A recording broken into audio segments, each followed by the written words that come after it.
Alright. はいはいはい。聞こえておりますでしょうか。鬼道場の黒丸と申します。I am late because I wanted to squeeze in a little bit of movement.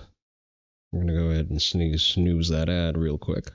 But yeah, I wanted to get a quick workout in after my workday, and yeah, it caused me to be late because I wanted to take a shower. Hello, sort of a demon. Thank you for claiming first. Real Patriot Hours start right now. So, I guess we can do a little bit of sloppa warm up, and then I want to play Tekken. I've been fiending to play some ranked.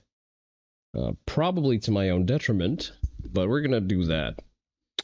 But before we do so, we're going to entertain ourselves at the expense of an Indian man.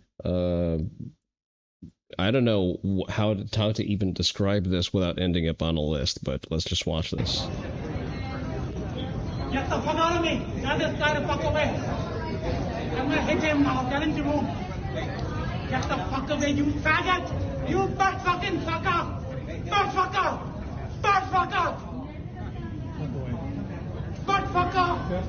Woman with a dick! Woman with a dick! Woman with a dick! The physiognomy of someone who's never been punched in the face. Real Brahmin hours. It does feel like that, yeah. Where are your fucking police? Where are your fucking police? Piece of shit. You think any... Definitely the physiognomy of someone who's never been fed a proper diet of red meat. Police officer is dead, touch me. He's what? He's probably like, what, 70 pounds soaking wet. You think... If he hits him, we're going to tackle the son of a bitch. If he hits him, I'm going to tackle the son of a bitch. Fantastic. Yeah, I would. Approximately 13% cumin by weight, I'd like you probably. to take the feet, I'll take the top. Okay, sure. Or I'm serious. Yeah, all the police are here now. I, as United Airlines CEO, has reserved a business class ticket for me on this airline. I need to be on. Absolutely not. Just for the benefit of the home viewing audience, the airport is the absolute last place where you want to fuck around. Because the airport is actually a very special jurisdiction. It's distinct from, just an area available to the general public. It's governed by different laws. It actually lays outside of the standard jurisdiction of local law enforcement. Think of every airport clean zone as basically a federal building. So you can catch felonies that you did not know existed by just starting shit in an airport. For the record, you do not react this way to cops, yeah. No, I'm not having you see. I don't care. I don't listen to you. Get the fuck away from me. He's not going Shut anywhere. up! All right. He's not going anywhere. I'm telling you, man, you lay your hands on me, you're gonna regret it. Okay. What the fuck are you gonna do? You lay your hands on me, you're gonna regret it. What are you gonna do? Flail aimlessly? Oh! And he tried it. And everyone piles on.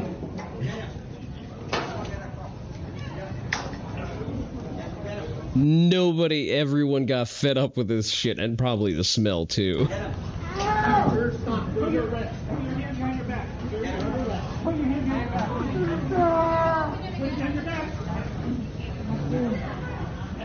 See, this is a situation where you want to place your knee on his ribs, on the floating ribs, not the rib cage, and just let your weight rest there naturally, because no one can prove shit.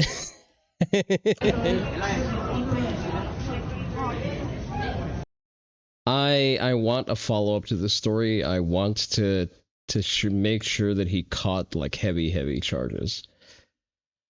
We have more Indians in the news. Lovely. Star Wars name gang member caught shooting illegal firearms in Ontario.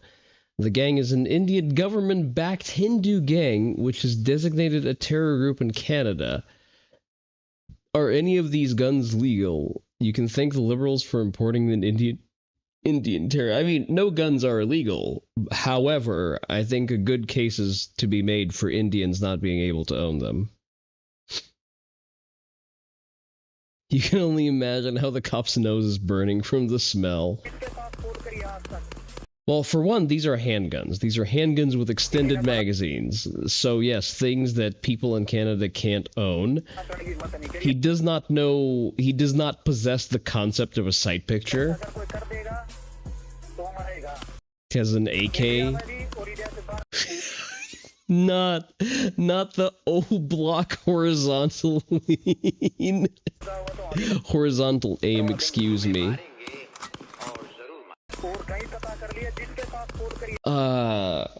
Someone has to tell Indians that recording themselves doing basically anything does not contribute to them looking hard whatsoever. The same gang sent a letter to Abbotsford police threatening them if they didn't back off that they would release 1,000 gunmen. These gangs are being operated at Indian embassy. Wait, excuse me, what? At Indian embassies across Canada with support from the government of India all the way up to Narendra Modi, the Prime Minister? The higher you hold it, the more accurate it is? That's what hideover bore is after all, I guess so. Thank you for educating me. Holy Izot farming. God damn. In less jolly news, a bus carrying 34 people collides with several cars, killing 5, injuring 44, 3 of them with critical injuries. 4 of the fatalities are an Acura, which includes a 45-year-old man, 44-year-old woman, 13-year-old girl, and a 7-year-old boy. They were from Massachusetts, and their car caught fire after the impact. The 5th victim was a 25-year-old woman in a Suburban, also from Massachusetts. The driver suffered injuries. Police say charges are pending per Virginia State Police. State police are looking for actions into the actions of the driver. Star Wars name 48 in Staten Island prior to the crash. The bus was on I-95 heading to New York, from New York to North Carolina when it happened. It's omitting a very important detail. The driver does not speak a lick of English. That's a very important detail omitted entirely. Preliminary investigation indicates the traffic was slowing down southbound. A bus operated by who gives a fuck failed to slow in traffic, struck the Chevrolet Suburban. The Suburban was then forced into the Acura SUV, as well as additional vehicles the bus struck. 5 fatalities. We already got this. Transportation Security says the driver of the bus is a man from China who became a U.S. citizen, doesn't speak English. How do you become a citizen without speaking English? What the fuck is going on here? It's like I'm taking crazy pills. Oh, boy. Moving on in our readables for the day. 100,000. This is a huge number. Wait. Police in India arrested 11 people who issued over 100,000 fake university degrees in medicine and engineering. Your premier talent is here working on doctorate and fraudulent degrees. Oh boy, it's fucking grim. 100,000 forged diplomas from 22 universities. Indian governments know the names of fake degree holders. Many were medical degrees, some nursing and engineers. The U.S. Department must demand the names of all fake Indian degree holders. They must be expelled from the USA or imprisoned. If India won't provide this list, then we must expel all Indians who were admitted or hired on the basis of Indian credentials. Yes, that's actually a very moderate solution to the problem. Boy, today's really just one of those news days, isn't it? Oni Dojo, goddamn, it's Indians on every corner.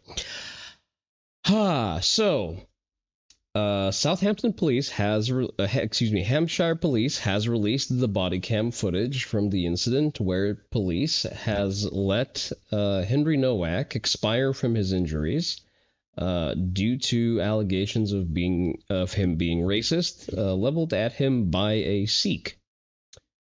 I continue to question, why does the UK grant a special privilege to be armed to subcontinentals while prohibiting their native population from carrying any kind of offensive or defensive arm?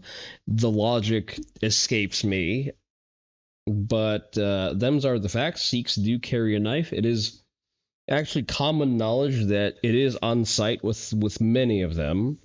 If introduced to even a mild conflict, Sikhs will reach for their knife, and there's not a lot you can do about it. If you're in Britbong land, I can do a lot about it. I can just draw him down and shoot the motherfucker. So I fear no Sikh because I wield the power of 9mm Luger. Well, the average Sikh also being about 100 pounds wet, I could probably just take the knife from him. But I plead that I was in fear for my life, and that is why I had to place 5 jacketed hollow points around his heart.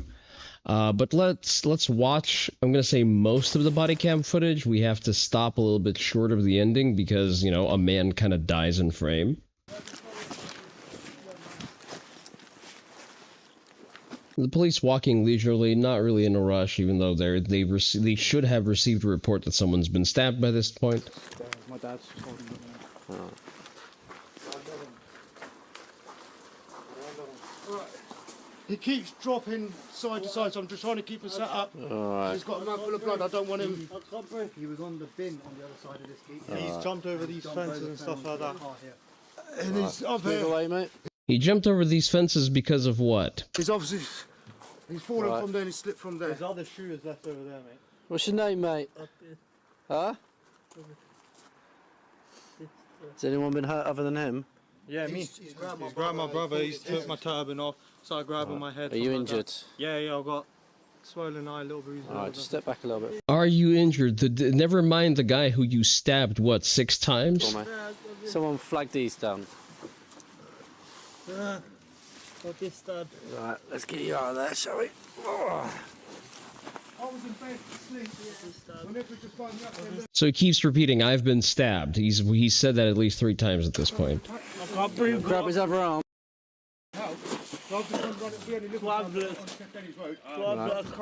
What's happened to you, alright?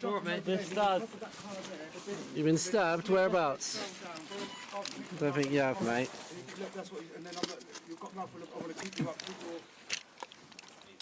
So they're cuffing him for some reason. What is the logic here? You have a man who's not able to stand on his own. He's not ambulatory. He's not resistant. What is the point of cuffing him? Hand? Before they cuff him, because he's barely respondent, they've been told that he is possibly injured. There's not an attempt to do a blood swipe. I can't breathe. Put the hand in the cuff, mate. He's audibly wheezing for air, you actual retarded nugget. I can't breathe. So it's either pneumothorax or his oh god, I don't want to think. The more I think about this, the angrier I get. So there are 3 cops on site. None of them even attempt to establish whether or not he is actually injured. None of them is actually attempting to provide first aid, and there is first aid to be done here.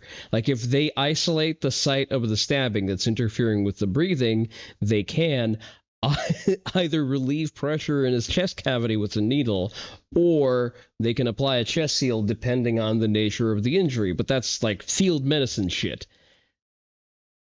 Oh boy, like so this is baseline EMT confidence that is held by like any Leo officer. Like, the beat cops in the US know that. Like, all of them have a blowout kit on them. Europeans, our police have to have a uni degree to be police. European police. What's agonal breathing? God damn. 90 foot. Why are you covering up the faces of the people involved? British police are chosen on the basis of obedience and stupidity? Yeah, that tracks. Hey there, Digby.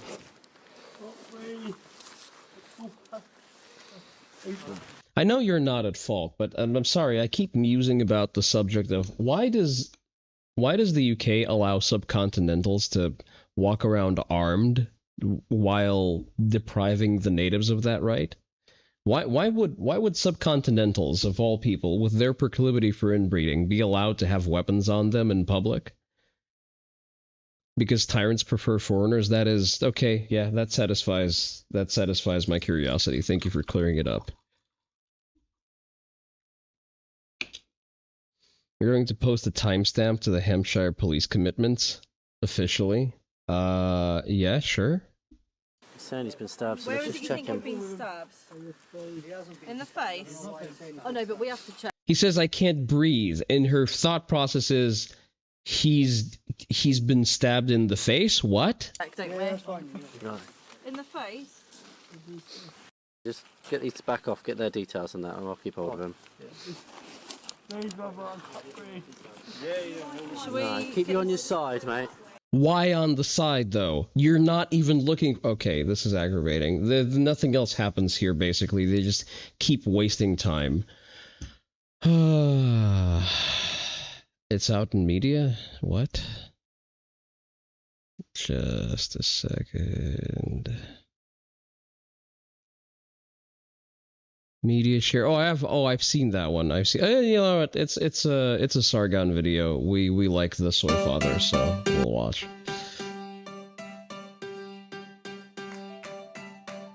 The impact. Yeah. I know, Digby. That's why I cut the video short. That's why I didn't want the actual moment of him expiring sort of on stream for TOS reasons. But it's an important viewing for people to sort of consider that, you know, maybe who gives a fuck what your government finds to be permissible? You know, better judged by 12 than carried by 6. So if you know that, you know, around Sikhs, never relax. Carry your own knife, preferably a gun. Listen, all I'm saying, if he tried that shit in Texas, this would have ended like that one Indiana Jones meme. One of my least favourite shitlibs is Jeremy Vine. He is insufferable. And Martin in Lincolnshire rang up his show and laid out the issues with the Henry Novak case. He explained very clearly that actually... Am I stupid? And you just indicated an exact timestamp. Sorry about that. The impact, trauma, and history of policing ethnic minority communities in fucking Hampshire, understanding and reducing our disproportionality. This is not what you're talking about, is it? Improving outcomes and support for ethnic minority victims of crime, increasing our contact and involving ethnic minority communities. No, it's not about things being racialized as they're the victims of them. It is the nature of the difference that they've been trained to view. In this case, it's backfired. So this what I would call reverse racism needs to be addressed. I don't even need to call it reverse racism. It's just... I find the term to be irksome. Celebrating your 3 years of mod activity. Hell yeah. Wield that wrench responsibly, good sir. Institutional racism against the white population of Britain. Also, to your question in the Hall of Attainment, I will give you the exact wording that the lapels are supposed to have. You don't you can just instruct the AI to substitute the notes. Britain. That's all this is.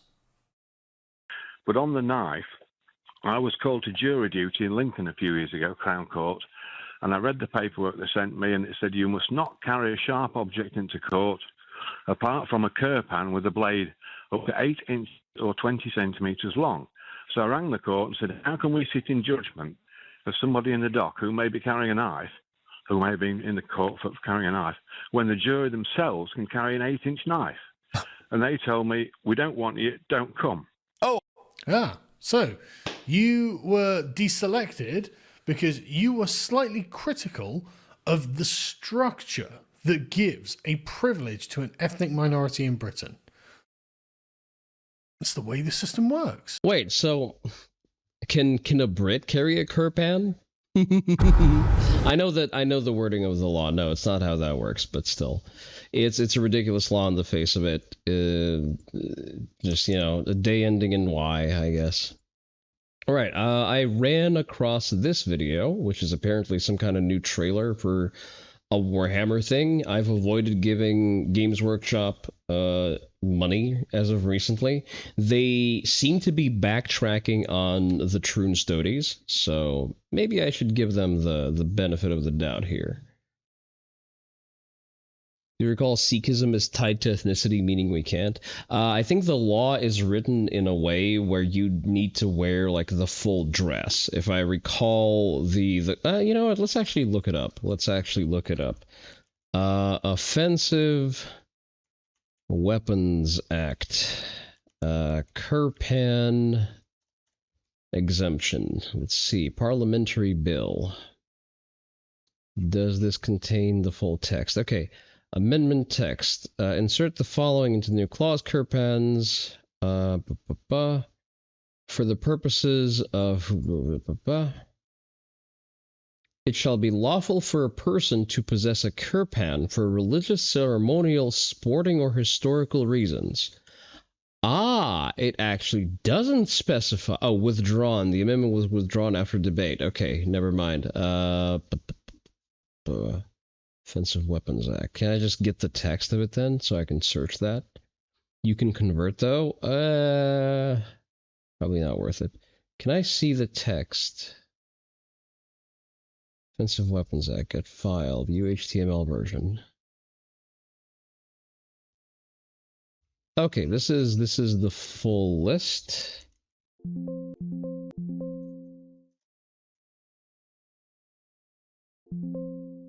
Huh.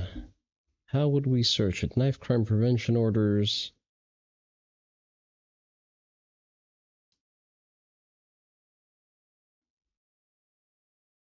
Possession of certain items. Does it not let me... Corrosive products, consequential amendments. Firearms, threatening others with offensive weapons, possession, etc. of certain offensive weapons, amendment definition of flick knife. Prohibition of possession of certain dangerous knives, prohibition of possession of weapons for further educational premises, prohibition on possession of offensive weapons. It just gives, oh, it's section by section. God, this fucking sucks. Kirpan. We're just gonna need to keep this open, I guess, for the purposes of searching. Let me see if I can't find the text.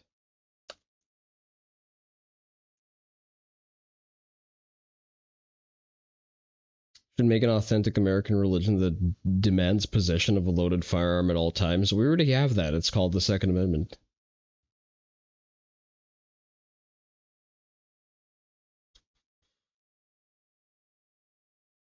Can you please okay, if it does not specify that, what are the rules? It's the Guardian, but, you know, take that with a grain of salt. Okay, they're discussing the current thing. I just want the text. I want the text. Find me the text.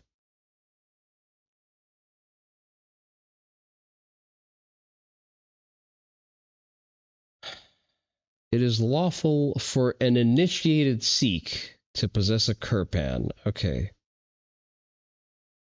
Authorized religious purpose. Okay, so you need to participate in their funny little rituals for it to qualify.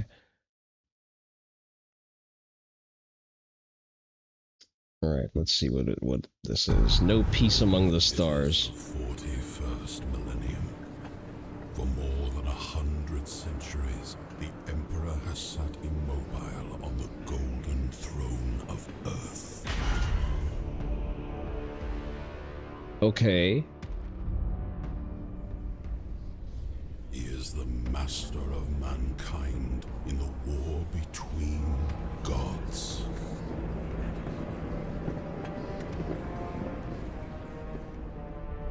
And master of 1,000,000 his inexhaustible armies. He is the carrion lord of the Imperium, for whom 1,000 souls are sacrificed every day, so his may continue to burn. He is a rotting carcass, writhing with power, sustained by forbidden marvels from the dark age of technology. Okay, we get some Space Marine action. To be alive in such times is to be one amongst untold billions. It is to live in the cruelest and most bloody regime. Based on the iconography, I'm going to guess these are Blood Ravens. Not Blood Ravens, sorry, Blood Angels. These are the tales of those times.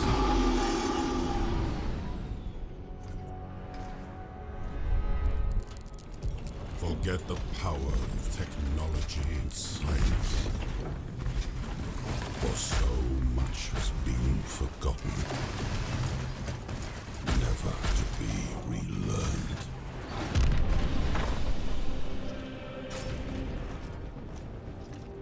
Those were Blood Ravens? Forget the promise of progress and understanding.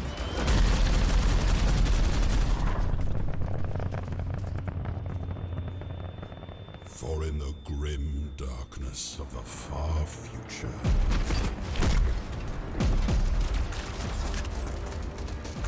there is only war.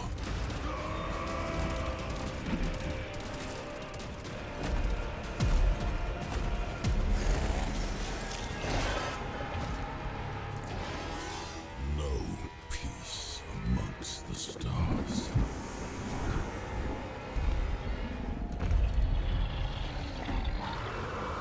Only an eternity of carnage and slaughter. And the laughter of thirsting gods.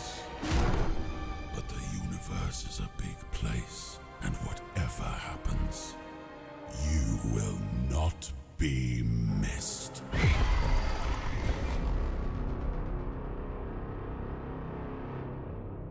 Okay, not bad. I've for once I've consumed a piece of Warhammer media that does not offend me. I guess that's new. Right. And we have this. It's a quick video from Seattle. Seattle has turned into Mad Max Thunderdome. For example, the new mayor doesn't mind if you use drugs in the middle of the street. Crowds gather on sidewalks. Okay, how is this really a new thing? Because I remember being in Seattle in 2022, I want to say 22 or 23, I don't remember. I was there for PAX West. And people were just smoking crack out in the open, like on a central street. It would appear that drug consumption was already essentially legalized because the cops were just driving past and not giving a damn. Some openly using drugs while others sell stolen goods. You know, we see two things happening at 12th and Jackson, and there's a drug crisis fueled by the stolen goods market. Now, since drugs are legal, street gangs are fighting over the turf. 4 shootings in 72 hours. Now at 6, terrified neighbors in North Seattle are barricading their own streets after bullets tear through homes. It's been one shooting after another, and neighbors living near Aurora Avenue are on edge once again. Even when the mayor's holding events, they shooting up the building. And we begin here at 11 with breaking news. Seattle police are investigating after bullets hit a building in the Yesler Terrace neighborhood while Mayor Katie Wilson was attending a community event with children and families. All right, so let's talk about the madness that's going on in Seattle, Washington.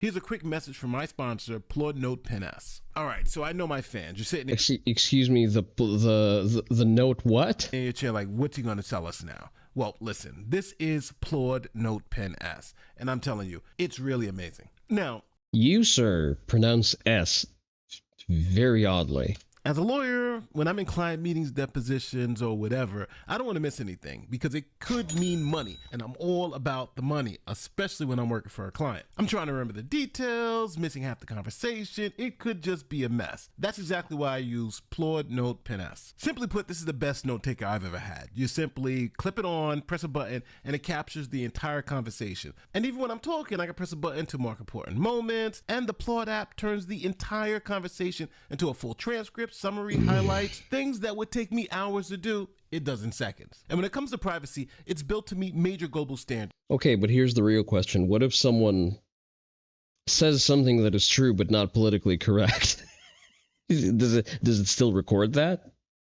Someone drops a spicy gamer word. Does that go on the record? So my data stays secure. So if you want to stay sharp, organized, and actually have the receipts when called upon, check out Plod Note Pen S. Now, click on the link in the description, and it comes with a 30-day free return policy, so you can try it out risk-free. And you can use my code NATE10 to get 10% off. Now listen very carefully. Of course, before recording, I always let people know and get their consent. Just be mindful of privacy and local laws. You don't want to get caught out there. Texas is a single-party consent state. Get fucked. The link in the description or the pinned comment to try it out. Now, back to the video. All right, so the other day I was looking at the New York Post and saw this story. Terrified Seattle neighbors build massive barricades across streets amid horrific crime wave. Now, Seattle... Dictation devices aren't prone to editorializing. Doctors and lawyers rely on them too much. You're either going to get sued or they'll take their money somewhere else.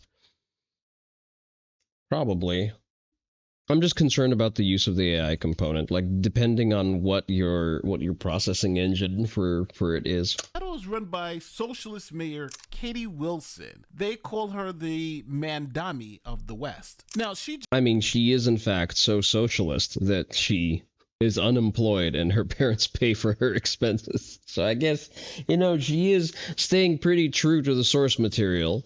Just assumed office January 1st, 2026. So we can only blame her for stuff that happened after that date. Things that happened before that, we really can't give her any credit for. So let's take a look at how crime was in the city of Seattle before Katie Wilson arrived.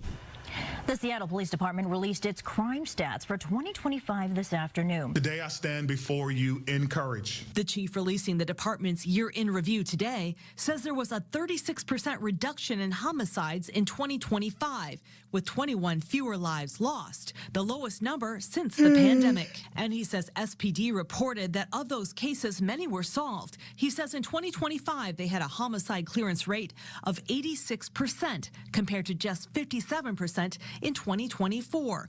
The numbers also included a reduction in people struck by gunfire by 36% last year and an 8% drop in aggravated assaults, a 24% reduction in reports of stolen vehicles, and a large increase in firearms recovered. Barnes said a focus on retention and recruitment paid off in 2025 with more than 160 officers hired, along with a reduced number of separations. Who would have thought that actually funding your police department can do stuff? So that sounds amazing. Crime is down, more officers on the streets. Things are looking good in the city of Seattle. Okay, let's not big things up. Definitely nothing was looking good in Seattle in the last 20 years. But now they elect Katie Wilson, the socialist. Now, Katie Wilson's position on the police department was essentially she was in favor of defunding the police. Her opponent during the mayoral election called her out for it. And the repercussions from my opponent's defund movement cost us a lot of officers, cost us morale.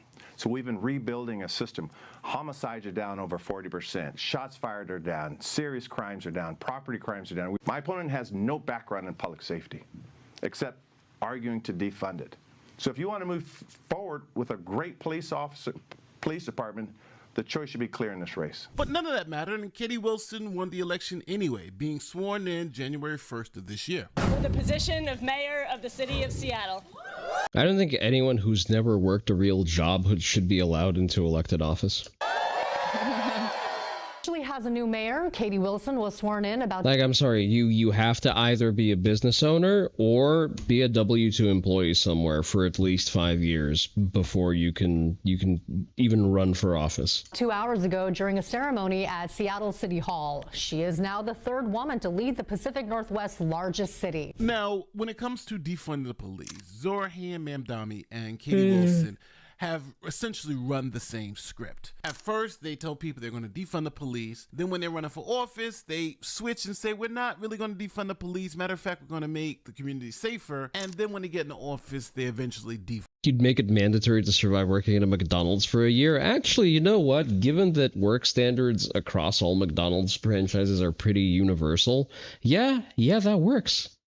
Hell yeah. Have McDonald's just force McDonald's to be an official internship program for public officials. Fund the police. So I've shown you how you run in an election, you win it. Put on the fucking uniform and put the fries in the fucking bag. you get to assume office after completing your 1-year internship. Back in 2025, crime was getting lower. They've hired more police. Things are going well. Now Katie Wilson's taken over, and things are starting to get really, really bad. Now Katie Wilson's only been in the Make her work at your local McDonald's that needs an armed security unit to operate. I've not been to a Seattle McDonald's. I don't remember if I have. The up-armored Target stores definitely impressed me. So they have unmanned checkouts, but they do have armed guards at the exits. And everything is in lock boxes. Everything, except for sunscreen for some reason. More than having to tolerate the public for prolonged periods deal with the stupid shit and having to work a job many would consider beneath them. That's just, any low-end job, any entry-level job, realistically. I'm all for it, don't get me wrong. Here for 4 or 5 months. So you can say, Nate, how bad has it gotten? Well, first, let's start with the mayor's soft on crime policies. You can have open-air drug use. You can human traffic. You can sell stolen goods on the street. And because of the policies of their socialist mayor, police aren't going to arrest you. They're going to refer you. Open drug use, street sales, and crime happening in plain view, leaving many in Seattle wondering why more isn't being done. In neighborhoods like Little Saigon, the drug crisis is hard to miss. Crowds. Wait, they were already gotten into the Asian neighborhoods? Asian neighborhoods were the last corners of Seattle that were still relatively nice when I was there. Although I think I was in the Chinese neighborhood. Gather on sidewalks, some openly using drugs while others sell stolen goods. We see two things happening at 12th and Jackson, and that's there's a drug crisis fueled by the stolen goods market, and then there's also a housing crisis. Still, the reality on the ground looks different, and open drug use remains a common sight in many parts of Seattle. I think we need to scale up all our resources. I think what we're Chinatown is fucking bad now? Damn. Is there a Koreatown? Maybe I was in that one. doing now is just not enough. It's too little too late. Now, because the city is essentially letting all this crime occur, street gangs are now shooting up the city trying to fight over particular turf. We begin with neighbors on edge after they've witnessed 4 shootings in 72 hours. Neighbors living near 97th and Aurora say they've all happened in just this one city block. The latest shooting was caught. Okay. Miltyberry, the bait, at least bait the hooks, okay? It weeds out the degenerates. Oh, my apologies, good sir. I was not aware of your game.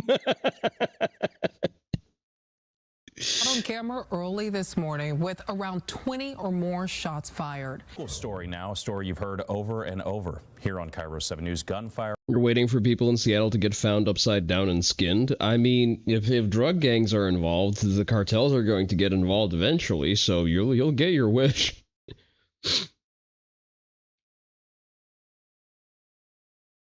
Then we'll know that alien life exists and it's the Yautja.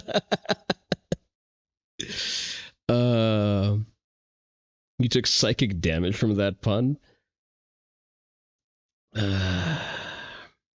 Rattling neighborhoods along Aurora Avenue, and it happened again early this morning. Shocking surveillance footage obtained by Cairo 7 showing a massive shootout on Aurora Avenue in the early hours.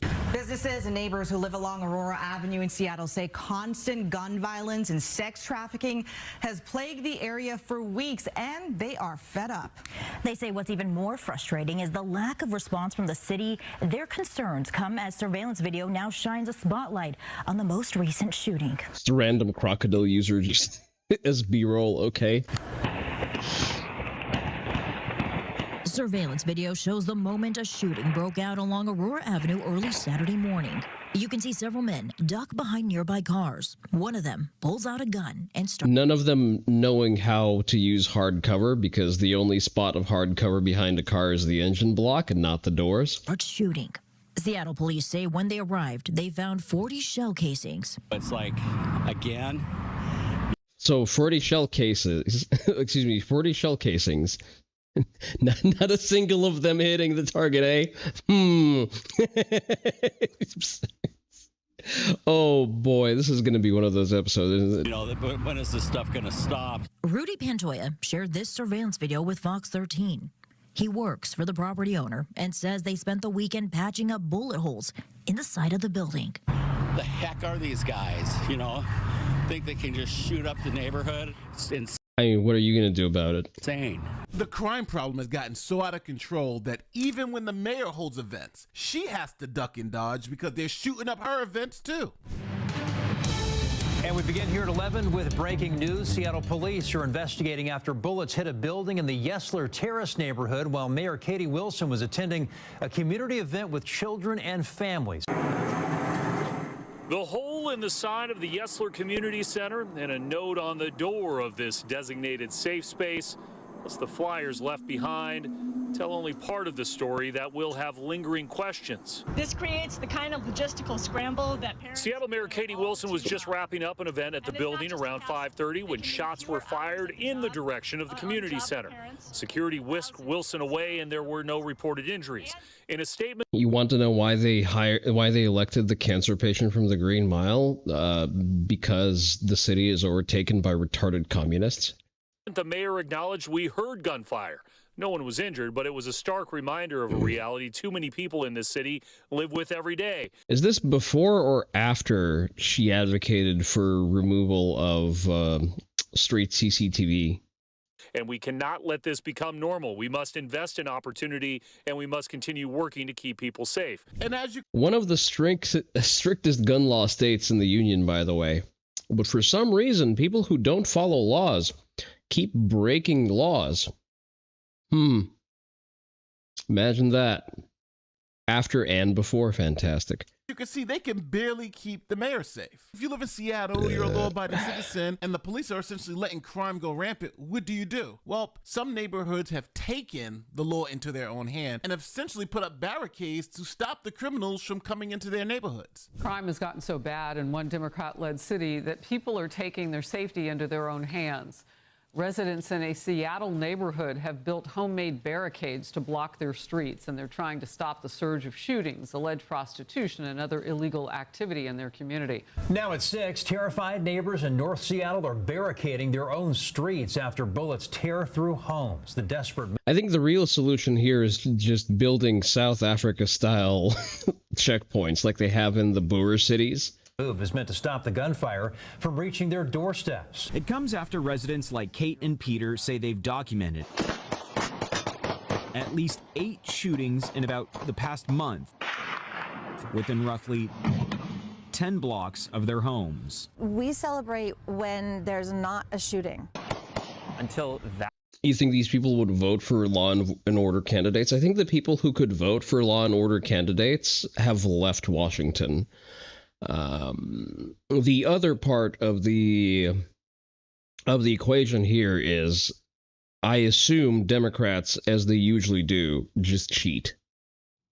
That it's very likely that they have just rigged the game so far that no one can actually vote for a conservative candidate in the area anymore. That evil is taken care of. We got to deal with this. Seattle requires permits to block or place structures in public streets. Well-documented cheating? Well, there you go.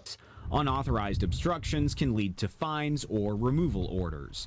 Kate and Peter say they were built over the weekend and say they don't know whether a permit was approved. You can't just move these makeshift barricades out of the way. And you can see here they're made of dirt, gravel, chunks of concrete, and even logs. Now, obviously, this is what happens when you have policies that prevent police from essentially doing their job. They can't arrest anybody. They can't hold people accountable for crimes. And when you don't stop the little stuff, it develops into big stuff. You don't stop things like shots. You know what stops a random car driving through your neighborhood firing off shots?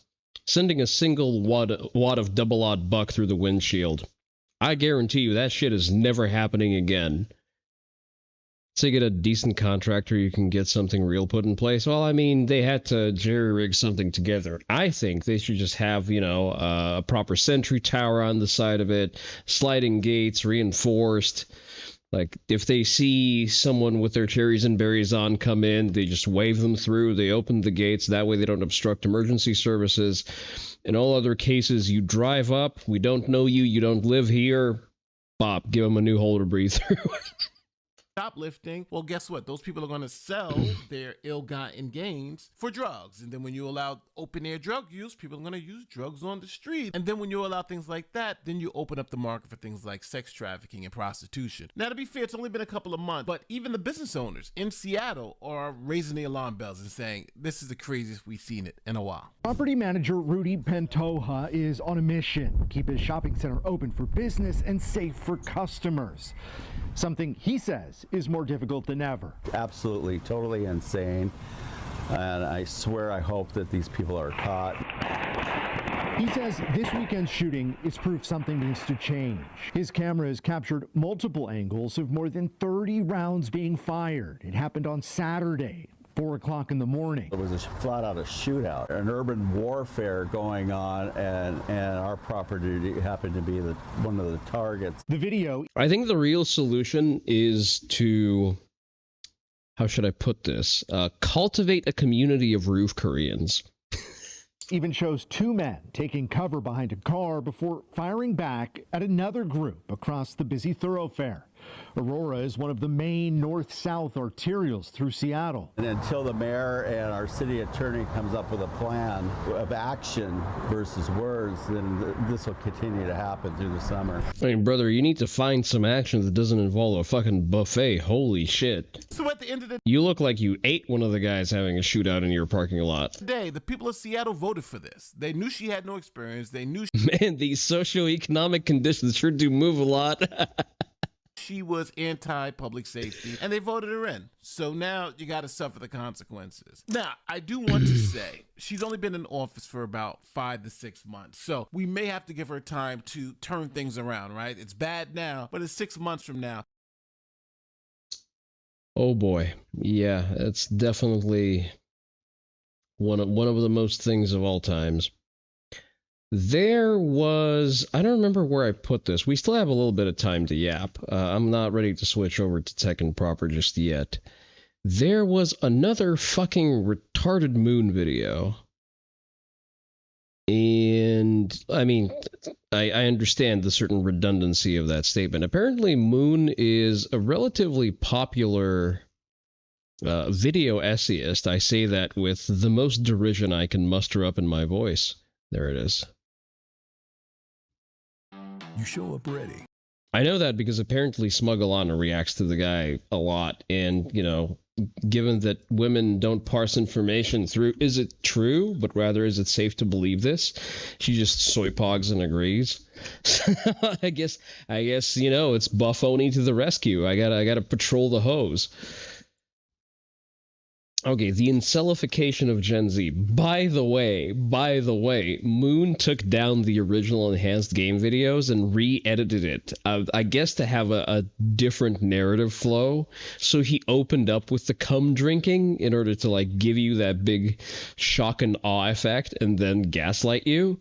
But fortunately, we retained the original version of the video on the Koromaru Onii-san channel, so it's just a VOD that you can go and watch. And I guess that actually gives me good cause to go and finally edit that piece of the VOD. Or someone could, you know, just download the VOD from YouTube and edit it yourself and get Oni Dojo points. That's also a thing you can do.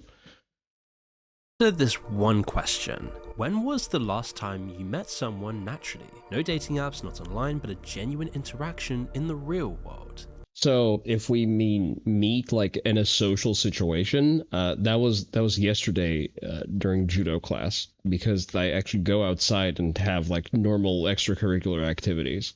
I'm guessing for most of you it was quite a while ago, but if you're in Generation Z, it possibly has never even happened. And that's not an accident. What a normie. How dare I engage in physical activities outside of the house? In my defense, it's very difficult to train fighting without other people to fight.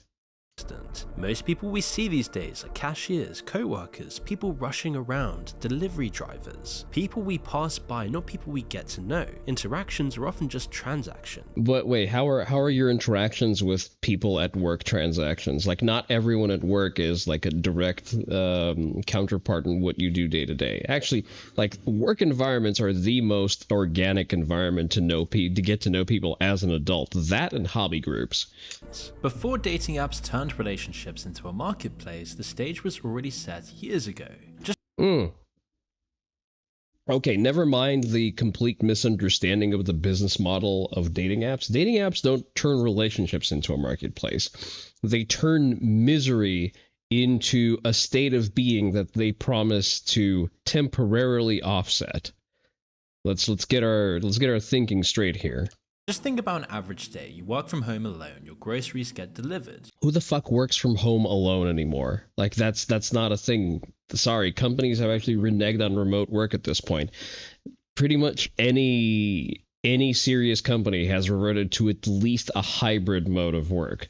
So at least 2 to 4 days a week you have to be in the office. You tap your phone to pay, no words exchanged. Self-checkout at the shops, takeaway dropped to your door by someone who doesn't make eye contact, or maybe... Because of socioeconomic factors, self-checkout at the shop is capped at 10 items. So I have to go through the cashier, and I don't know, maybe this is a southern thing, but like whenever I interact with a cashier who's not a Punjabi, usually there is a, hello, how are you today? He doesn't even speak the same language as you. It's so easy to go days without meaningful human interaction. Most interactions you do have are transactional unless you're one of the lucky few. All interactions of the human condition can be diminished to being transactional. Anything you can do anything you do day to day can be labeled as transactional if you want to. This is not a legitimate argument. This is dog shit. This is a logical fallacy. Who finds a club, society, or just something to connect with people. And even then, it's probably shoved into a small corner of your routine. We live in a touchless society. Small corner of your routine? You mean like a dedicated space when you're decompressing from being productive? One seems to speak to a certain part of the population and their experience. I'm having trouble narrowing it down. Sometimes he'll at least get the problem. Well, so far I disagree with the premise. So he... hello there, person on Kick. I'm not even going to try to... okay, let me try to read your username. Go tick to go... I'm going to call you Go Tick. There you go. That is your name now. Hello. Right, but yeah, he seems to be clamming on to fake moral panics, and that annoys me to no end. He's always pearl clutching. The world will end tomorrow inevitably. He's constantly in its completely Jover mode. And like anything, if you don't use it, you lose it. Intimacy, sex, and love are just no different. And unlimited access to adult content really capitalized on this moment. You just click, consume, and wrap things up, remove your sexual desire, and move on with your day. Super easy and truly the simplest exchange for pleasure imaginable, really. So, why are we assuming that this is an acceptable constant substitute for, like... Trust me, I've consumed a significant amount of pornographic material, more than I would like to admit in public. At no point has it made me disinterested in the company of women. Maybe that's just a me problem. Maybe I am just so overdosing on testosterone that it just does not affect me. there's definitely an issue here, though. I mean, in the general pattern, let's see what he sounds the issue out to be. But I don't think this is chronic consumption of pornography a vice? Yes. Is it universally pathological? I lean towards no. Like you need to, there needs to be a pre-existing dysfunction in you for you to suffer from pornographic material. But it's also shallow, takes away your drive, it's temporary satisfaction with diminishing returns. And like any addiction, you merely fill the gaps without addressing the root causes. And the brain has adapted to all of this. Dating apps started with a promise to breach a gap that most of their founders and investors had started. I mean, get this one. Wait, hold the fuck up. No. Do not rewrite the lore. The lore of dating apps is actually a lot more sordid.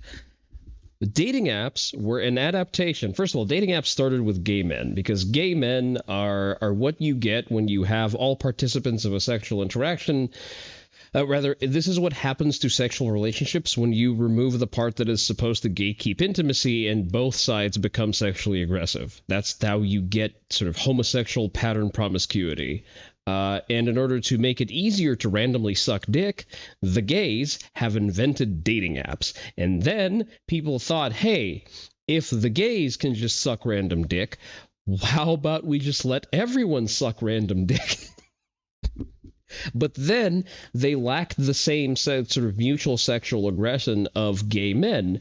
So instead, the business model turned into keeping you alone and miserable while dangling the carrot of maybe sort of filling the gap that is left because you're alone. Unless the porn or the loneliness issue is a thing. So I hear.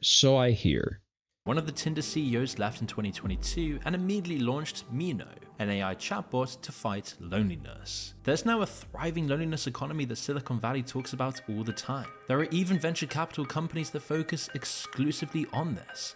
You know why? Because if it's a problem, it means they can sell a solution for it, or at least a band-aid for it. Video about the entire loneliness economy before, as it's just the perfect vector for exploitation. Sell people the solution to the problem you helped create. It's the oldest trick in the book, but the Want 50 grams of protein in one meal with zero cooking? Then you want Factor. Honestly, impacts are totally new to us. See, I disagree that they helped create the problem. I think that allowing women into the workforce created this problem. But Moon is probably not brave enough to say that. Personally, you'd say the loneliness problem is a confluence of factors dating apps definitely seek to exploit. Yes, I agree with that. They definitely exploit it. They do not create it. All I'm saying, we just deprive women of the right to vote and work, and the world will fix itself very quickly. And that's why they're doing so much damage. We're even inventing new language to deal with this. Remember that cringily soulless word "me cute" that people started using years ago? It popped up. It would be the fastest way to fix the issue. That's why thank you for confirming that I am always right. On social media as a way to describe meeting someone that you exchange numbers with for a date. For example, at a coffee shop or a bookshop when looking for the same book. Just think about the fact that we actually developed a new word for the crazy phenomenon of just meeting someone organically. It should have set off alarm bells, right? I mean, there was a term for that previously. It was called cold approaching, and it was the way you scored dates. Like absent a natural, like if you do not have any prospective mates in your national social circle, you would just do cold approaches. But then feminists decided that that's either toxically masculine or some other derisive term. So women decided that shouldn't be a thing anymore. It was an early sign that society was changing in a way that made meeting people in real life the exception and not the rule. It's no coincidence that the word started being used a lot around 2015, the same time dating apps. Apparently, I've never heard the term. Apps blew up. And in the last decade, dating declined to the point where the majority of Generation Z today just don't know or really have any way to meet people. 50% of men aged 18 to 24 have never approached a woman in person in their life. And like even higher percentage, 18 to 30, haven't approached a woman in the last year. In recent years, third spaces, meaning not your home, school, workplace, have just vanished. Think about the place that you grew up as an example. Pubs, bars, libraries, high street shops, how many are actually left today? And if Wait, but so first of all, places you grew up with, you know, there is a certain expectation, like nothing under the moon is new and nothing is forever. Banbutsu Ryozan. All things will change. All things are subject to change. The places you grew up with will naturally erode. Now, I understand that my perspective of loitering at a tea shop as a tween, I'm going to say, not as a teen, but in my early formative years, that was definitely a unique circumstance. But before I had the tea shop, I had the gym as my third space. And gyms, last I checked, are still a thing, which is actually a productive hobby with local communities. And I will report to you that I actually frequently see Zoomers in the gym. I see groups of Zoomers in the gym, sometimes to my annoyance because they're occupying the machine that I need. But nevertheless, I do see Zoomers in gyms. any, how busy even are they? Since COVID, we just shuttle ourselves from home to work, to the gym, to the supermarket and home. That sounds like a skill issue, my guy. You don't really just go to the village market. There is no real town, square, or hall. You're not really bumping into anyone. Even a bit of small talk with someone at the bus stop just feels weird and awkward. Making eye contact with someone on public transport. Zoomers will own the gym, you boomer. I'm not old enough to be boomer. I don't think you can. I don't think 3,000 years places into a generational bracket easily. But no, it's fine. It's fine. I was the same way, so it's fine. And usually they're not bad about this. Like, you ask them how many sets they have left and they fuck off. Sports will get you a look that leaves you wondering if you're insane. So much of what makes somebody good at dating is different now than it was 50 years ago. You can see it in the way coffee shops have changed. Almost every cafe is bland, empty, just minimalist. Almost as if they're designed purely. Have you considered that not every coffee shop is actually a Starbucks? Have you considered, I don't know, trying to go to a Coffee Bean and Tea Leaf? As a conveyor belt of coffees and customers, getting us in and out as quickly as possible to extract the most amount of money they can. But can you remember the time when a stereotypical cafe was like this? With big sofas, comfy chairs, bringing people together to talk, and people— Yeah, every coffee shop in Austin. I'm sorry, why are we pretending like this is like some kind of lost technology? Like we're looking back into the golden age of humankind. Like, oh my god, my culture is so unique. We eat meat wrapped in carbs, and we do that with our immediate family in the evenings. This is an important part of my culture kind of vibes, you know? People just walking up to someone to say something without it being creepy. The show Friends was based on just reality in the 90s, and it's all part— I'll get complimented on my hideous Hawaiian shirt. I'm going to say probably like 3 times out of 10 when I go out in public. Just by random people. Parts of a much wider pattern. One that's seemingly threatening humanity. That this is actually a potentially existential crisis. Humans really do meet the qualification of an endangered species. Because meeting people— Bro was on the internet for so long, he forgot about just going somewhere. Feminism? Is the pattern feminism? Moon, say the word. And building relationships is really the most important thing for human survival. It's often Okay, the key true. indicator in determining your lifespan. It's how we have replacement rates in just the population. But with— Well, even before that, yes, sort of it is on the higher end of the Maslow hierarchy of needs, but pair bonding is— we are a pair bonding species. We form emotional connections. It's important for us. It gets a little watered down if you're very high up in a social hierarchy, but generally, yes, true. Loneliness does have massive psychological, neurological repercussions. Yes. So it is an undesirable outcome, but we need to examine the reasons for it, and we need to do that in a sober manner instead of causing another empty moral panic. With this last decade and the disappearance of so many communal spaces where our parents and grandparents had opportunities to randomly meet new people, mixed with dating apps, has meant I would like to repeat my point that at the time of our grandparents, women were not as present in the workplace. I will continue saying that because it is true. Seeing a gap try to be filled that wasn't a natural one. This is a void created by the same economic... Also, I'm going to get on my soapbox once more, but I will say this every time. Dating apps, especially Tinder, are not for forming relationships. Dating apps are not for forming relationships. Dating apps are an import from gay culture for casual sexual interactions. That is all it does. Tinder, Bumble, whatever the fuck else people use. These are not quote-unquote dating apps. These are casual hookup apps. Do not get it twisted. That is not the service that's being sold. The service is not forming a relationship. It is not a matchmaking service. It is a casual hookup app.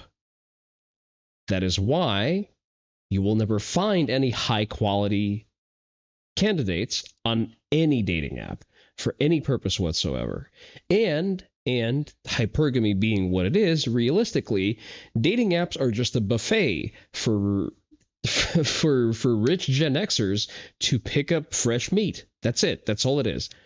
Dating apps don't want you to form a relationship. They want you to keep paying and hoping you'll find something there. Yeah, exactly. Well, for one, dating apps are monetizing the male part of the audience by upselling them on the premium visibility packages in order packaging it as access to the female part of the app. But realistically, it's just a buffet for rich guys undergoing a midlife crisis. Economic forces that hollowed out our third space as chains and corporate landlords. The same forces that funded these apps promising to replace what was destroyed. And dating apps didn't discover a gap in the market. Excuse me, you want to talk about who destroyed third spaces, like, public gatherings? May I direct your attention at China letting COVID loose on the world while knowing that it is very transmissible human to human? We're just going to gloss over that? I feel like we're just treating COVID as if it was, a force of nature just locking us all indoors. It definitely wasn't our local governments enforcing draconian lockdowns. Definitely weren't the goddamn Chinese who lied through their teeth in order to allow it to spread to the rest of the world so that they wouldn't lag behind the rest of the world economically. One was just torn open and then monetized. But it was... Have you ever considered that third spaces also exist on a premise of monetization? Third spaces are usually for-profit businesses where people go, spend money, and, engage in the activities that are appropriate for the space controlled by the for-profit business.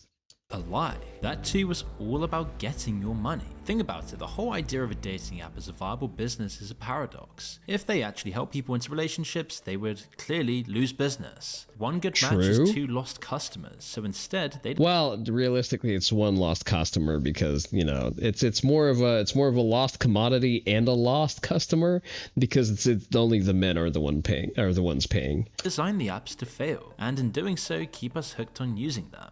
And in turn... I don't think they had to be designed for that. I'm going to be transparent. I think just the normal dynamics of women gassing themselves and each other up just do that organically.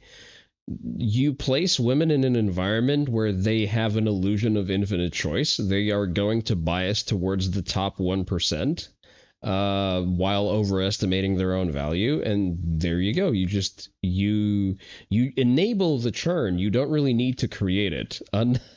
Unmoderated female behavior will do the rest. What better way to keep an active user base than by having relationships designed to be short-term? I'm Yadid. I led the team behind both sleep pads.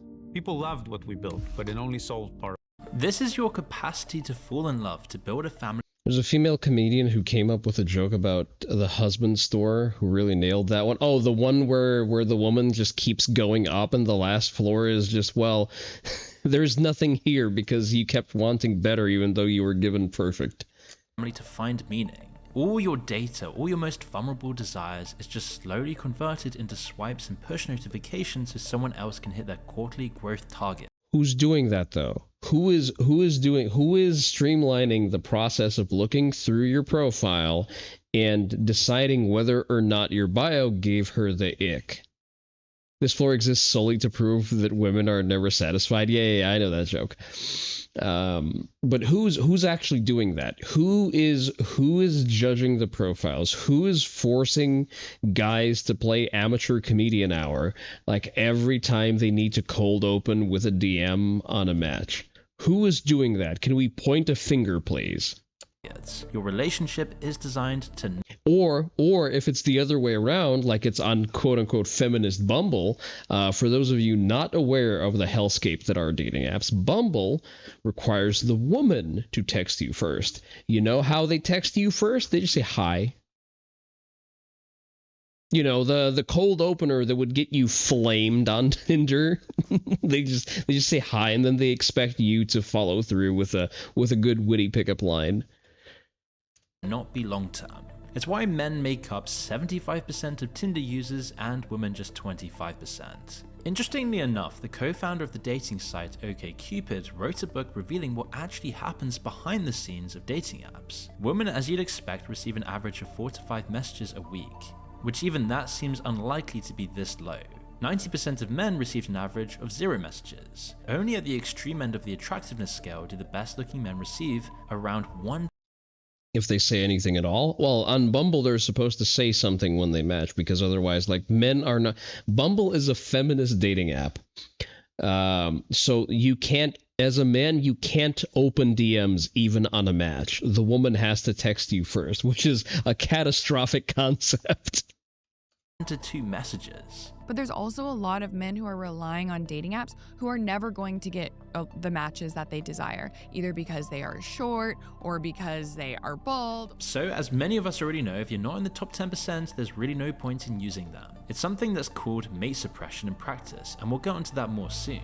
And the reality is, for 95% of guys, online and dating apps aren't going to be a fruitful place for them to meet women. But what we're seeing right now is that Generation Z's entire prospect of finding love is based on the ELO rating system, a numerical method developed to rank players in Hell yeah, ranked competitive dating. games like chess. A player's score determines how strong or weak they are in relation to others. So your ability to find love is seemingly literally being run through the same maths we use to decide who's good at chess or League of Legends. I mean, see, that's not a technological development. That's not something that, you know, a suit in a boardroom decided. That's just how nature works. You can operationalize it any way you want. You can build models around it, but at the end of the day, I'm sorry, hypergamy and social hierarchies are just the thing that we do. It's why whenever you join these apps, you get tons of matches, then suddenly they just fade away. You'll be told this is a personal failure, but... Oh, that's true. That's true. Those apps do run an internal rating too. That is, okay, if he's making that point, then that much is true. But oftentimes it's not. It's just the platform sorting you to the bottom unless you pay a ton of money. And this created a dangerous dynamic. I mean, it's not a ton of money. It's like, what, $10 a month? Dynamic that has now permeated the world of dating. One where women select the same group of the most attractive men who have almost exclusive access to women, who then become less interested in lots of these girls because they are then seen as too easy. The effect of this is that dating is seemingly a low trust marketplace, as the entire way to attract is... I mean, the family courts are not making it any better, so is it really the dating apps that are making the whole endeavor low trust? Seemingly detachment and not through connection. It's always a contest of who cares the least, who can take the longest to message back, who's more aloof, disinterested, and who holds the power in the struggle to not care about the other. And yeah, if women stopped reacting to that, that would be great. In other words, it's a game where almost everyone is bound to lose. You can now see it on reality TV with game shows where heartbreak is entertainment. Who the fuck watches reality TVs? Like, I have no frame of reference for what he's referencing right now.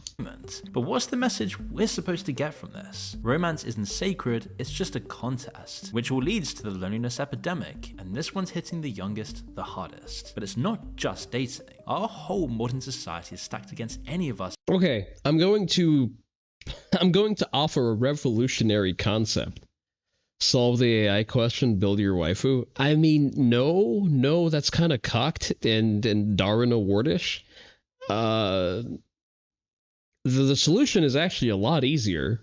So it's two main components. You need to go to the gym. You need to make money. Women watch reality TV. Unfortunate, but there are two very easy to achieve. Well, not easy, but on a long-term scale, relatively easy with a certain amount of investment components to achieve here. Make money by being a professional, and go to the gym to be in reasonable shape. That is it. That's all you have to do to be a full body ahead of the competition. Look at the absolute state of the average male in your local population. You're telling me you can't outcompete that? Come on. Like that's it's not a serious conversation. We're no longer having a serious conversation. Like most problems, especially the so-called loneliness problem for most people, unless you are horribly disfigured, is solvable by going to the gym and getting a job.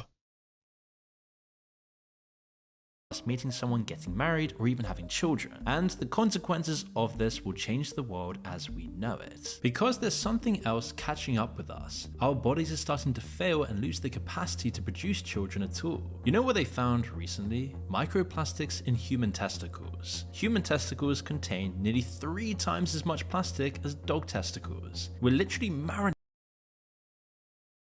Sure. No, Terry, didn't you have something for me to look at about the microplastic stuff? But yeah, microplastics are bad. That's why I drink water exclusively from glass sources. That's why I double filter my flat drinking water. That's why, I don't know, I'm not going to disclose all of my habits. You know what they found? That the tests for microplastics have false positives on human fat. Okay, that's great. That's a bit of positive news. Microplastics ended up being overstated from contaminated samples. Lovely, lovely. I won't stop filtering my water. They were contaminated by nitrile glove. Oh boy, those diversity quotas in universities really putting in work, am I right? How's getting women into STEM working out for you? Lovely. I'm still filtering my fucking water, okay? Microplastics are bad for you, yeah. While you hope it's true, you are skeptical. Well, listen, I think that the actionable thing to do here is to take control of the things you eat and wear, bias towards natural fabric. You can go full Leviticus and not wear any mixed fabrics. That's up to you. I order just my drinking water by. It's not by the gallon because they're like big industrial cooler jugs, but then that water gets poured into a carbon filter, and then out of a carbon filter it goes into a Brita filter, and only after that does that water get used. Our reproductive. That, and you also have things like, I don't know, parabens in your and fragrances in sort of your toiletries. So I'm almost exclusively use either Japanese soap, or if I can't find Japanese soap that I know to be paraben free, I just use plain bar soap. Polyester is murder on asthma because it releases plastic dust. Organs and synthetic polymers. It's one of the many explanations as to why male sperm counts have dropped by more than 40% since 1970. Average sperm count could even hit near zero at the current trajectory. Even if a situation that extreme doesn't transpire, there are plenty of other things to worry about, like the forever chemicals in non-stick pans and waterproof jackets. Yeah, don't use the non-stick pans. I'll be the first one to tell you that. Either ceramic or cast iron, that's it. BPA in your water bottles, all the nasty chemicals in your shampoo. I mean, just the list goes on. Even simple stuff like drinking hot coffee out of plastic takeaway cups. Do not do that. We just live in a world now saturated with endocrine disruptors. And surprise, surprise, our endocrine systems are getting disrupted by all of this garbage we're pumping into our bodies daily. But even if you've... Have you considered stopping?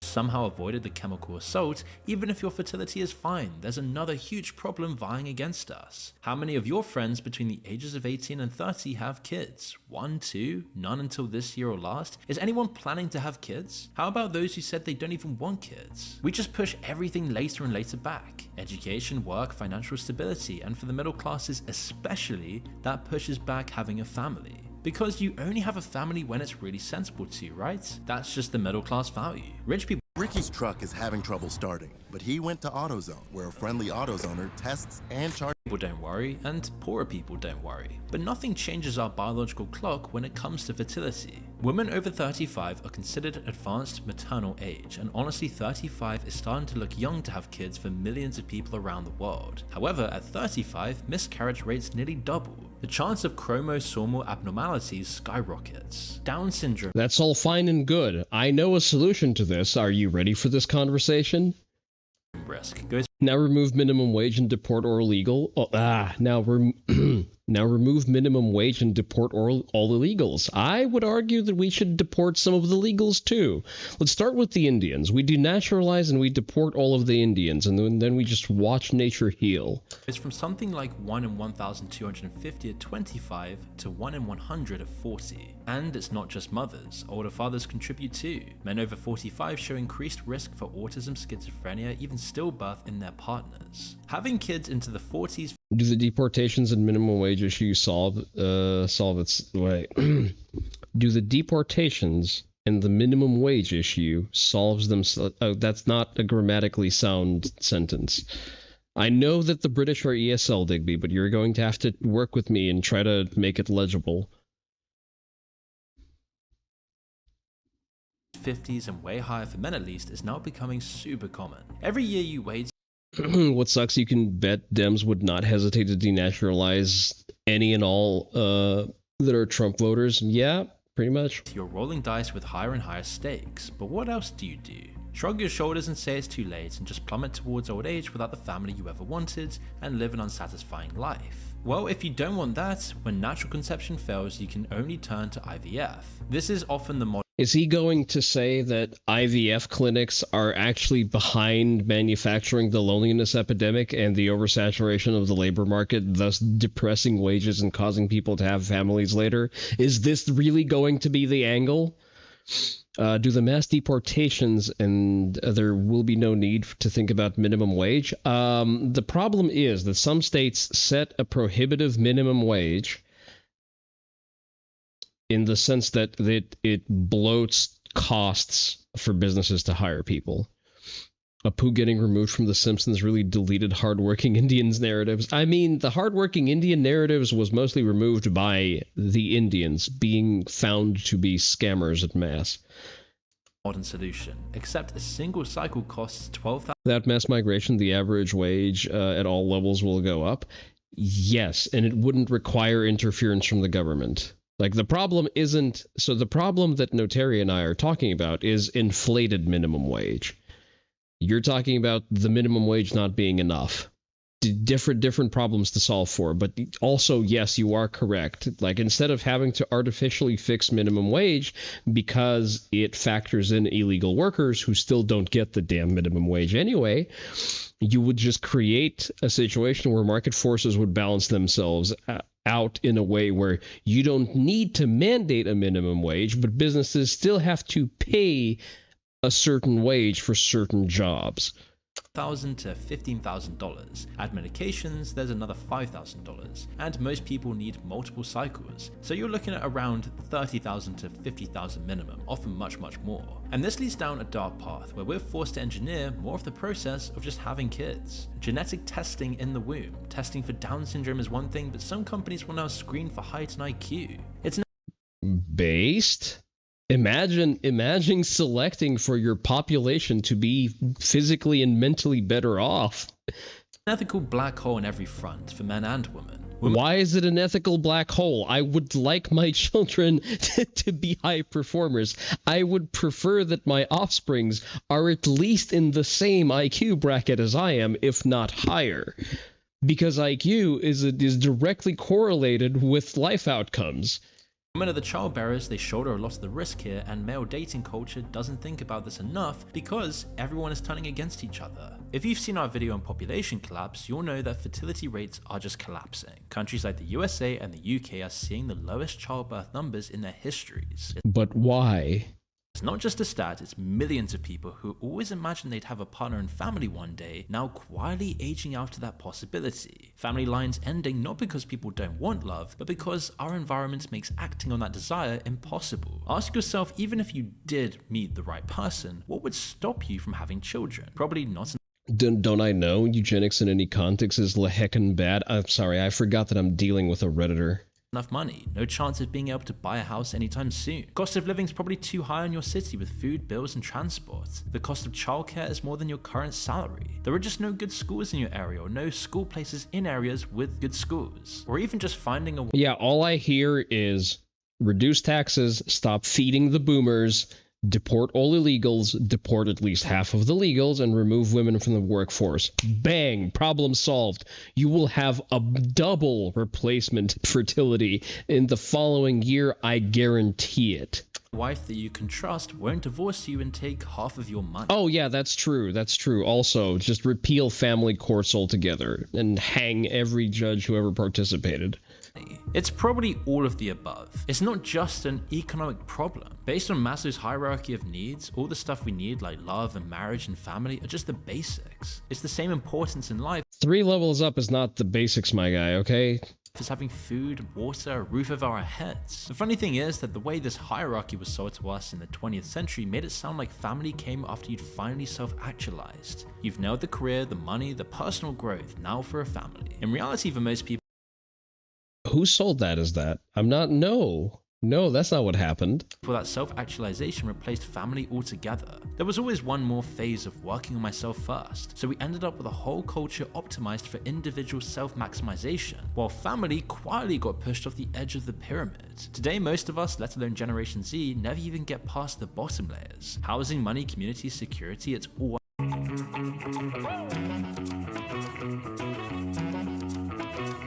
unstable. And when your foundation is shaking, you can't climb to the levels where belonging, intimacy, and family even become possible. The system keeps us stuck in survival mode. But the system is such a fucking lazy way of wording anything. I hate it so fucking much.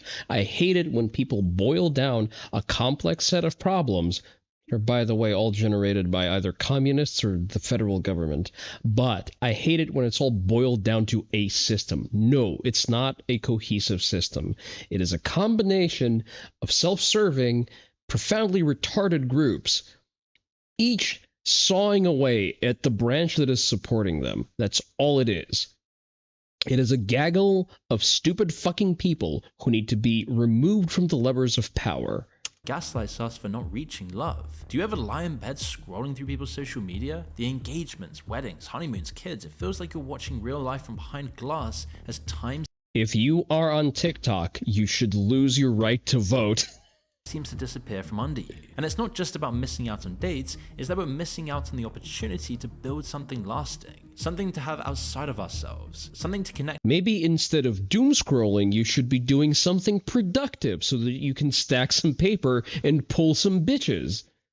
Us with beauty in the world. Somehow starting a family is considered a luxury for the rich, a luxury for a select few in society who don't have to worry about the housing market. They don't have to worry about the dating crisis. They own several homes. That money and security is attractive to other women. They don't need to worry about schools. They can send their kids to the best private schools anywhere in the world. And the thing is, this isn't an accident. Decades of decisions driven by corporate greed, short-term profits, and a culture that worships work over family has left us here. Those at the top are allowed to have family. All I hear is remove women from the workforce. I keep hearing that over and over again, just about to be said, but it's never actually said.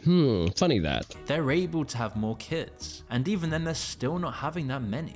Like an idiocracy, where you'll get these upper class people debating whether it's a good idea to even have one child. So how can you expect an undervalued, underpaid worker class to ever be able to have the time, money, you're an undervalued worker. I guess your work isn't that valuable. or even possibility of raising a family? especially as more and more governments cut childcare, youth services, community centers, third spaces, police numbers, the list just... Yeah, we don't need to rely on the fucking government to fund the whole thing, because that's sort of part of the problem. Maybe we don't need a government that's so involved in your fucking day-to-day life that it requires to tax you to death so that you can then no longer afford to have a family. God, holy shit, he truly is a Redditor. Goes on. But the effect down the line is just a less safe, less connected society that is not replacing itself. Huge populations in the entire Anglosphere are just disappearing over time. And this is where it gets interesting, because if you think about the West 150 years ago, it wasn't like we were even that much richer. So many people struggled, poverty was rife, the poor worked insane hours, but they still had families, often large ones. So why— Yeah, you know what we didn't do? We didn't import infinity migrants, and then we didn't tax the productive class to death. Actually changed? Well, religious communities and spaces, shared culture, social traditions and rituals, these safety nets that help people to share life's burdens, were just erased. Modernity has completely stripped away all the essentials that make replacement. Does modernity prevent you from engaging with any of that? I would like to actually hear that be the case. The massive social engineering poison flows have finally done what they wanted to do. Start negating the IQ advantage. Pretty much, yes. But like again, it's a cycle that once you notice, it's actually reasonable to expect to break it. Like you can just, you know, not do things that are harmful to you and do things that are beneficial to you. I insist that both people in Oni have free will. You just refuse to participate in negative spirals. Your population, just a natural part of human evolution.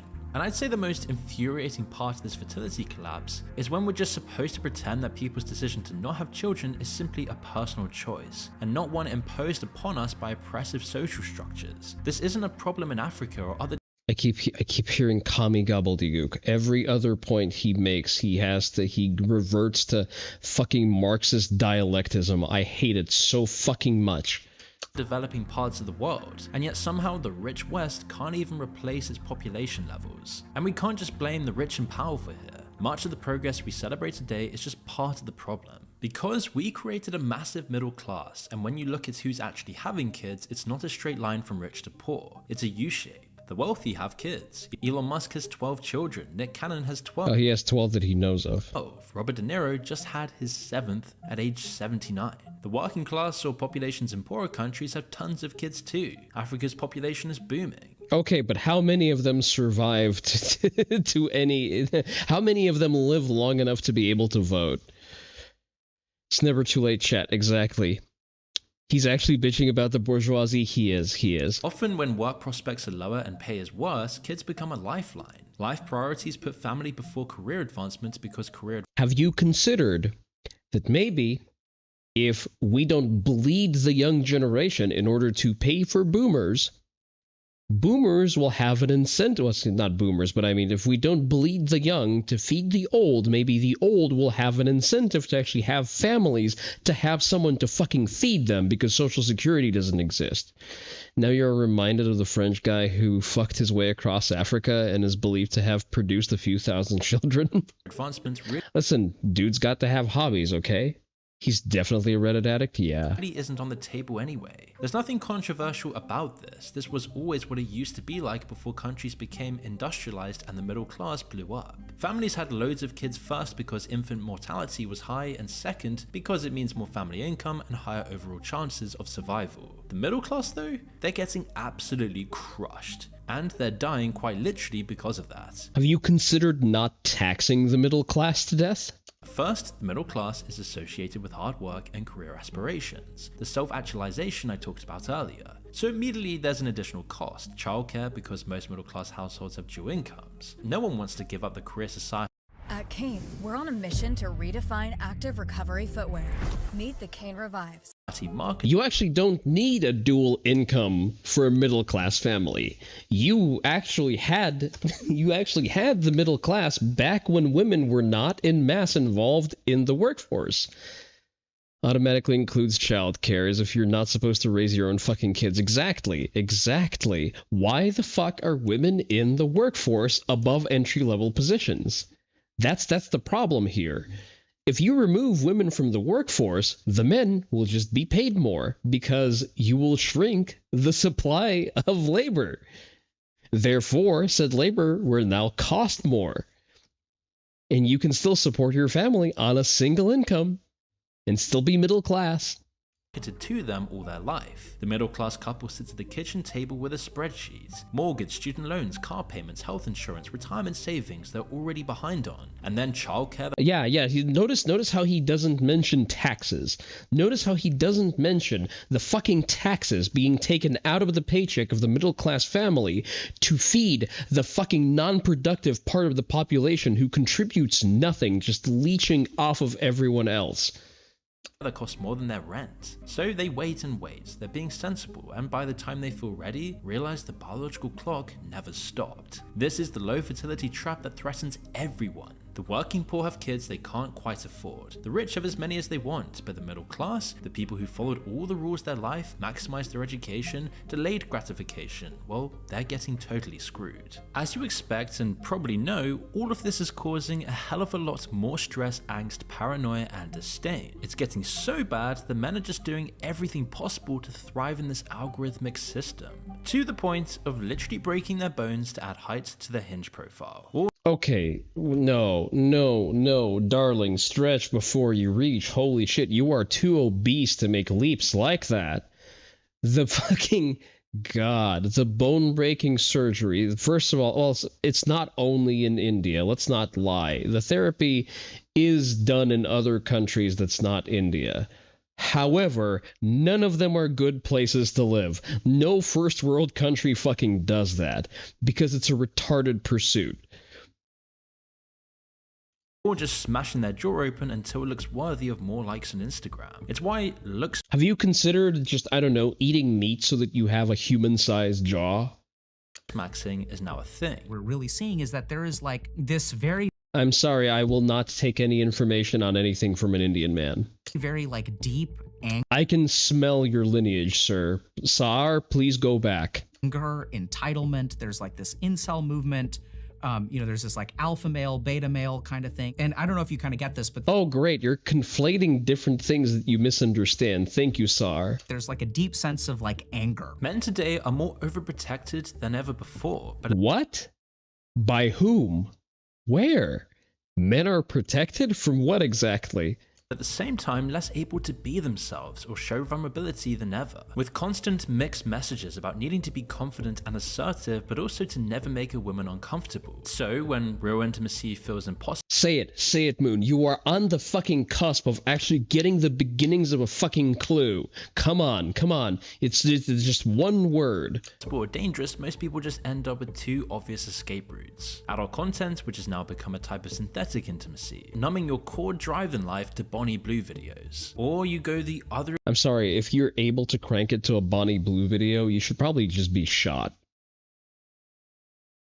Moon is disturbingly obsessed with clavicular. I mean, he's probably still living in the shadow of being mogged by him, if I had to guess. Extreme route, monk mode, with alpha male gurus, where you...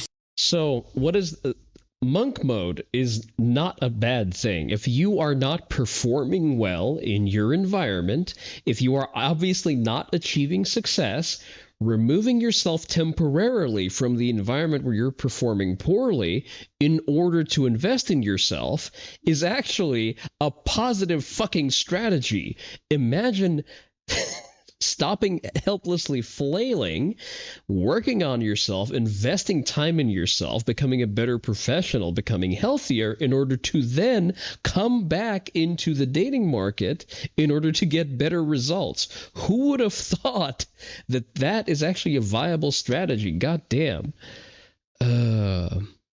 Clavicular got mocked by the judge in his trial. Tragic. See influencers taking TRT at just 14 years old to looks max. We've discussed this at length. This is retarded. If your child takes taking testosterone at 14 years old, unless you are clinically hypogonadal, if there is something congenitally wrong with you, like Hassan, is retarded, because just puberty is already more testosterone being produced endogenously in your body than TRT. So I was like, I'm gonna get my physique going as quickly as possible. I do not care about side effects. I don't care about any implications. Yeah, you know how do you get your physique going as quickly as possible as a teen? You train 5 days a fucking week. That's it. That's all you have to do. It's that fucking simple. No magic pill, no amount of pharmacological intervention is going to do any better than just your natural puberty as a physically active teenage male. Ask me how I fucking know. Oh, this guy's using drugs. Like, none of that shit really fazed me. There's even an influencer influenced so much by his love of American Psycho, he offers expensive courses to help young vulnerable men ascend. Even the escape routes offered by these men are roads to nowhere with heavy price tags attached, but they all clearly indicate that there is a crisis happening. There are symptoms that dating is falling apart. And with more and more endless towns and cities designed around roads for vehicles and the loss of communal spaces that once enabled people to meet— You know where those fucking roads go? God, you fucking mouth breather. They go to the communal spaces. You can just get into a car and drive to a place and there will be people there. You can sign up to a fucking class and just attend it. Third spaces have not disappeared. People still go outside and do shit. I know that because I go outside. Naturally, free time is just now dominated by screens. We need more exaggerated extreme content, whether it be some crazy look-smack rant or watching 1,000 men line up. Novel, extreme concept. Put down the fucking phone. Have you considered that you actually are making a proactive choice to fill your free time with screens? That is on you. That is on you as an individual deciding to occupy the time that is available to you by doom scrolling through TikTok, through whatever the fuck else you occupy your time with instead of being productive. Put down the fucking phone and the fucking fork, by the way, and go be productive. Do something useful with your fucking time. No one is preventing you from doing that. Quite the contrary, people are waiting there to enable you to engage in whatever productive pursuit you want. There are gyms on every other fucking corner. There are interest clubs. Abundant everywhere. Just go the fuck outside. Learn a skill. Outside. Yet whenever this is— You're going to LARP in the woods just to spite this guy? There you go. Go to the fucking range. issue is talked about publicly, it just sounds like a joke. No one ever takes it seriously, no one even thinks about it. In fact, society will just continue to tell us that biology doesn't matter. Sex, status, attachments, presence are all just irrelevant. We're now post-animal, caged in our rooms, playing out life virtually, deprived of community, ritual, movement, and a necessary— Brother, that sounds like a fucking skill issue. Again, like all I keep hearing over and over again is Redditor talking points, the rich are the bad, and skill issue, skill issue, skill issue. All you have to do is find a thing that is interesting and then go and do the thing. You know what's happening behind me right now?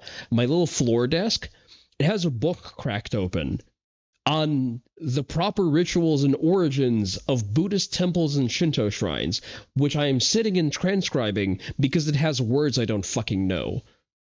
And the only involvement of a screen is my translation aid for words I don't fucking know.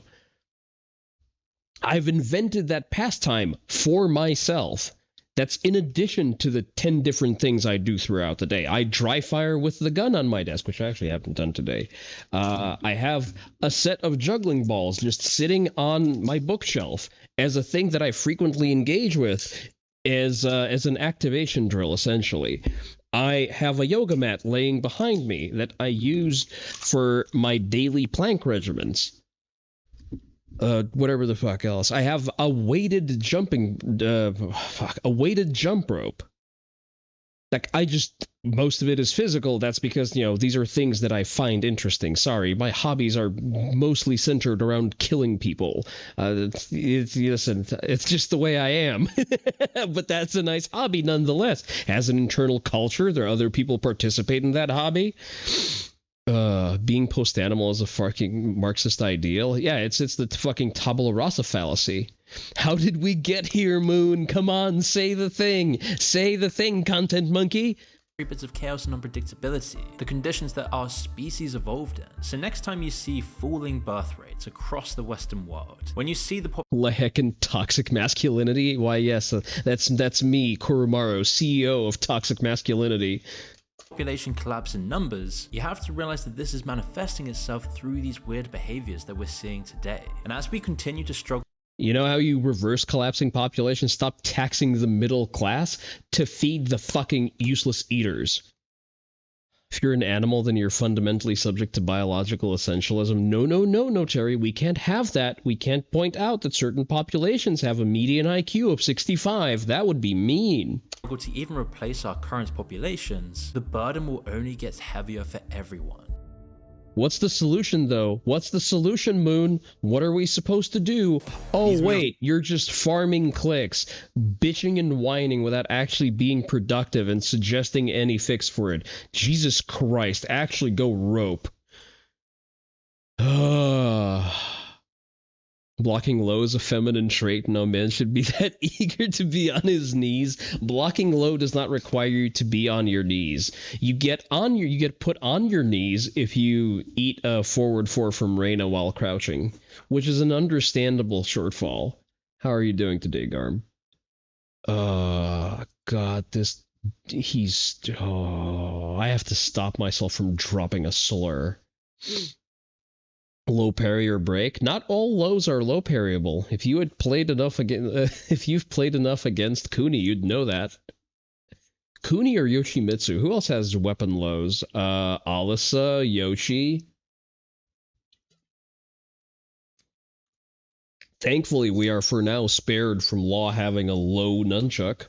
But, you know, with all of the adults apparently leaving Tekken, that might be something we have to look forward to. All right, let me actually switch over to Tekken, because I want to play Tekken.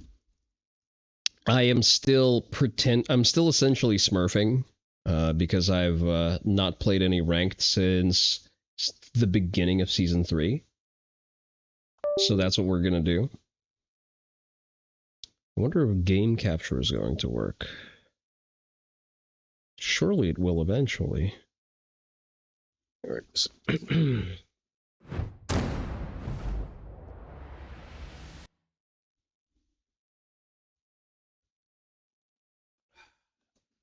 Soul Calibur's single nunchuck guy was always an immeasurably high skill character with an unbelievable amount of options and inputs.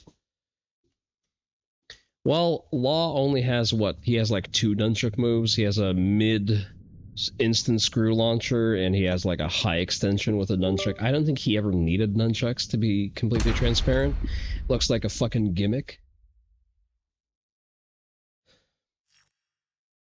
I don't mind Kunimitsu. I've played against a lot of Kunimitsus, and they don't ruin my day. Like, in order to be problematic, the Kuni player actually has to be good at Tekken, and they need to play the game. Outside of a few questionable design choices like QCF 1+2, she seems to be fine.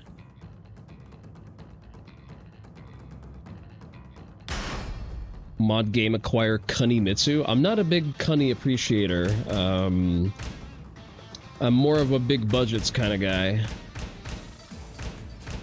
Actually looking for budgets that I can play on stream and not get banned. We got some budgets going over here. But yeah, definitely we do not partake in the Kuni here. That's why in Azur Lane all of my ships are at least heavy cruiser and upward. Get ready for the next battle. I'm limited to a very... It's the best pun you had. It's not even the first time I've heard that. I need to We go casual match or did we go straight into rank? I forget. Well, I guess we're just not getting that confirmed. Okay, I need to practice my electrics first anyway. Console player, sure. Never mind.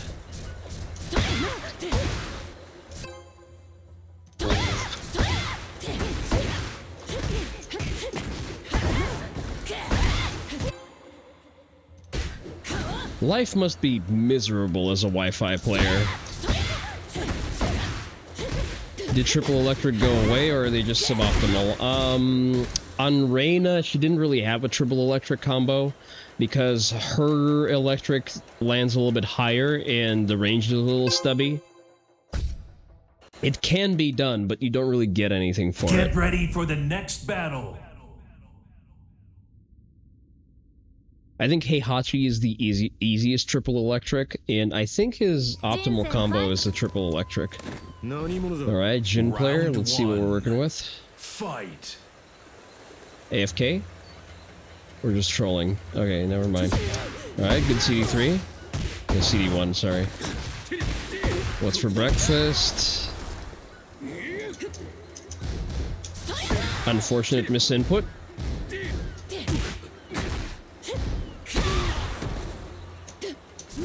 Misinput from me.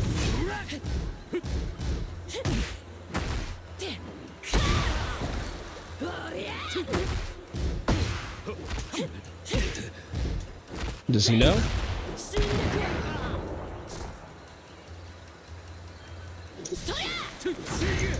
Yeah, out of reach. She just goes for the safe option.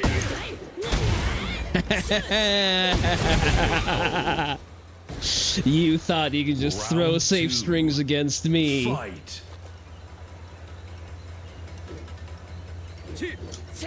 Ah, the recovery is a little too fast on that one. Does he duck? Go low. Sit. Ah. That's unsafe.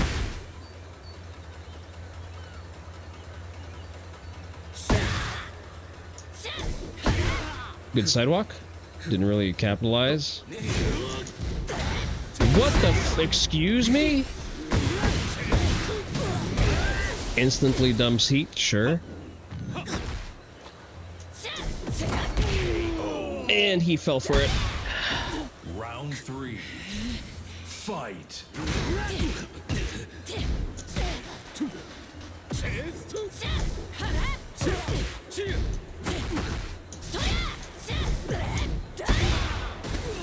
There are 2 hits in that string.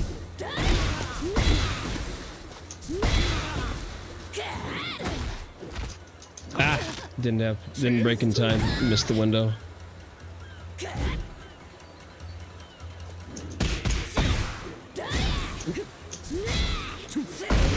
Hey, okay, unfortunate trade. Good enough for government work. You win. Let's see his stats. Let's see his stats real quick. I'm not gonna bully. I'm not gonna say bad things. Get ready for the next battle. Knee broker stuff to rethrow attempt. I mean, knee is very good with frame math. Comes with, you know, the territory of being a cyborg. Fight. That should not be safe. I guess I need to punish the high first. Sidewalk? I need to remember to duck that.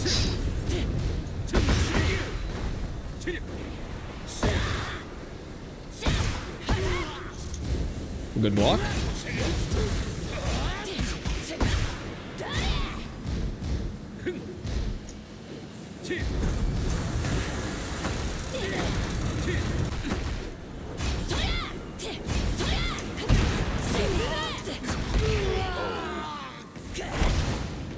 Round 2. Fight. Side step. Good side up. Unfortunate. Didn't capitalize. Misinput. I'm getting a lot of false down ones. Or down 2s, rather.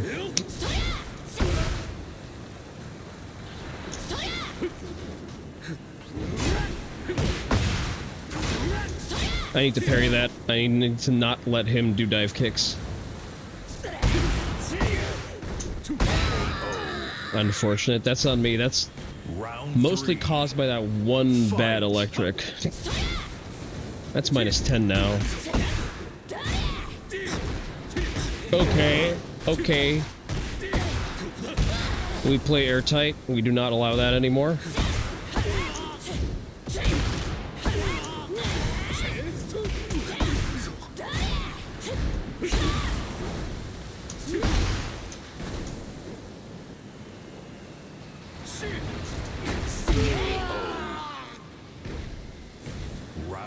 Want to go for a guaranteed damage chunk throw?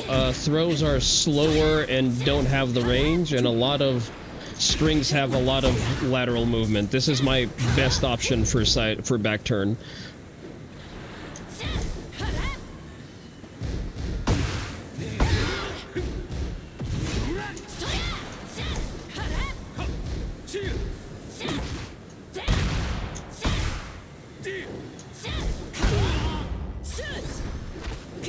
Just raw throw.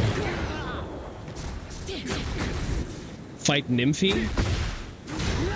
Is she on right now? Melty, I don't think you win.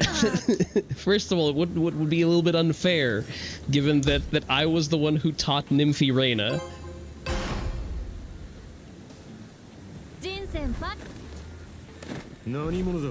Round 1. Fight.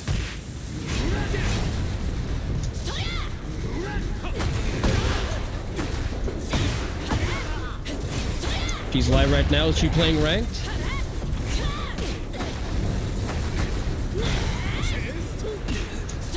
Oh, good duck. Nope. That's punishable. Gonna do that again.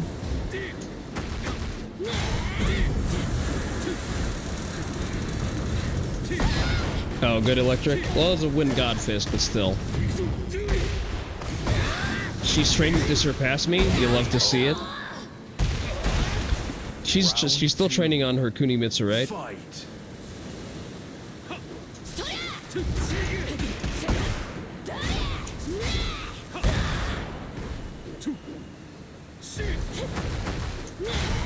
He's never ducking there, so I can just go for my other options, I think.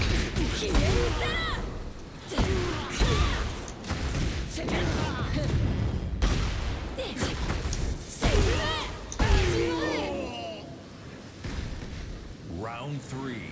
But yeah, listen, I'm all on board. I'm all for Nymphy training. If anything, actually helped yesterday with some of the Kunimitsu cheese.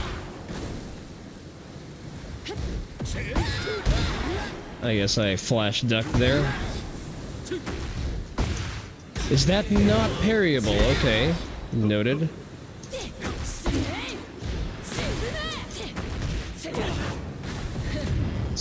I'll line at the wall there.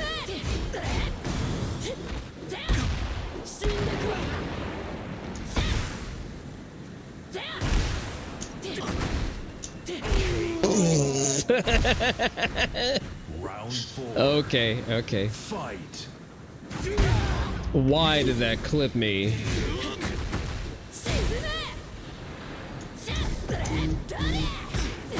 Suboptimal damage, okay.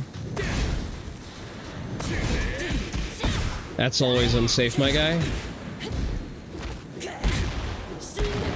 One of these days he's going to figure out that that's actually a 2 break.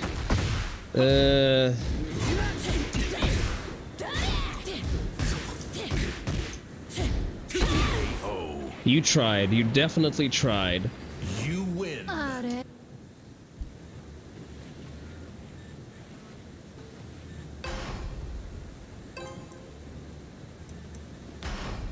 right, let me do one more game. I'm gonna warm up, and we have to hit ranked. This is embarrassing. I will not suffer being a blue rank. I refuse to suffer that indignity.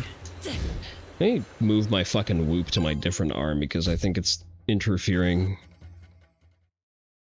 Get ready for the next battle. Oh, there you go. There's a Kunimitsu. There you go. A Kuni player. Ask and ye shall receive. Round 1. Fight. Alright, let's see what's he got. Let's see what's a Kishin Kunimitsu got.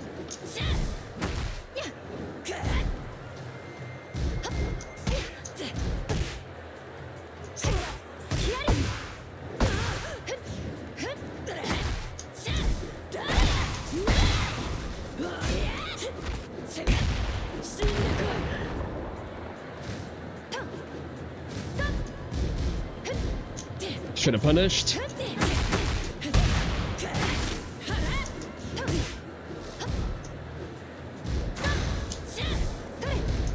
Minus 13, but I will take this. Round 2. Fight. Ooh, good whiff punish.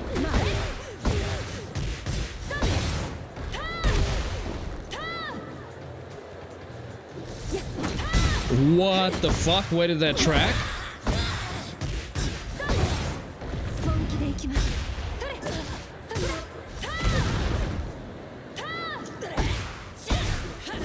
Goddamn, she has a small frame, so my back turn combos are different. No thank you. A little bit suboptimal as far as combos go, but that's okay. Good sidestep.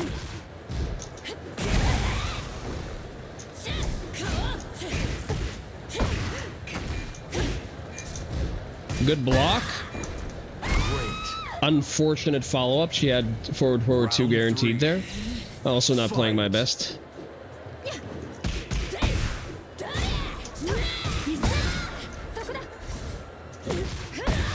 Could have just had that for free.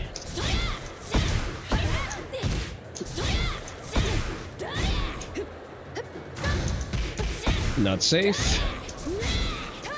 Oh, good hop kick call out. Okay, he knows.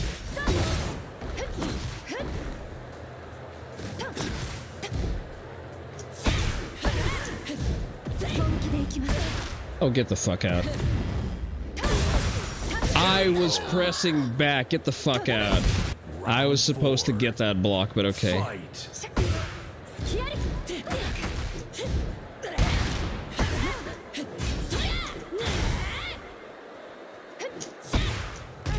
I'm doing bad combos.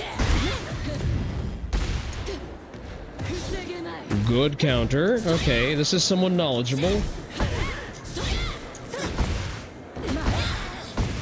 Right, sure, I ate the launch for free.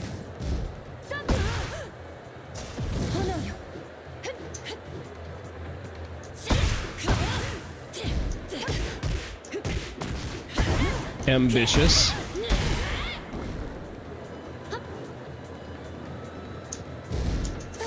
Ooh. Spicy. Girly, you are negative there. Let's check that defense stat. It's someone at the very least aware of Reina flowcharts. 60 defense, holy damn. Round 1. Fight. Reina's budgets mock the Kunimitsu. I mean, to be fair, these are not natty budgets.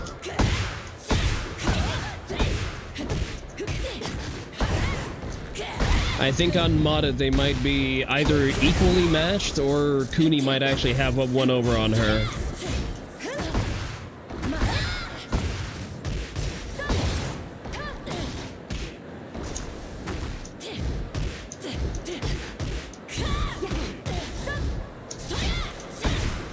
Stop that! Alright, that was a misinput. I wanted to just complete the string.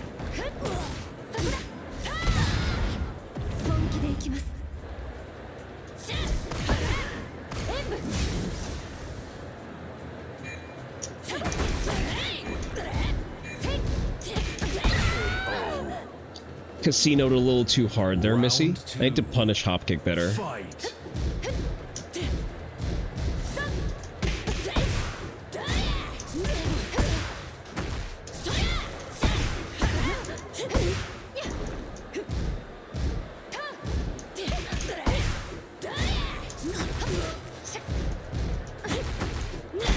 From my understanding, Kuni actually struggles with plus frames.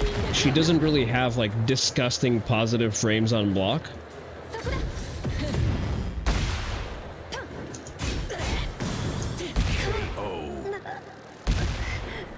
Round 3. Fight.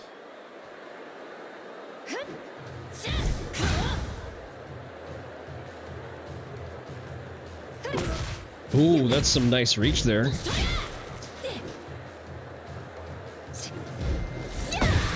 Ah, mistimed it.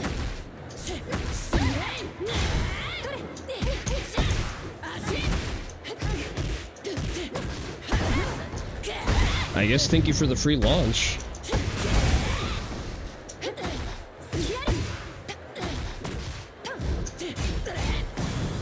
Is that not unsafe? I thought that was her while standing 3. And I broke that incorrectly because I touched the 1 button.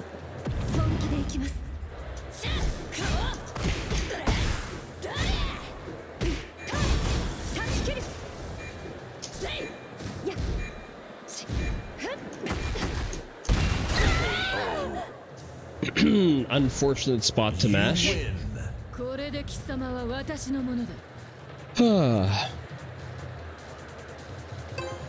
No, you don't want to play anymore? That's understandable.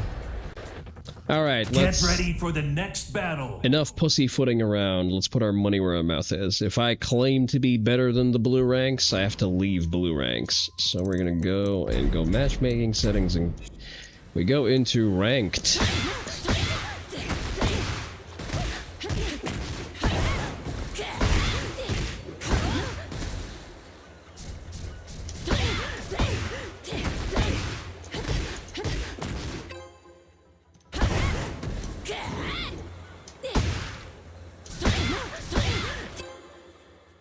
Let's go. Alright, let's see what we're working with. Dragonov. Okay. Dragonov. Probably about even with us. Not sure. Round 1. Fight. Okay. Just run the mix.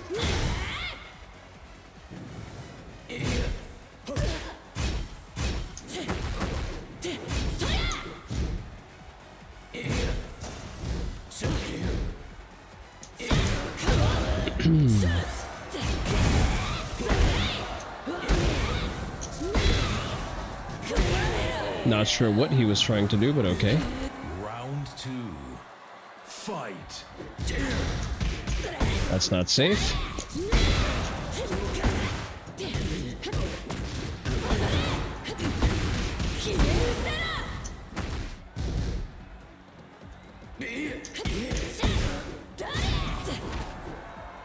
Mm-hmm. Perfect.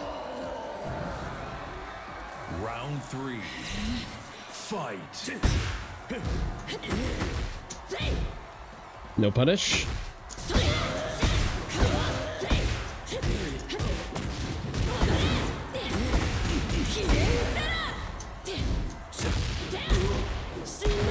Do not get up mashing. I said do not get up mashing.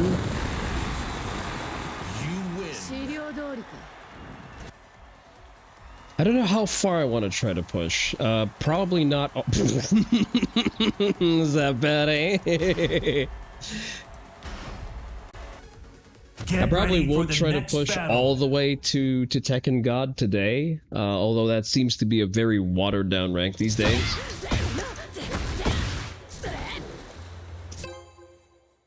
Melty, you can, if you want to, you can ask Nymphy if she wants to play a couple of sets. Ooh, Kunimitsu. We get to practice our anti-Kuni. And Raijin, you know, respectable rank too. Alright, let's see what a Raijin Kunimitsu plays like. Fight. That's plus, okay.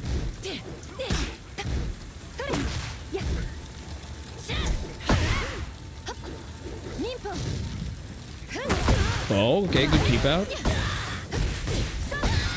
We need to deal with the 1-1 pressure, and we need to do that quickly. Alright, good while standing 3. I need to play a little safer.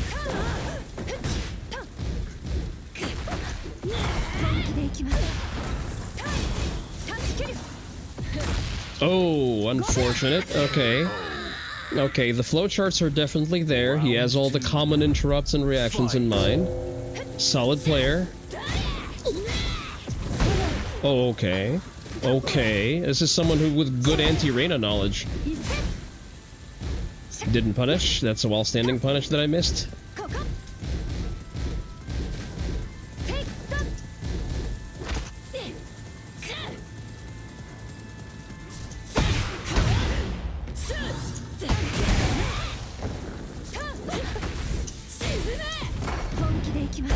Okay. We'll just cash out.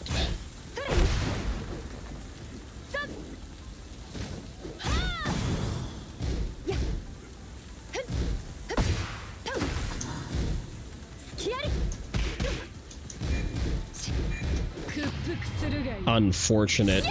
What the fuck?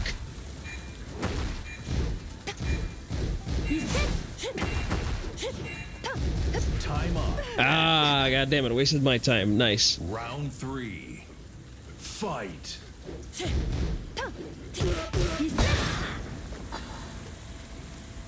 I might not have enough anti-Kuni knowledge to deal with this. Because he knows the matchup better than I do.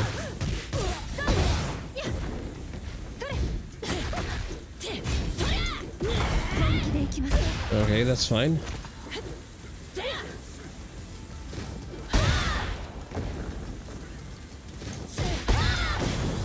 That's a very strong approach to I don't even know what that is.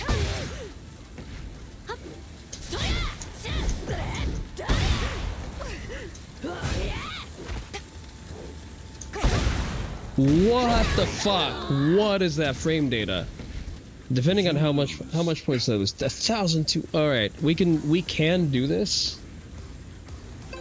Yeah, let's rematch. We can crack this. We can crack this. Round 1. Fight.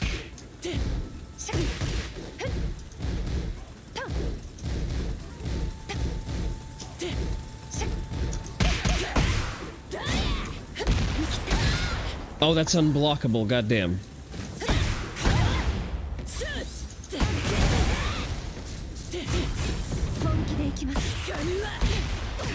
Okay, we know that that is not an unblockable. Good to know. Not even treated as a weapon. Round 2. Fight.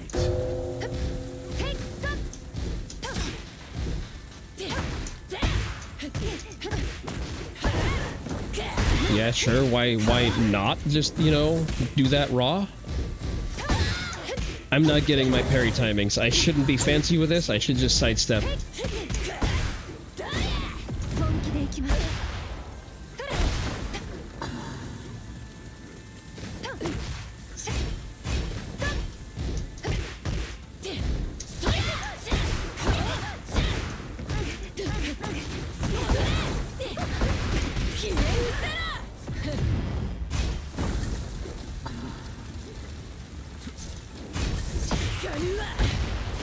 We got him. We got him. Round 3. Fight. Under delivering on the punish.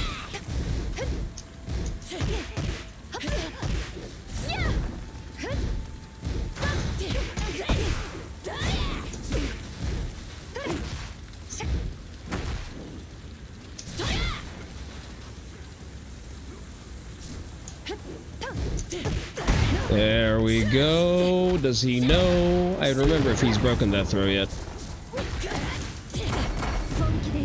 Ah, not fast enough. I'll take this. I'll take this. I'll take my W. You win. I win fewer points. It's so fucking infuriating. Let's see, check his stats. Okay, let's try to run the set. Generally, I am an advocate for play smarter, not harder, but this is a decent player. I'll humor him.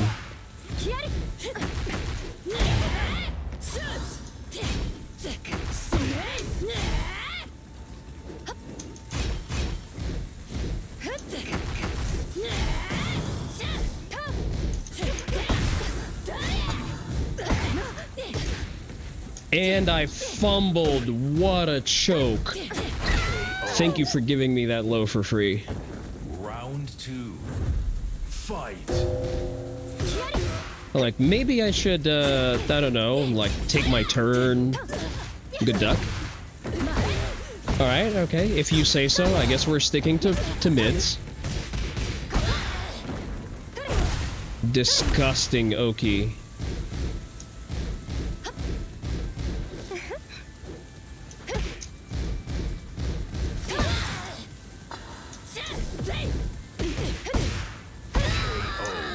That's down 1, right?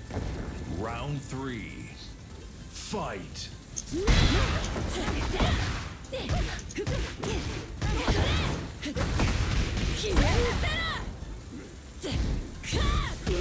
Alright, she respects those. I whiffed. Rather, I mashed into it.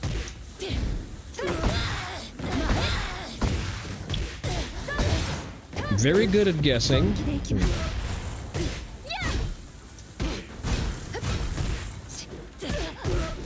What the fuck? I disagree with some of that frame data, but okay. Fight.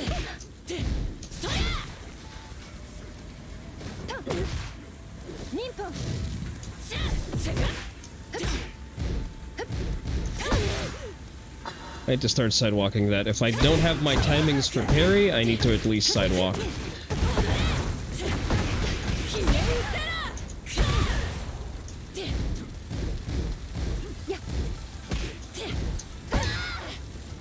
Damn, the reach on that down 1 is just disgusting.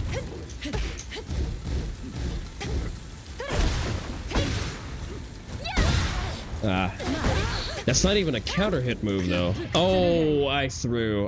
No, never mind. He pressed.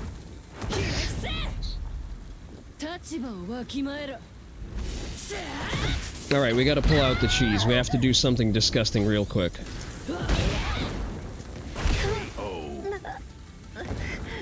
Final round. Fight. We just cash out.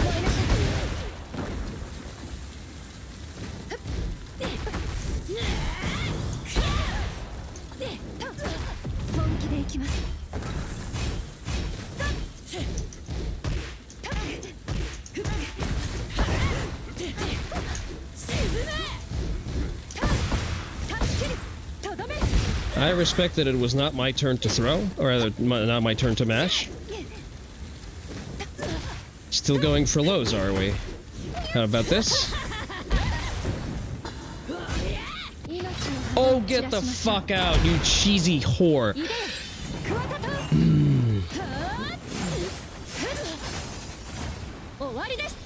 Totally noped it all in no glad. See, wake up rage arts for the win, I guess. Like, you know, when you need to be hard carried, there's always wake up rage art. God, fucking sheep, fucking dime store whore. Get ready for the next battle.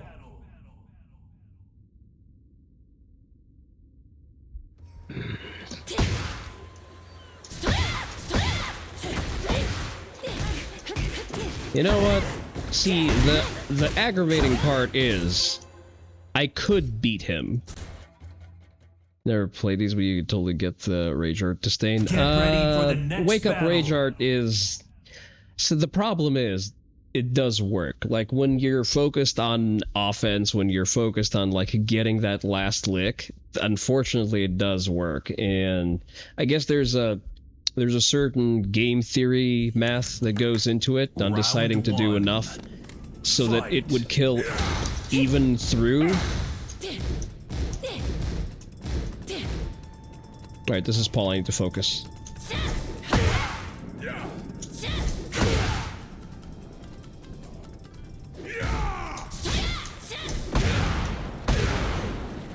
Yeah, there's gonna be a lot of this.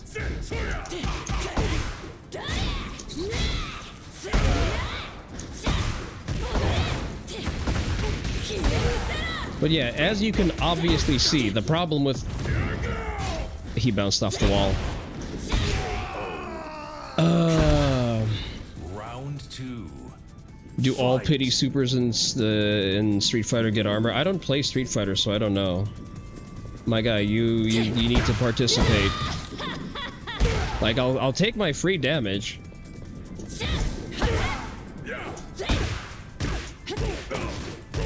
That's a bad combo, but I'll take it.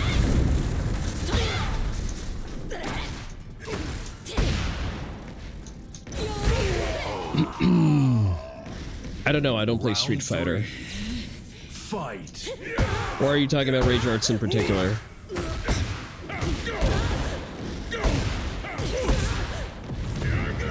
Alright, he's gonna get the break. I guess he's bad at his character, so he didn't get the break there. Good sidestep. Of course he matches there. He's a PAL player. They don't know frame data. Fight.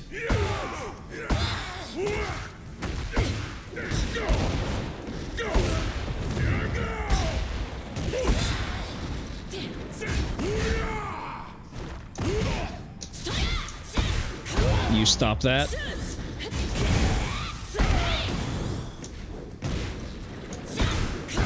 That was a great lag spike. I really appreciated that lag spike in the middle of my fucking combo with a just frame launcher. Holy shit, game. You win.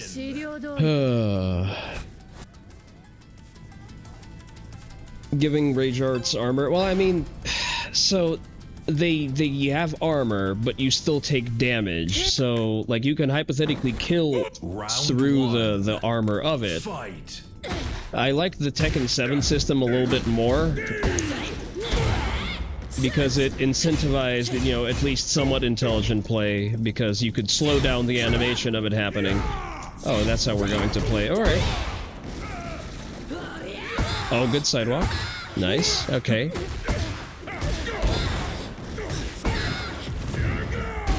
What's it gonna be, big guy? Oh, mid. Okay. I was expecting Demo Man. It was not Demo Man. Round 2. All right, let me lock in. Fight.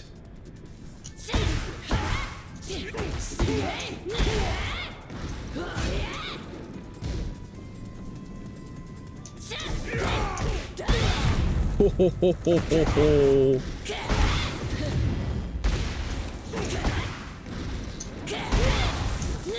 Ah! That would have been such a cool combo.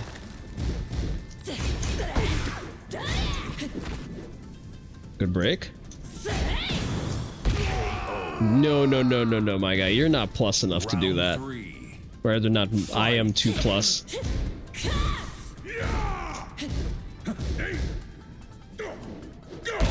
Ah, mistimed it. Mistimed it again. Good launch. Okay, I deserve that for being lazy. Should have gambled with it slightly less.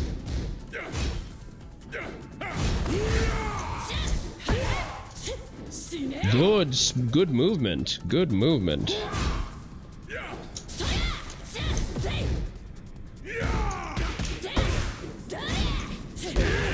Okay, yeah, sure.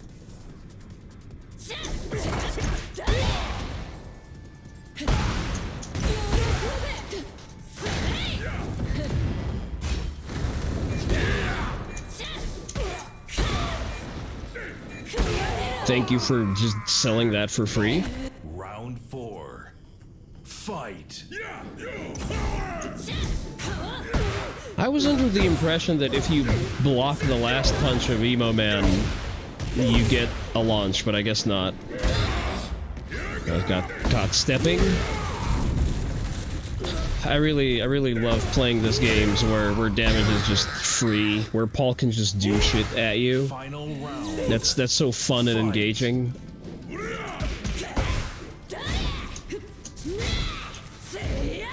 Okay, good patience.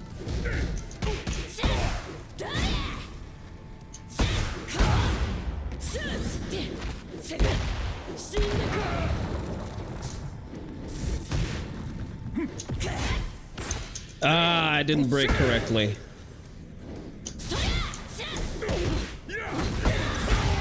I'm selling. I am selling for free.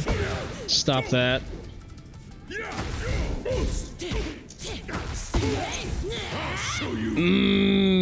Not gonna kill. Yeah, I did that to myself.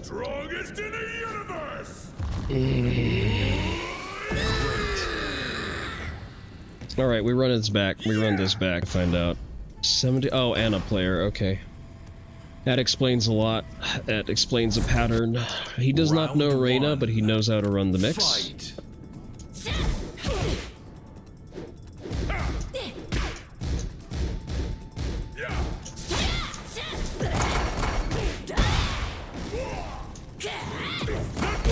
Where the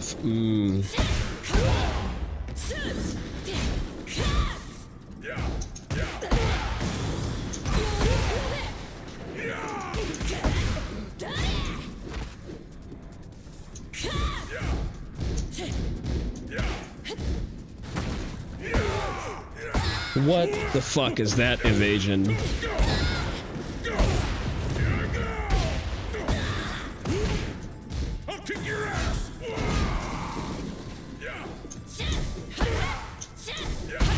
Oh, good sidewalk. No, I got lazy. I got lazy. I deserve to eat that. Strongest in the universe. I have a better mix up there. I could have just killed him for free there because off of Sentai 2, I should just do an assisted hell sweep, and it's too fast to step.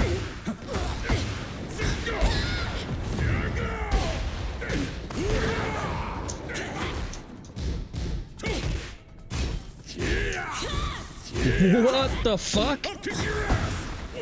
Excuse me, since when are shoulders safe?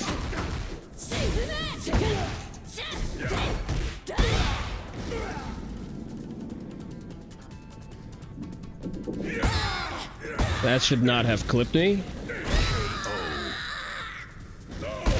Round 3. My damn 4 button is sticking.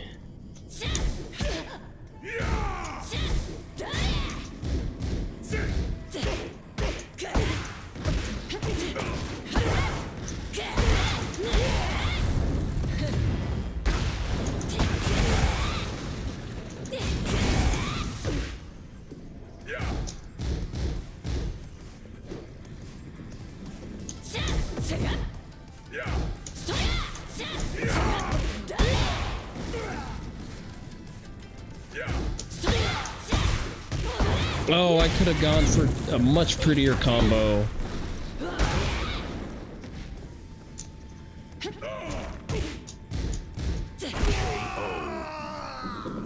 I'll be real, I couldn't CD3 from that side. I'm not even gonna lie. I fumbled the input.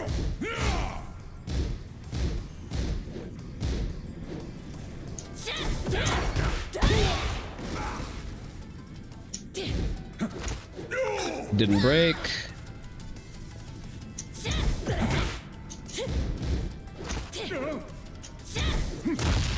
Oh, get the fuck out. How did you have the frames to do that?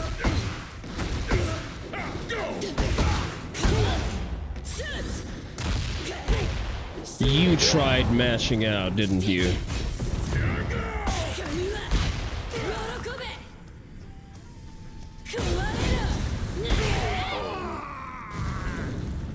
Final round. Fight. Why does Paul have high crushing, just, you know, as a staple in his movement? A high crushing, safe launcher. In addition to just all of the other shit that he just has.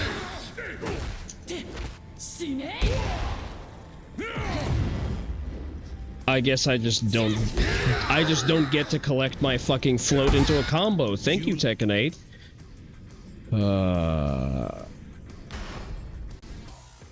Get ready for the next battle. I'm mostly annoyed when I just get robbed for no reason, because Tekken 8 is just not a well-made game, technically.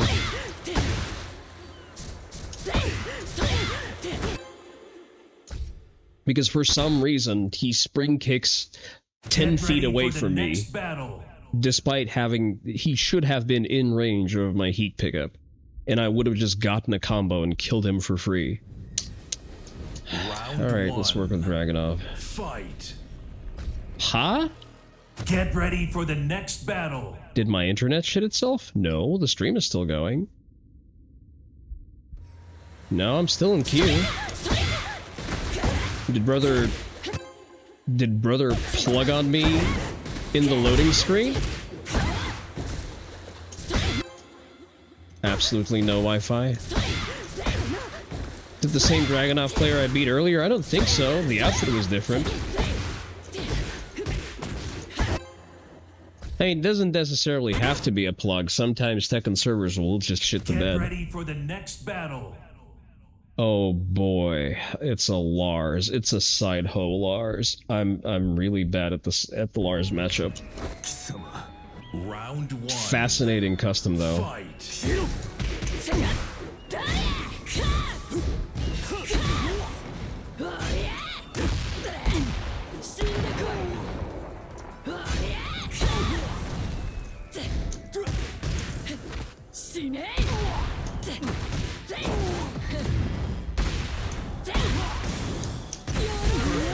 Fascinating character.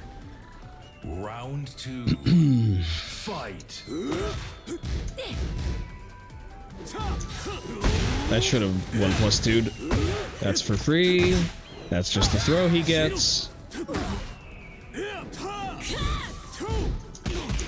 I just don't get punishes.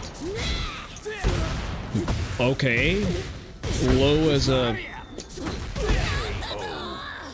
as a go-to poke, sure. Round 3. Fight.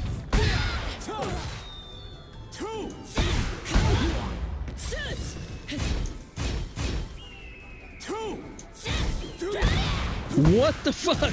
Why does a low pick me out of an airborne fucking state? Hello? Murray? Maybe before you start talking shit online, you fix the game? Nope.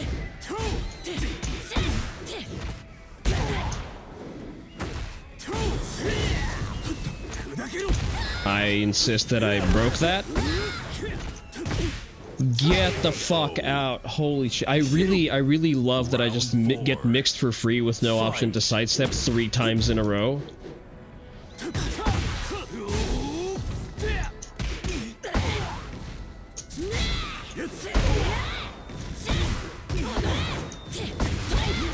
Ah, I was a little far from the wall there.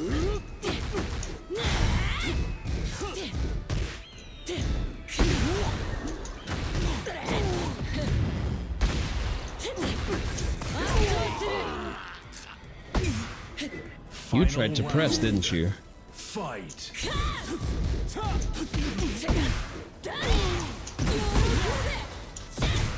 I can't blame him for trying that because it worked the one time. Like, I can't even fault him for doing that now.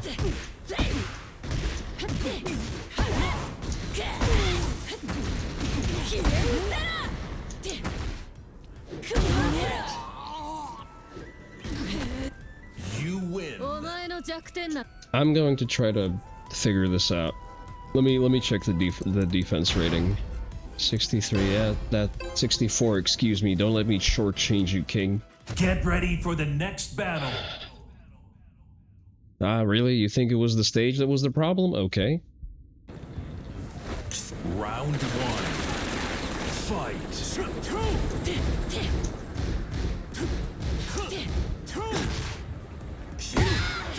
Good keep out.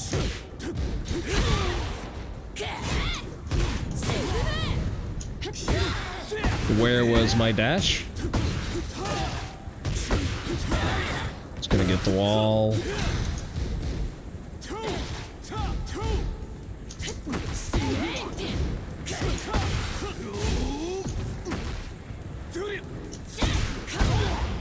Let's collect my damage for free.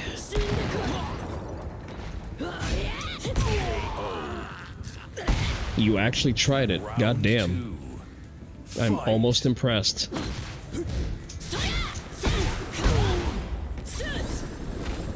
I mean, man definitely didn't pay $70 to not press buttons. He gets priority there. Really, he gets priority on that.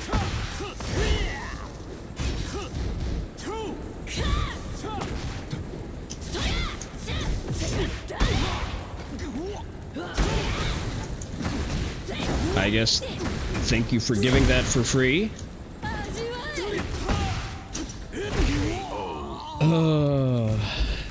Round 3. Fight.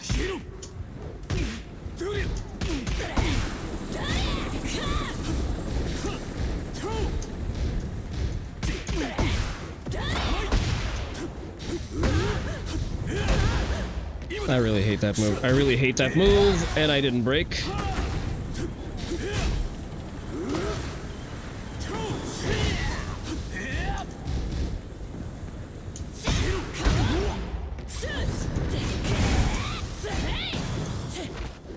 Oh, he's breaking those throws now. I'm impressed. Okay. Okay, I see your game, sir. Listen, this is better than most Lars players that I've encountered. He can break throws. That's like a gigantic achievement for them.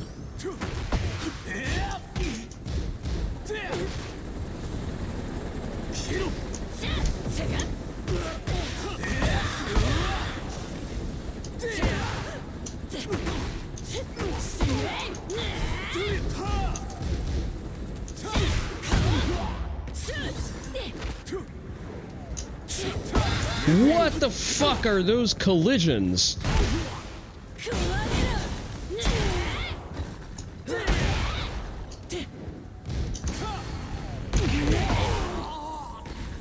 Ah, you win. Anus puckering, but for all of the wrong reasons. We're getting Tekken King today, at least. I need to have faith. I need to remember that blue ranks are not real.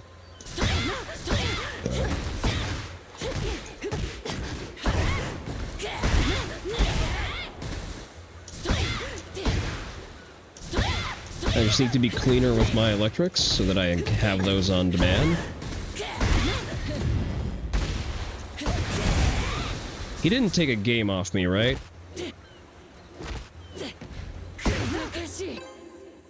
Wi-Fi, absolutely the fuck not. Oh, we need to workshop this.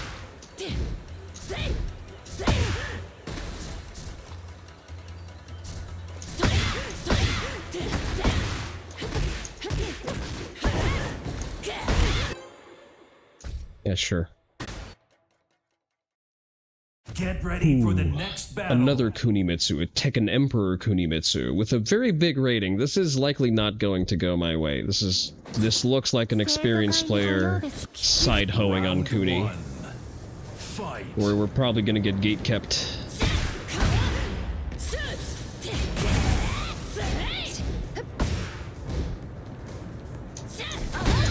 Oh, okay.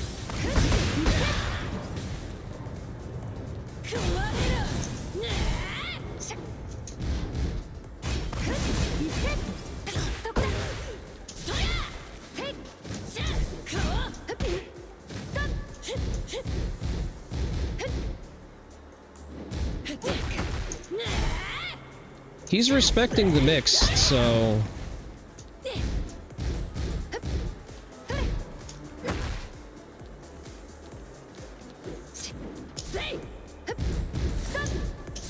Should have punished. That was not safe. I did not collect my guaranteed 3 there. Really? Now you duck? Really? From a probability perspective, it was probably correct to do that.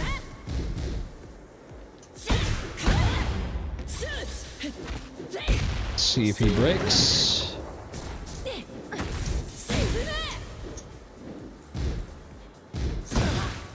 Should have ducked.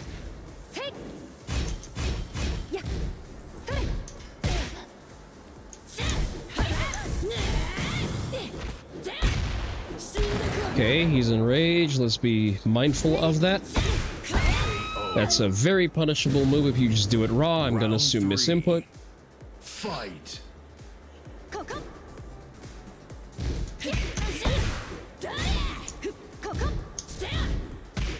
Good punish.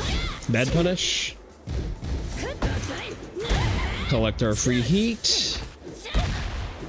I think he's going to probably not do that anymore. Should not have burned heat. I pressed forward.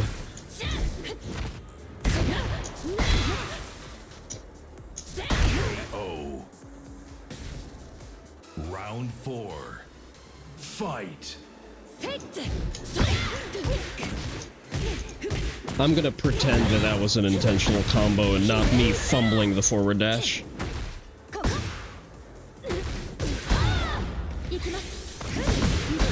I hate that that tracks so much.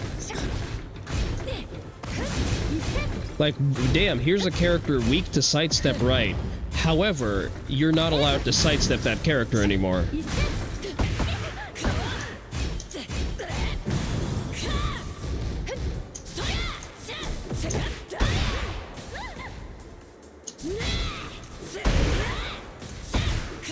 Thank you for playing. This has been fun. You win. Check the stats, check the stats, check the replay.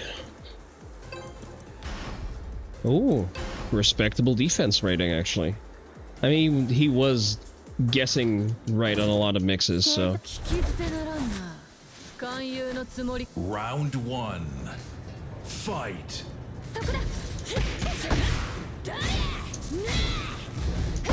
Alright. I need to respect that and punish the whole string. Or just do that.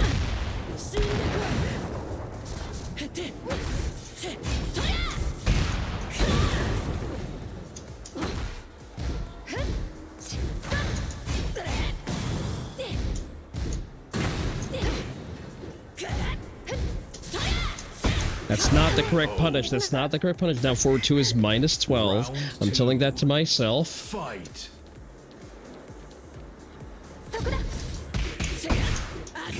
Let's make him scared. Good.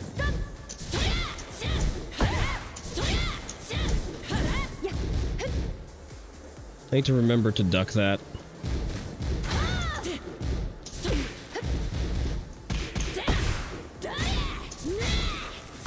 Oh, good down 1. All right.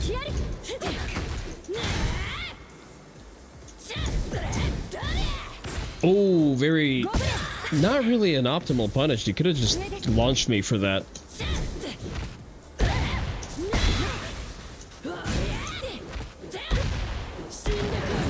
Really? Nothing?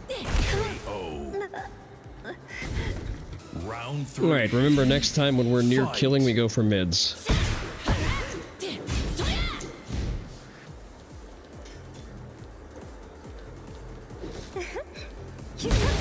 Ooh.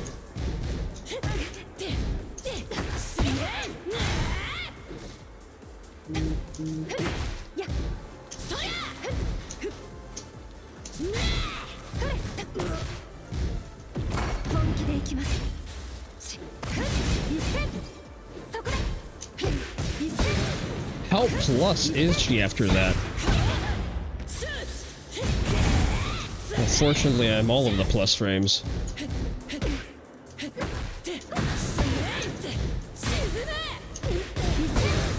Okay, well played, well played. That's entirely on me. I sold that. I should not have gone jab electric. That was too ambitious and unnecessary in that situation. I could have gotten away with just poking. Round 4. Just poking would have been fine. Side step right.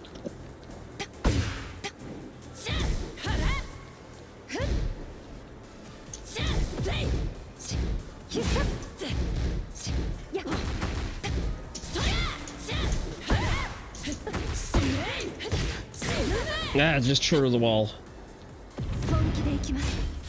What is that reach on the damn blade?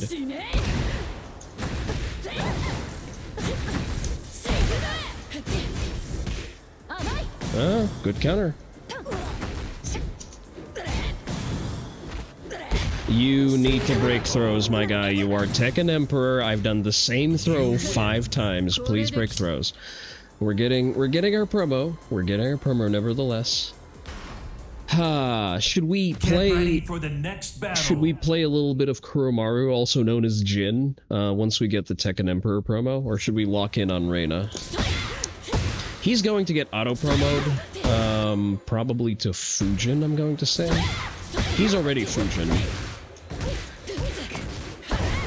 So he's probably going to get brought up to Bushin, if I had to guess. Get ready for the next battle. Ooh, Steve. Okay, Steve is a bad matchup. Mostly because I don't know it. 1, 2. Round right. 1. Fight. Let's run this.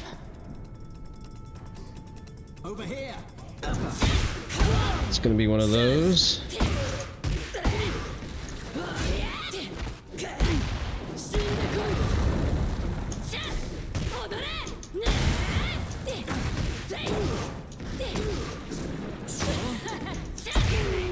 Very mash happy. Oh, he is Raijin. Okay, never mind. Fight. 1, 2, 3, 4. Could have gotten a lot more for that. Jin is still good. You're 90%. I'll read that later. No more playing around.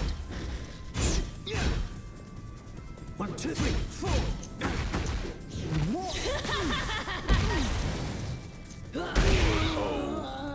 What are you doing, my guy? Round 3. Fight. I'm more comfortable on him. You're aware that I got my Reina to a higher rank than I did Jin, right? I topped out at Tekken King, mostly because I don't like playing the character. Oh, I guess, okay. Silver Lining, I got him to waste his rage, his heat, rather. Good punish.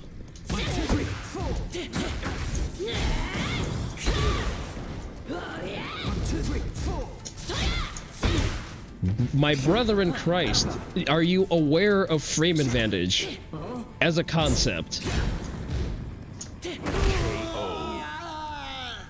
I'm gonna play him just because, you know, it's bad to just quit. Everyone's promoted to Kishin, okay. Sure, I'll rematch. I'm gonna look at your stats after this, my guy.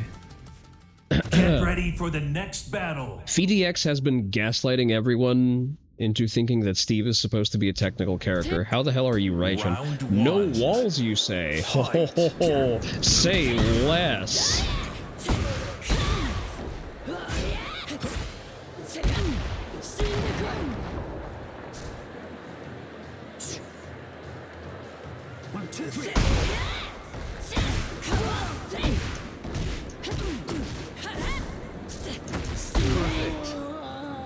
I don't know why that combo dropped, nor do I particularly care. Should have launched.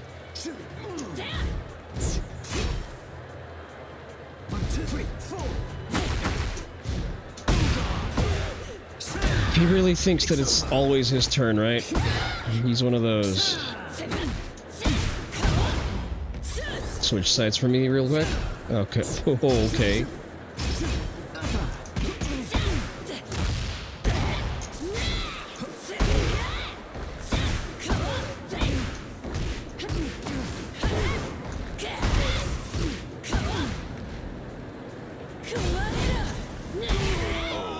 I had a solid. We're gonna look at the replay. We're going to look at the input replay. I have to know.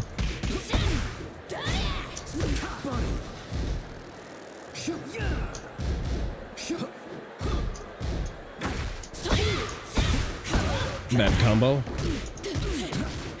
However, we can do something funny.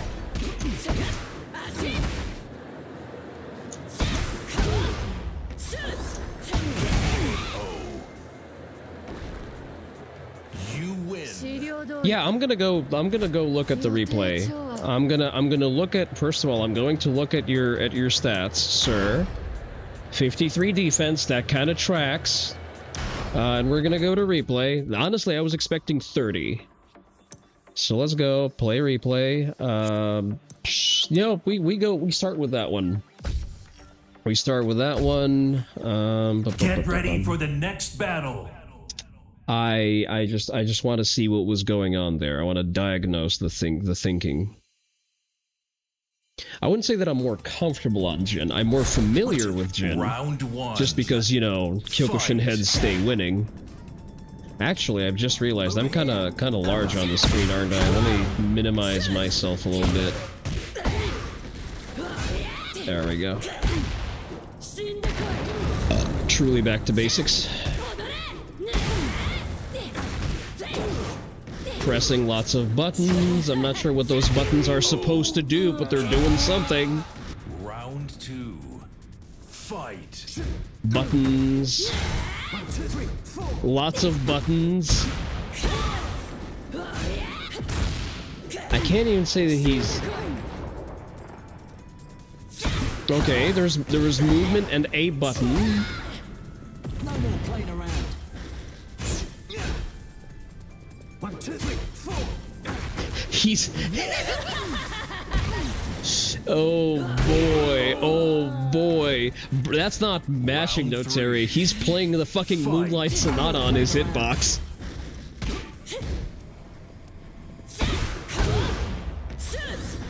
He's just randomly pressing forward and then some combination of 1 or 2.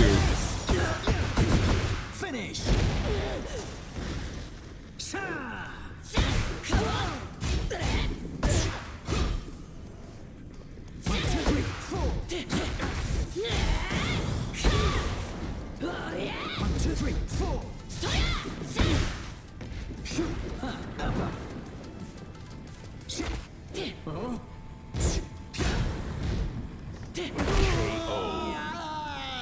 I'm having trouble keeping up with the input speed.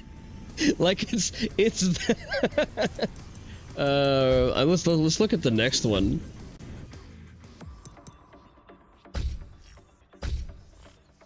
Get ready for the next battle. I mean, his attack frequency sure is S+. I gotta give it to him. I can't fault him on that. Sure is. Round 1. Fight. No, he is just randomly mashing. Like he's alternating between reacting to something and then just hard mashing, because these are not combinations that make sense for a bot to mash.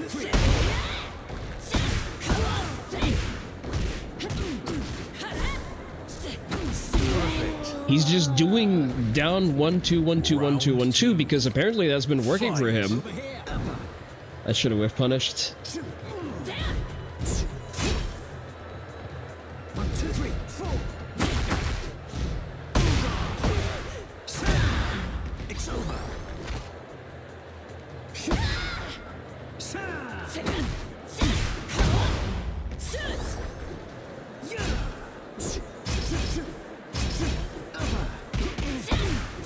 Alright. Could I have punished that better? -11, no.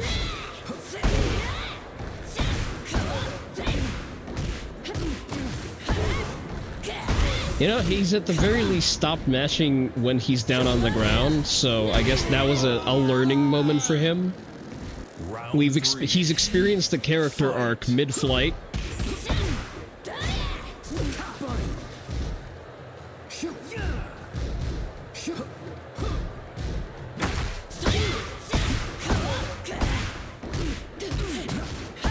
Alright, let's see when he starts pressing a button after that.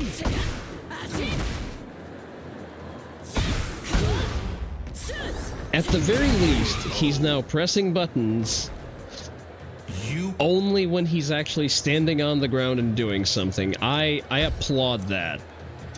He's made some conclusions based on the first round. Alright. Should I, how far did they push Jin up to Yaksa, right? I can do one more Kuni match. Not Kuni match, one more Reina match.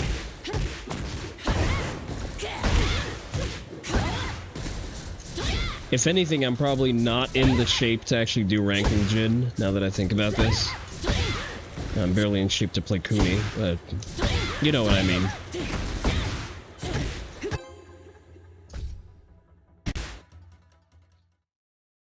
Get ready for the I remember next playing battle. a gamepad like that since Marvel vs. Capcom 2 in an arcade at age 12. Oh, actually, Kunimitsu. Bushin Kunimitsu. Kind of cutesy.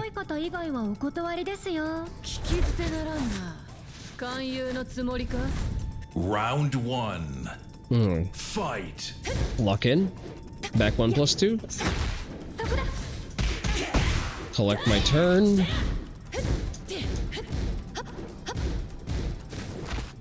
I know that that is a 1 break. I should be breaking that.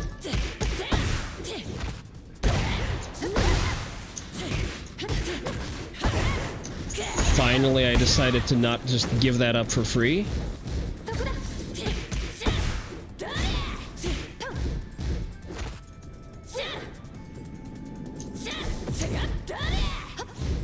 No punish.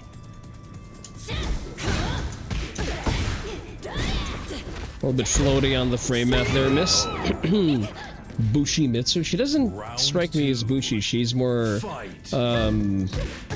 streetwear alt-ho. I'm breaking that.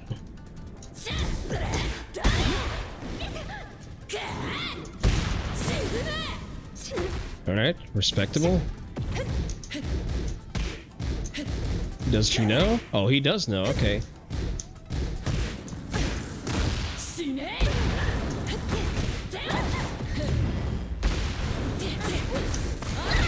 No, you don't press buttons there. Round 3. Fight.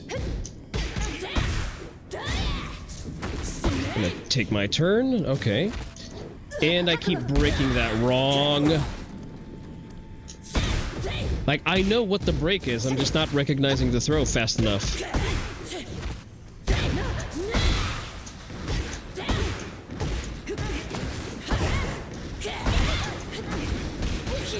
Optimal wall combo on a trade? Hell yes, we take those. You win. I could have probably gotten away with something even more preposterous on that trade. I hate to up the texture quality, it looks washed as hell. Are you going to respect my frame advantage? I have a back turn move that I forgot that I can use.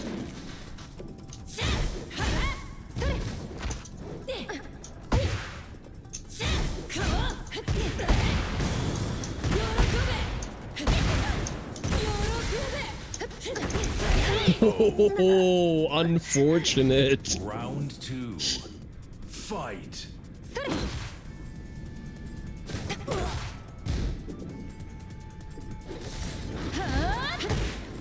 That was supposed to be a down forward 2, please ignore me.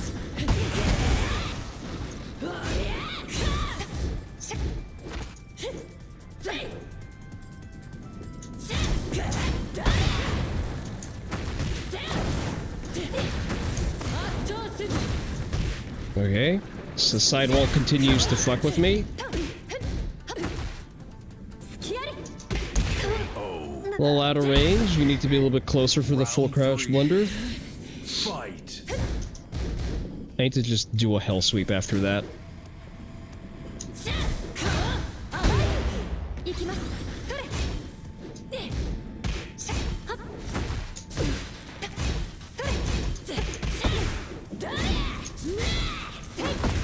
Straight into hop knee, sure. No, that's...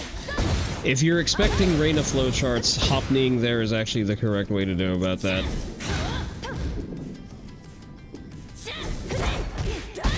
No. What? I guess I don't get my launches anymore? Or that wasn't launches, I don't get my punishes anymore?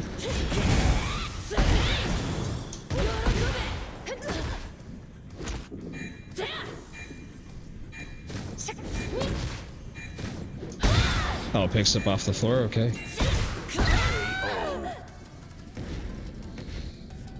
I did not play optimally. That's on me. There was harder counterplay for me to do. Get ready for And the by harder, next I mean I battle. could have had more impactful counterplay on things that I should know.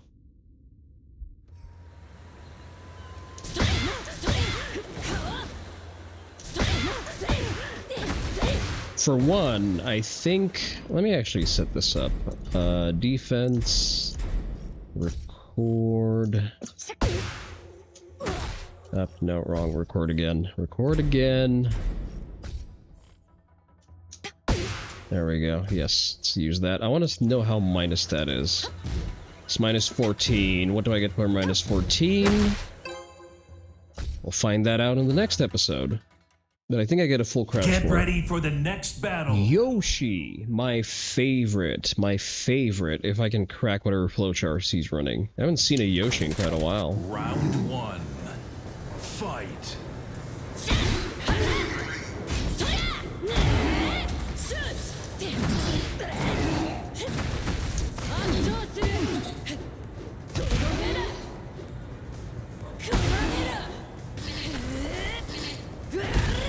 You really tried the hop into hop knee.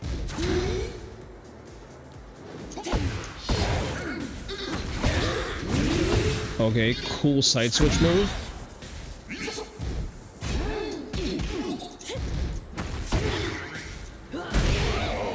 Ho ho ho ho ho! Heel right through the sternum, god damn.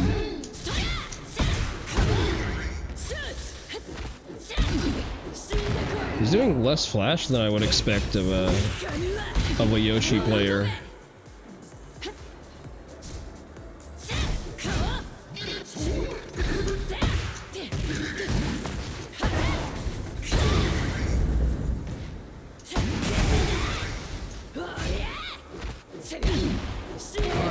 Well, he did try flashing. Those are some sharp-ass heel, I know, right? Fight. Alright, sure. A little far. Deserved. I maintain that I ducked that.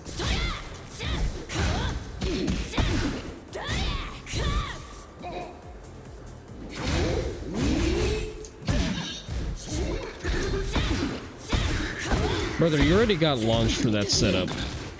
Why would you do that again?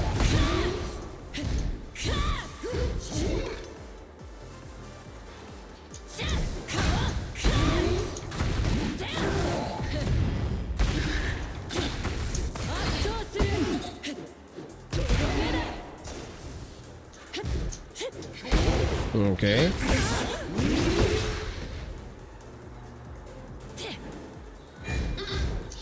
Ah, there's a third hit there. Oh, I sold that for free.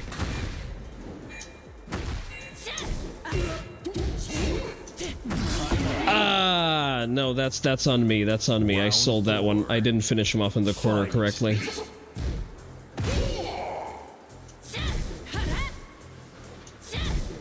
You're gonna start trying to flash that, my guy. Otherwise, I'm gonna keep doing that. The unblockables are coming out. Okay.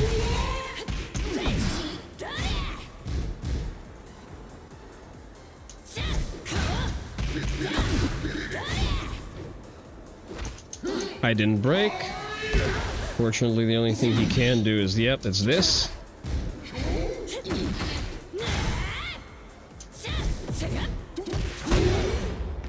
Is that 13 frames now?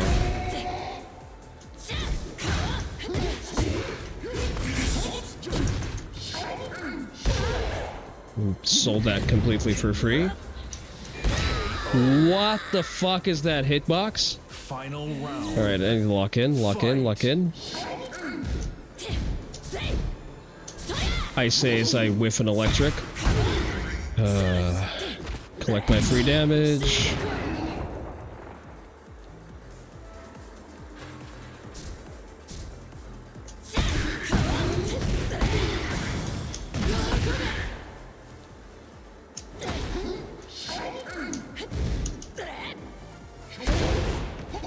I feel like I blocked that. I kind of insist that I have blocked that. There we go. I'm gonna rematch. I can definitely play this cleaner. 1,000 and I need what? So I need 7 more wins to get to Tekken Emperor. Probably doable. Round 1. Fight.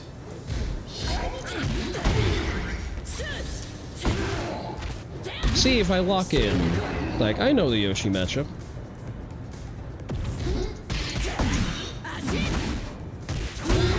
I say as I eat that with actually no reason to do that.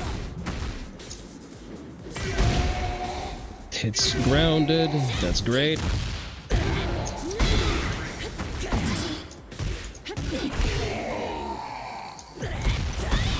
Round 2. Fight.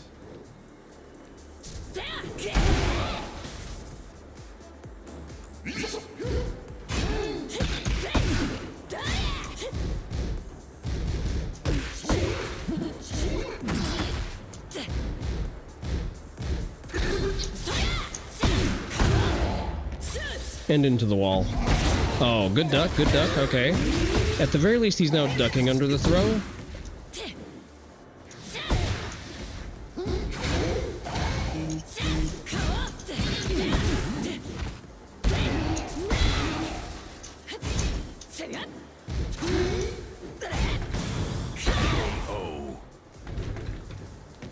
Round 3. Am I gambling with the 1+2? Yes, but I get a lot for it.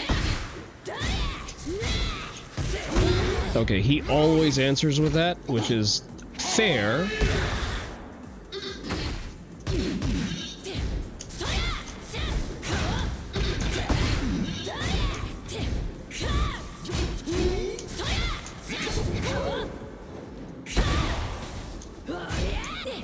No.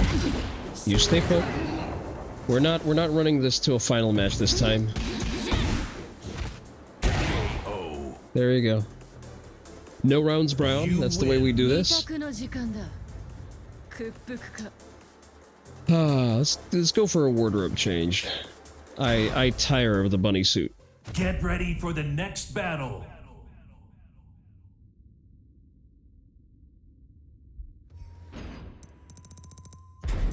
Character select.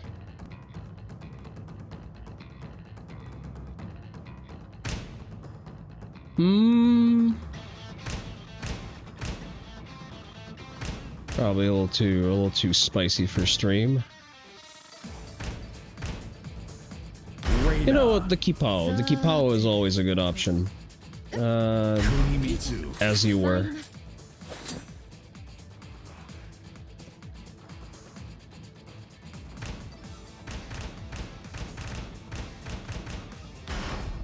We stay in Yakushima for not bothering with walls.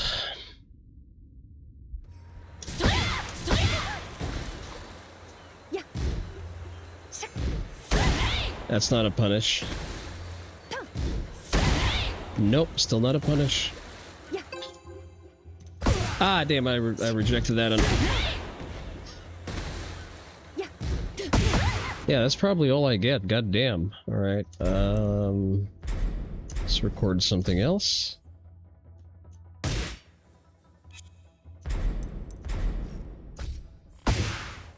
Okay. Alright, let's keep that.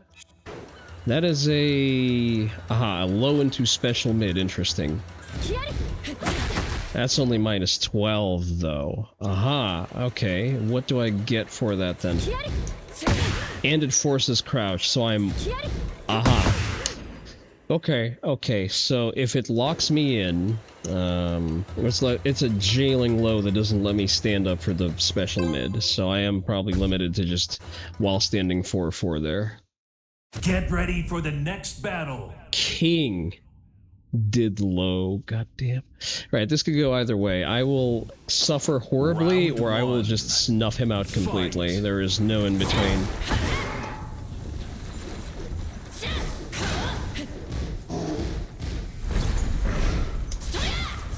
Seems to be a halfway decent player, at least based on the Korean backdash.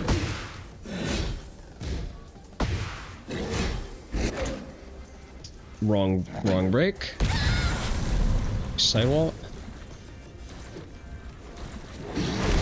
I hate that shit so much.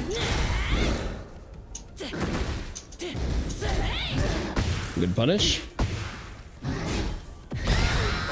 Yeah, kills me through armor. Fair. Okay, it's gonna be one of those. It's gonna be a good player who chose to play King for some reason.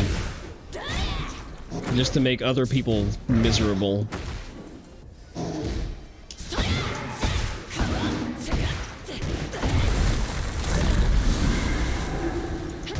You, sir, have chosen to serve evil.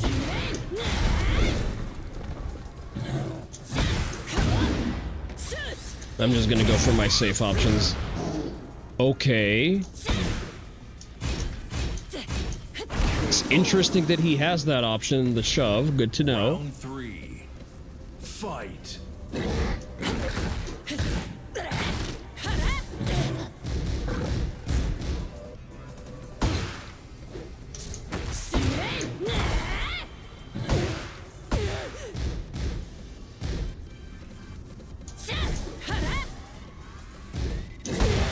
Okay, fair, good.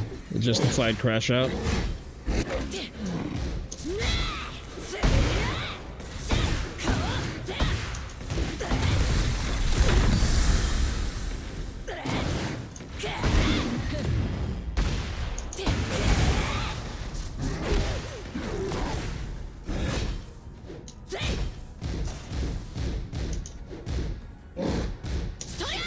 Oh, brisk sidestep. Okay. Gotcha.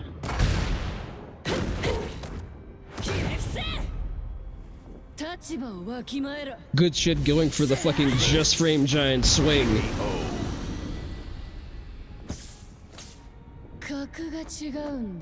Yeah, so this is just a good technical player playing King, which is unfortunate for me, because I really don't like dealing with that.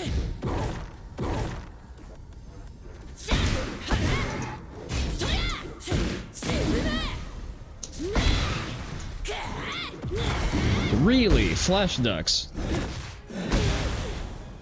Alright, he cashed out his heat at the very least, so I don't have to deal with that anymore.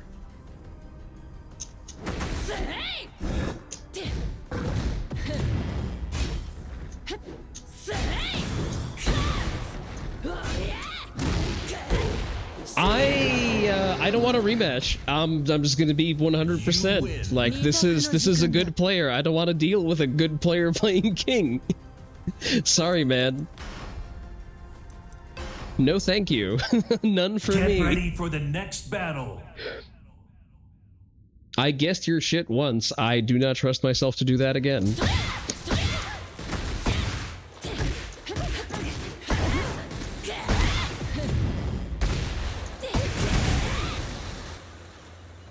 All right.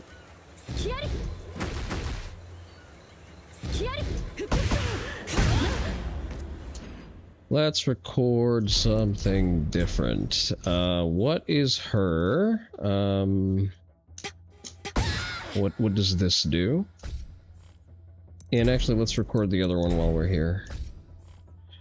So record back turn 4. There we go. Oh, down 4, but you know what I mean. Alright, so let's see. This is -14, the coward's number. Best I get for that is a while standing one. Next battle. Kazuya. Tekken God Kazuya, that's respectable. That's not a Kiri character. This is going to be a problem because he can actually play. Fight.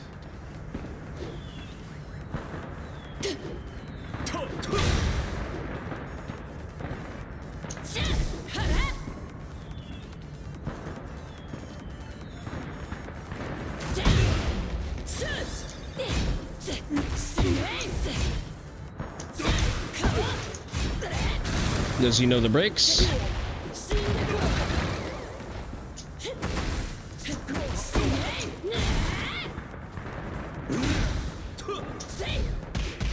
Good punish. Not everyone punishes electrics. I need to stop whiffing those. Oh, good better side fist.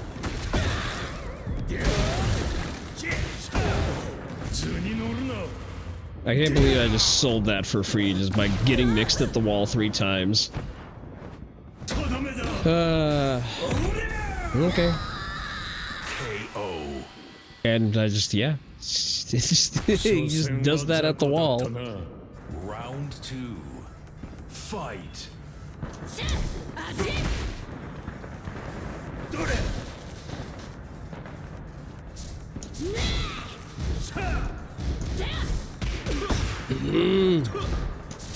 I could swear there was a whiff for me to punish.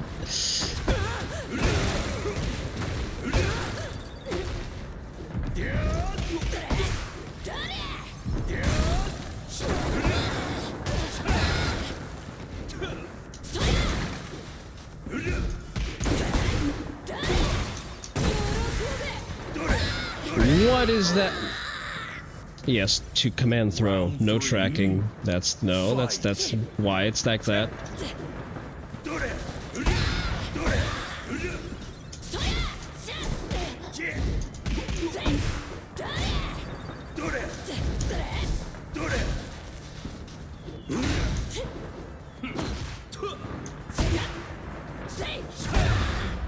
Good punish. What is with my electrics? Am I getting fucking electric anxiety?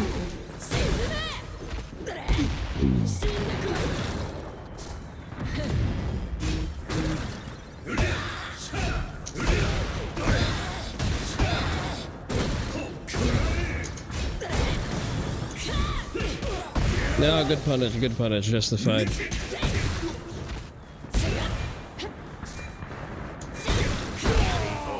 I stole that by the skin of my teeth. Okay, let's lock in.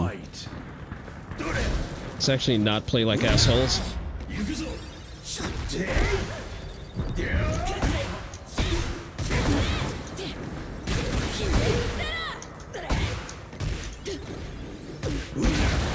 What is that combo? What am I doing?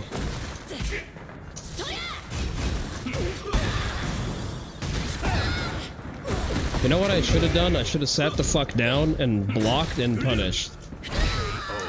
I'm not gonna rematch. I'm just gonna be burning points for nothing. Solid Kazuya, props to you. Touch grass. Get ready for the next battle. My inputs are slipping. I did not do a good electric a single time. I even launched him with a fucking Wind God Fist.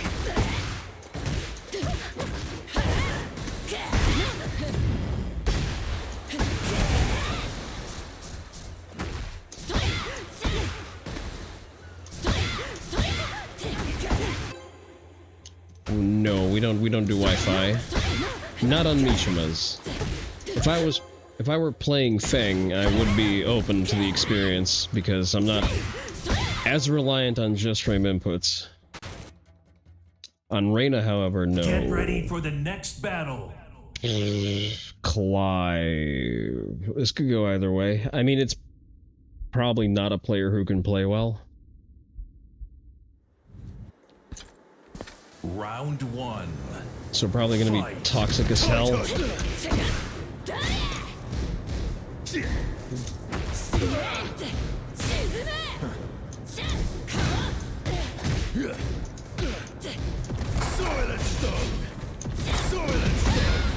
Okay, just double power crush.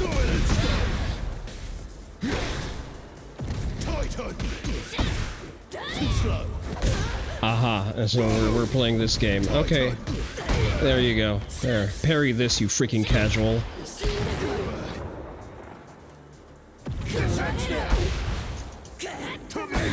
Okay.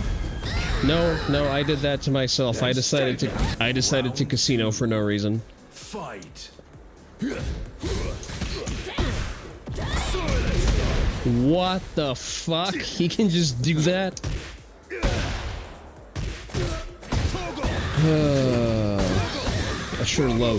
I love it when my fucking enemy character is a Dark Souls boss.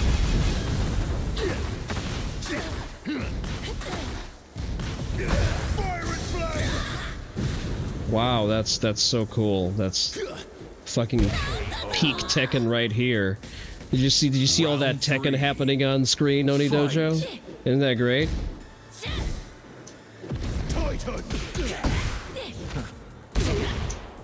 Yes, he is a character from Final Fantasy. How could you guess? Was it by the gigantic reach and zero skill needed to play him? Do you see what this motherfucker can do? Look at him. Look at him trying to mash Power Crush when he's minus.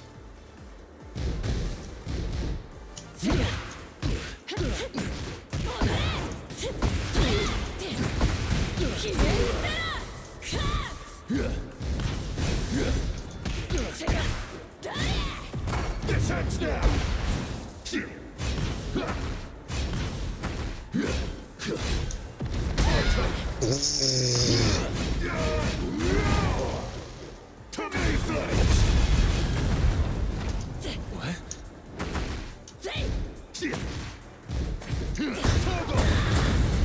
Oh, that's great. He has a G clef. That's fantastic. Maybe not a G clef, but still. I'm just gonna wake up Rage Art.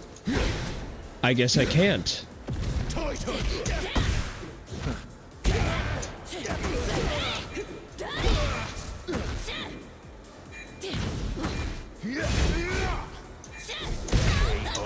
My fucking 4 button was stuck. I'm gonna run this back. I'm gonna flatten this fucking dude. No. We run this oh, and he win 53. Get ready for the fucking next scum. Oh, he is cheap as hell. He has gigantic reach. He is made for people with 70 IQ at most. Like actual zero activity below the brainstem character.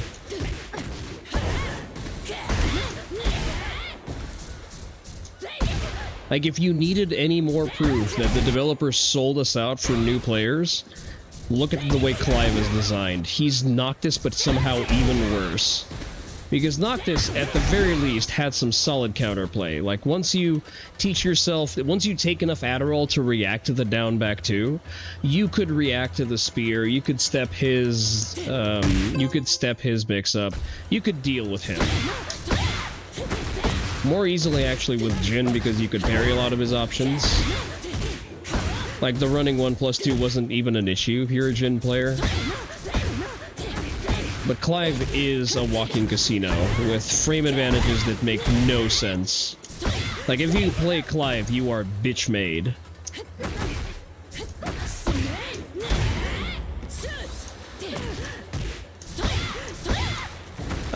Noctis is not in this game. He was in Tekken 7.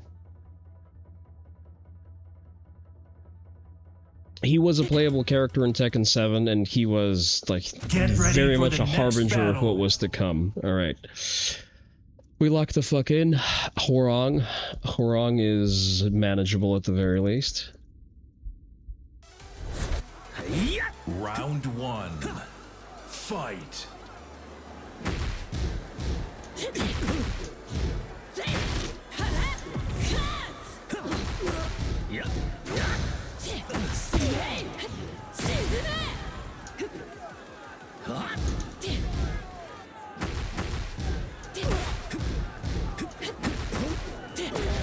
Oh, we're gonna mash, are we? Whatever you say, sir.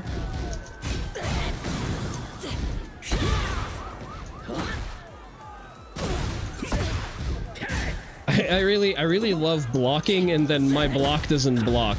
That's actually very fun.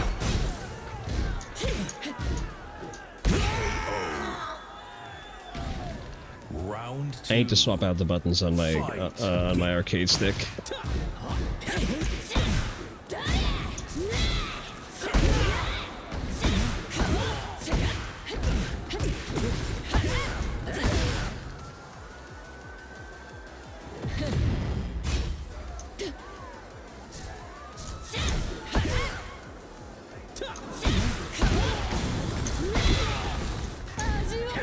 Good block. Solid.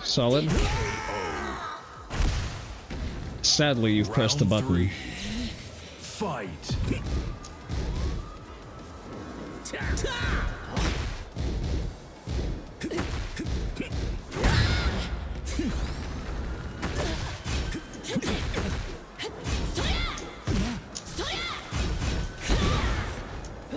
That was a very oddly timed duck, but okay. I'm gonna chalk that up to personal preference. When in doubt, duck.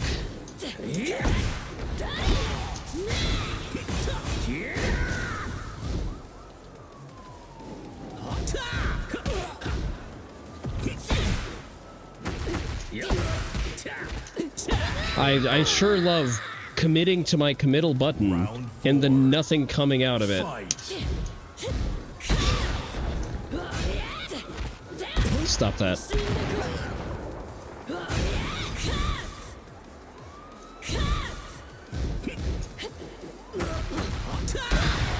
Shouldn't have ducked. That's on me. Mid. Mid. Mid.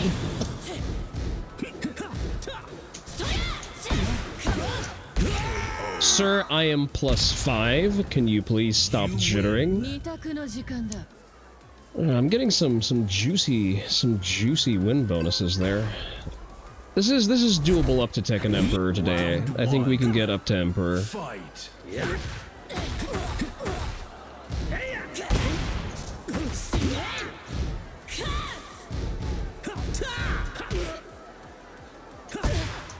Nice down forward too.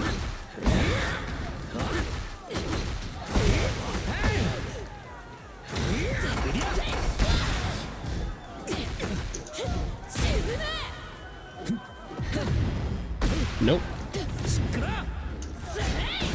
Too slow.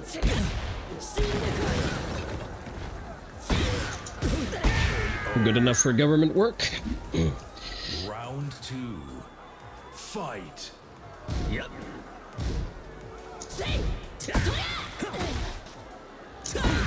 God damn, I was trying to be fancy, but so was he.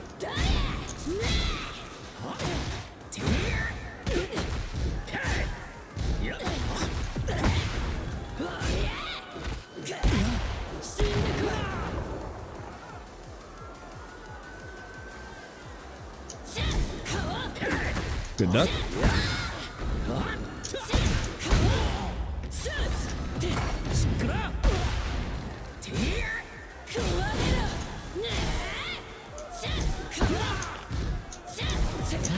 Oh, you cocksucker. I'm dead. Was there an option to kill him? Probably not. Probably not off of forward 2.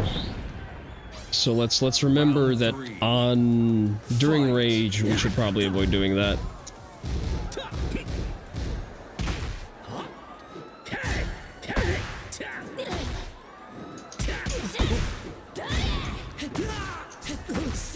We play clean, we play clean.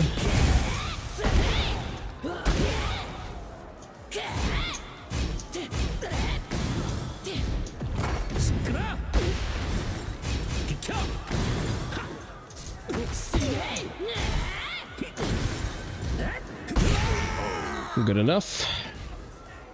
Round 4. Optimal, no. Fight.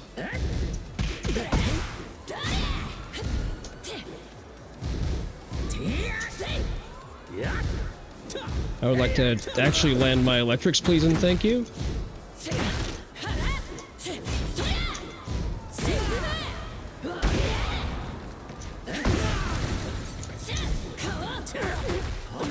It's a good thing he doesn't know his own Punisher as well.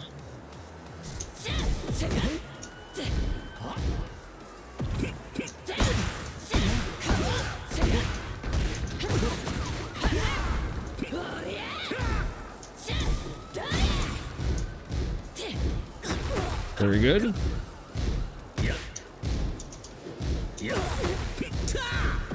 Oh, very well played, very well played. Didn't choke at the end. Nice.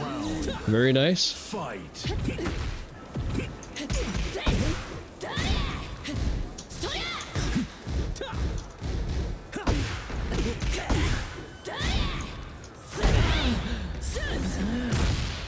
you stop that? Does he know? He does not know. Well, I didn't get to test if he knows, because he ate that raw. You win.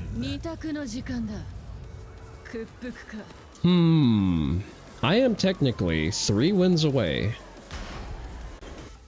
Get ready for the next battle. Correct ranked math, I can get a promo today. That should be doable.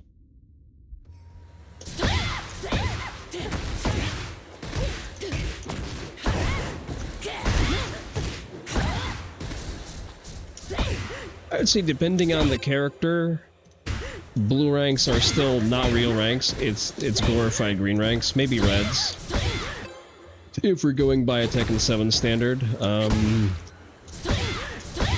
gold ranks seems to be very character dependent. Get ready for the next battle. Is that the same Yoshi we've played? No, I think the name is different.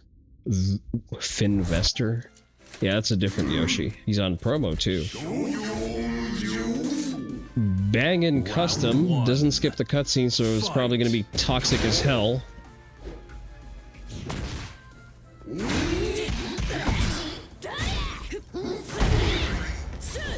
To the wall you go. You tried to flash, didn't you?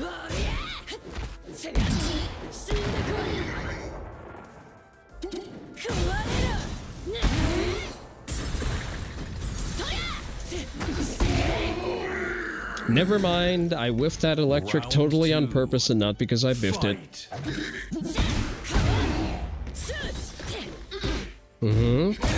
Okay, he ducks.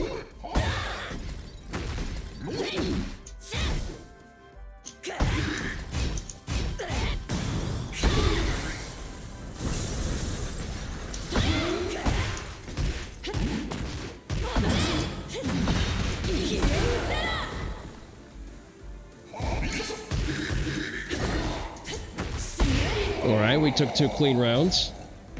Round 3. Fight. Alright, we lock in.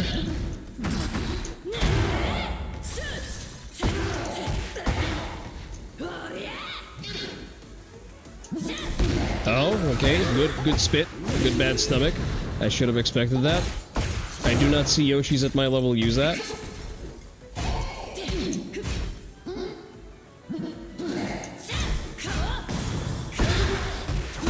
Okay.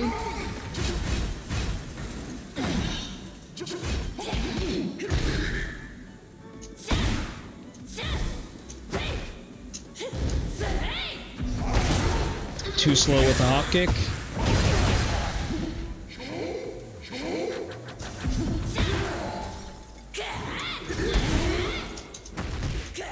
Got him.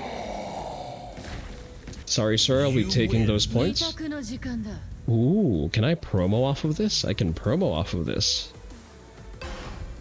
Come on, man. You'll get your promo next time. Someone else will give you a promo. I'm not at promo yet. What the hell? Okay. Round 1. Let's just lock in and play clean. Fight. Nice sidestep.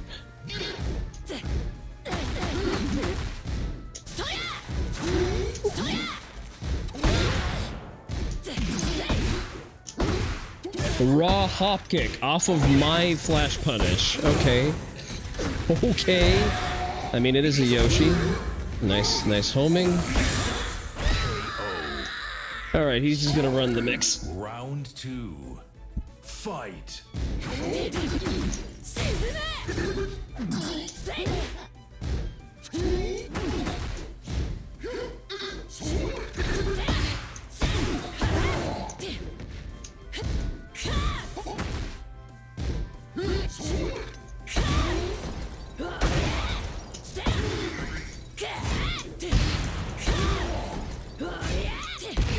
If I was a better Reina player, I could have killed him after that Unsoku counter hit. Fight.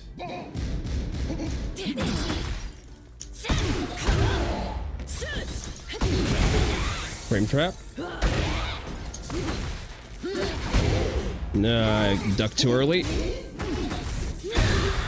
Okay, while standing, not while standing, out of while standing 4, I cannot do my two option.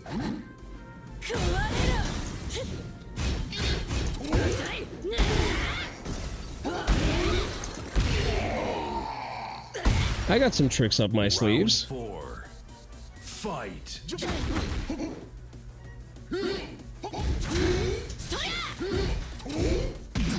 That's the launch. I should be launching that. Alright, interesting. Yes, because the game turned my settings down, and when it does that, the bloom gets blown the fuck out. I'm just gonna throw this around, I don't care.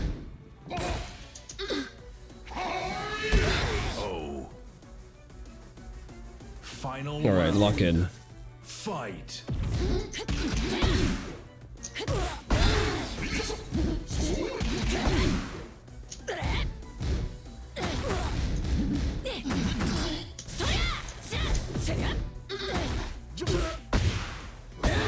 What the fuck? Why did that launch? Excuse me?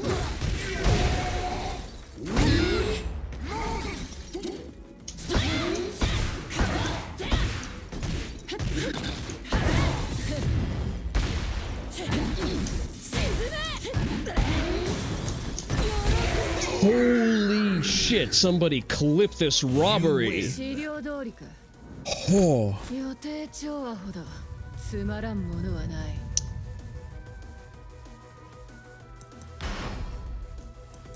51 defense Yoshi, sure. Of Get course. ready for the next battle. Tekken Emperor, by the way.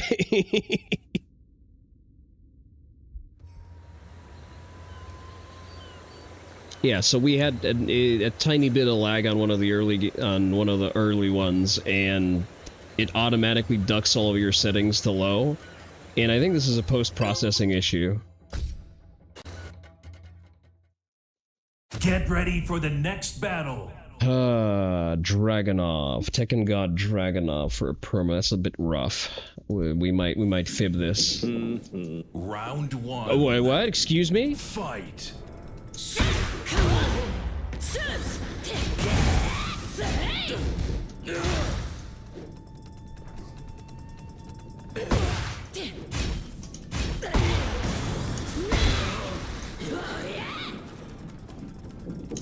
Oh, walked into that.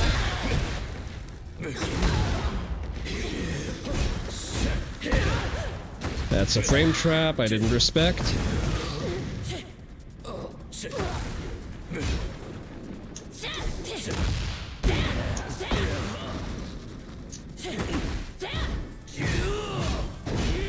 Press a button. There we go. Could have probably just killed him by ducking the third hit in that string. But let's see if he's gonna do that again. It's unlikely. It's unlikely he's gonna give that for free. Throw? He does not know. All right, we take that. He's gonna be an aggressive player. If he plays like that at this rank, he's definitely a high aggression player.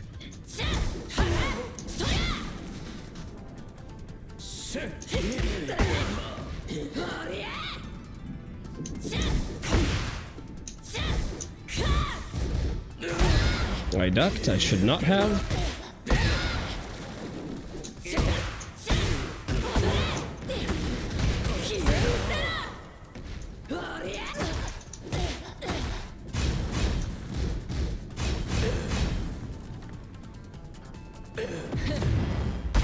He's not airborne.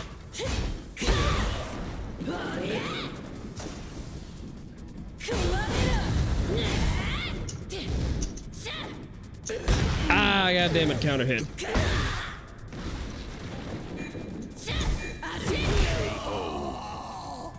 Marvelous slow-mo.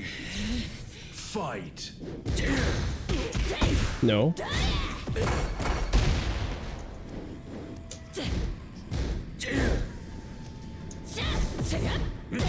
Good punish.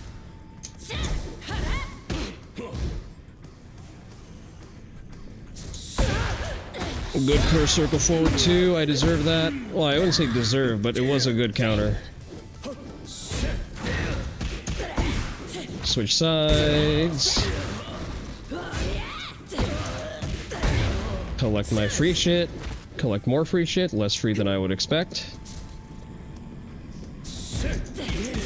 Into the wall. 1 plus 2. All right.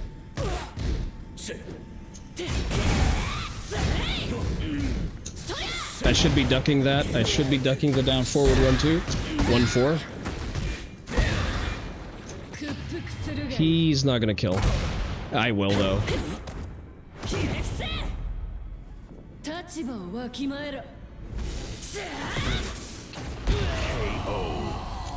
That was dirty. That was dirty as hell. In my defense, I Twitch confirmed it, which makes it less cheap. I promise. Alright. Everyone is now Bushin.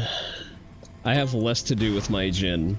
65. Yeah, let's run the set, even if I lose points. Round 1. Fight.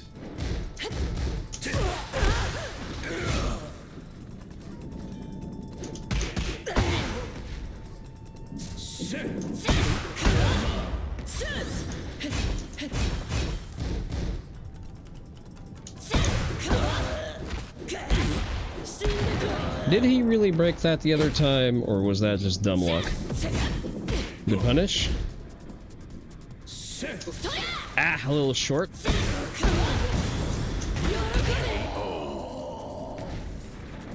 Round 2. Fight.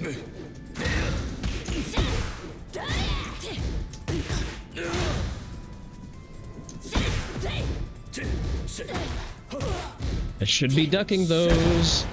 Why? How am I not ducking that? Like, I see it coming. I fully feel myself inputting that. I'm not doing any hell sweeps, actually, now that I think about this. He doesn't seem to be the type to just wantonly interrupt. So I'm probably not going to get a lot of counter hits out of this guy. He seems to be very disciplined about taking his turn.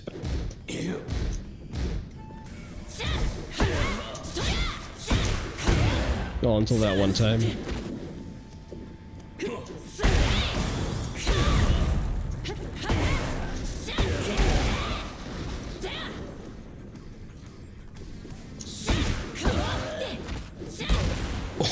Oh no.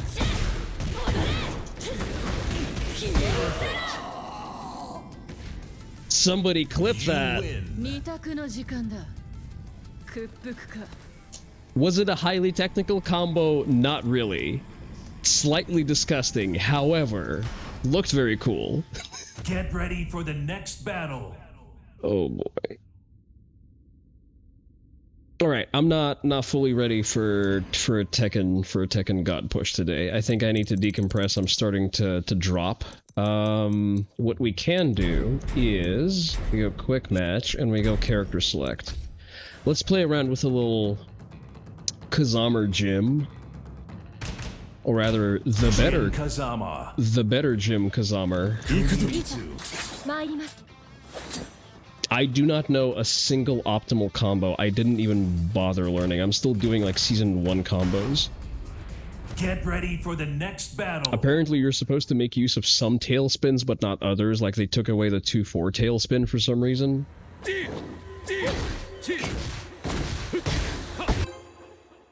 Yeah, sure. Are we in ranked? Or are we not in ranked? I feel like I changed my matchmaking queue. Well, he's just gonna time out.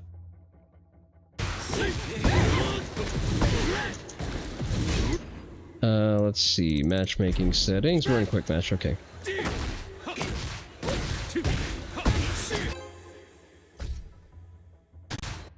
The lighting is kind of ugly and blown out. I'm gonna have to agree with that. Low tier Lars. I am amazed by that video. Someone posted that, like, low tier God winning a family court case pro se, and then it turns out that, oh, Californian white woman just met her natural predator.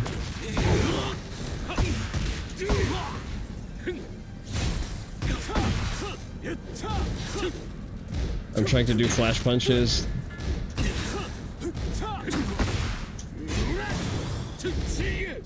I should not yellow that hard.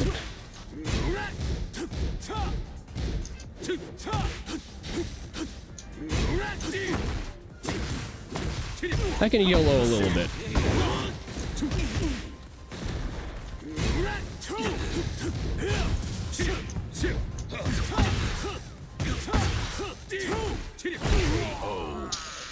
You know what? You play Lars and I will play Hopkick, okay? Fight. I feel like this is a self-inflicted problem. Raz is a Tarash. Please pick different character.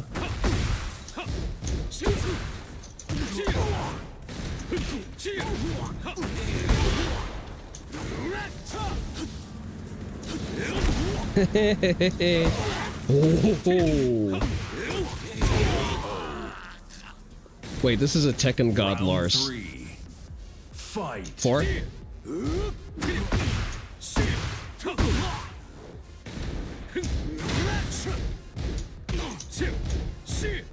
No punish?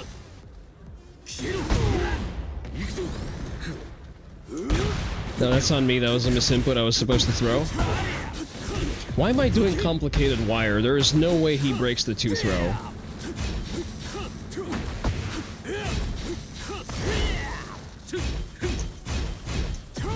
Okay, good counter poke.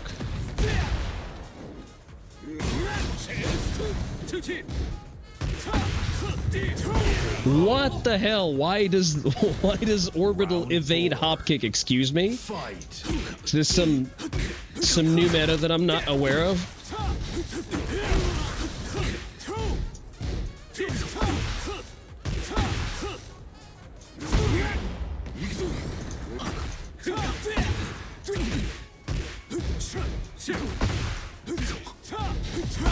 God, you insufferable fucking coward. Final round.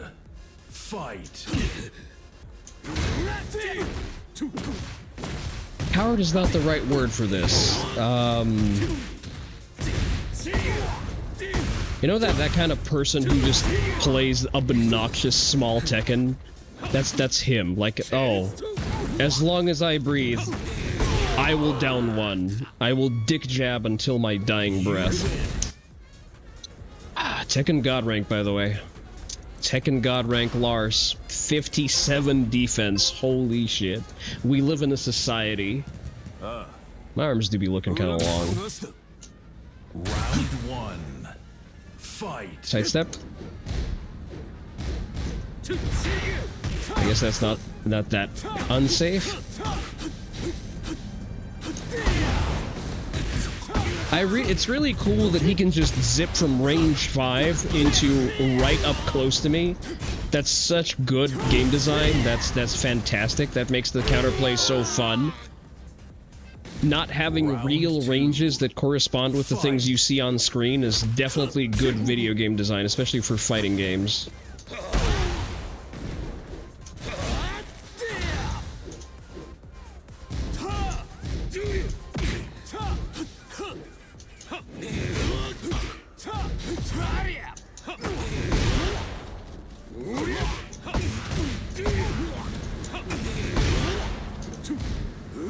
Not what I wanted to do, but that was on me being bad at inputs.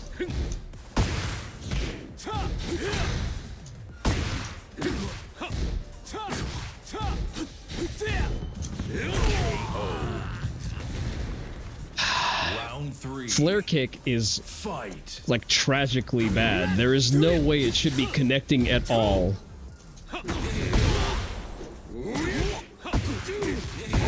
Yet here we are.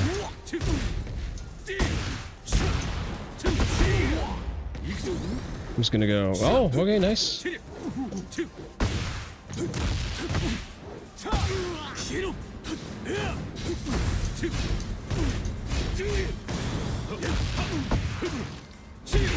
I really love the animation of this throw. It's so good, so classy.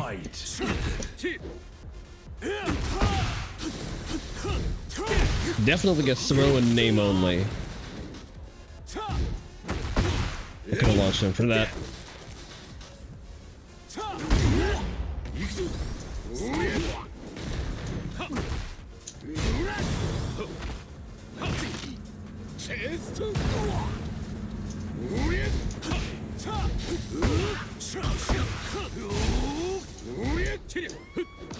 Ah, I overpressed. I thought I was dead.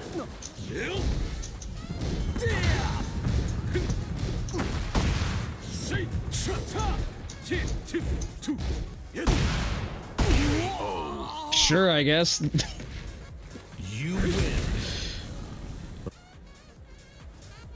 Let's play him one more. We're in random match. We can rematch as much as we want. Get ready for the next I don't think battle. he knows the matchup. I think he got to Tekken God purely on vibes. He does not know the Jin matchup, which is odd given that he's one of the most played characters in the game. Okay, Mr. Casual Friday, come on. We've all seen the cutscene.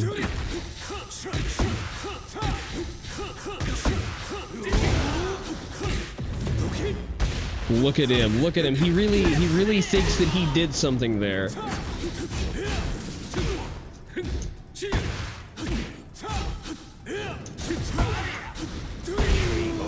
With the fucking homing stomp and the infinity mix-up. Fight.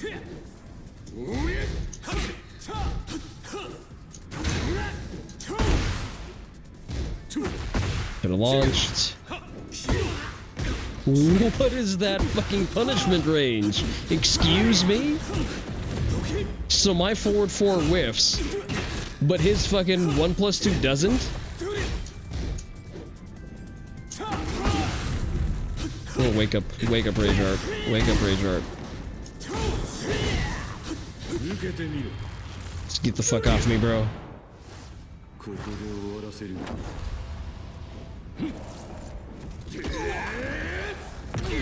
We run this back, we run this back.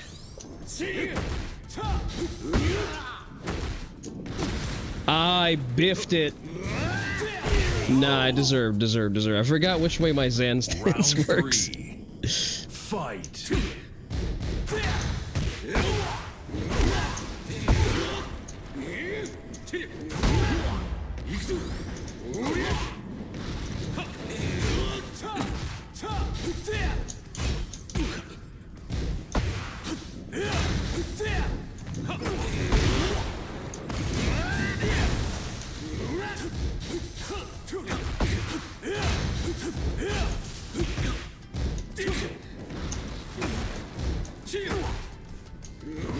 Oh, very nice, very nice. See, I believe that forward 2 should not have hit. So I'm not upset that it didn't. I'm upset that other moves that are not mine still have that phantom range to them. And so, retards like this just get free W's off me. Like, for some reason, he's not even in the same universe as me, but he still gets a W because Lars is somewhere in the same zip code as my whiff was. God, that's ugly. We need to update those visual settings a little bit.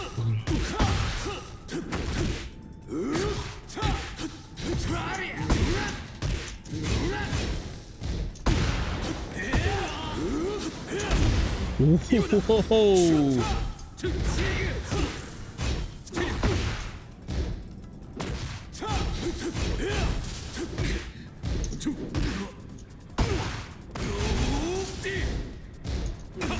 Should have launched.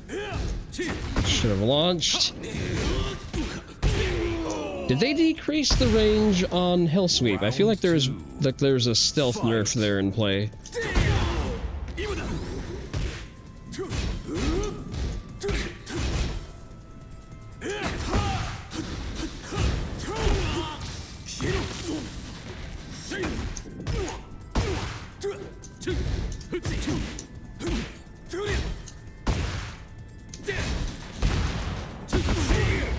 Brother, are you not aware of what electrics do?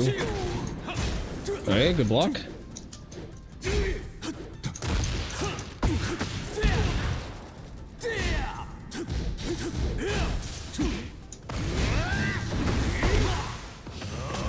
I don't think I managed to press yet.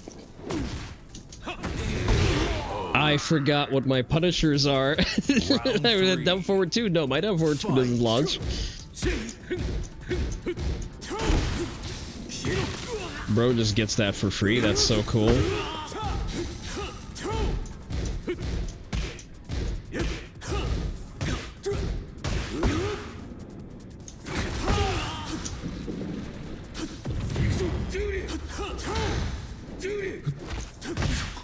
Get the fuck off me. I broke that. What the fuck? Round 4. Oh boy. Fight.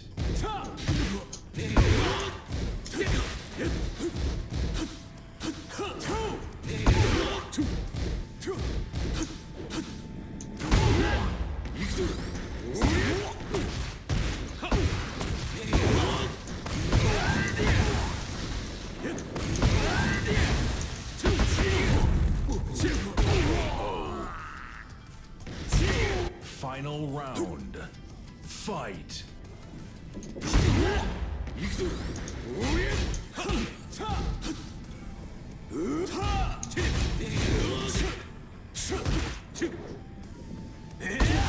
Oh great, while running 1, homing move because he needs that.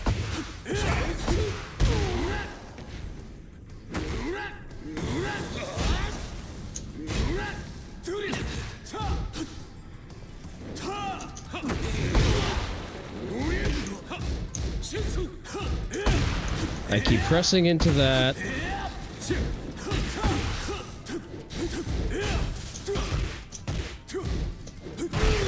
I was low parrying. Get the actual fuck out, game.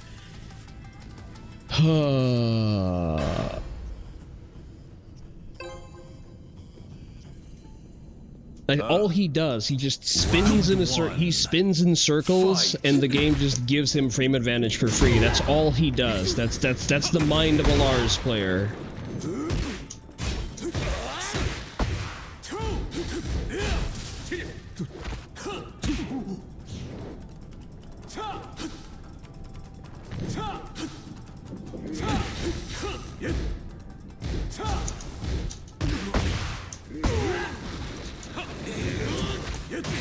Good sidewalk.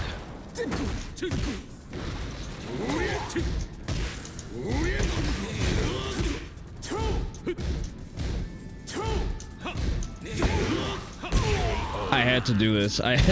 He forced my hand. Round 2. Fight.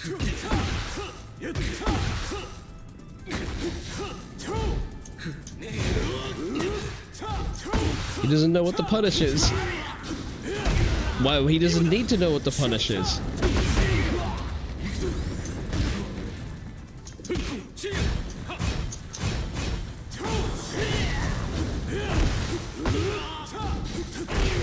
Like, he doesn't need to know punishes. He just runs his fucking mix and the game does everything for him.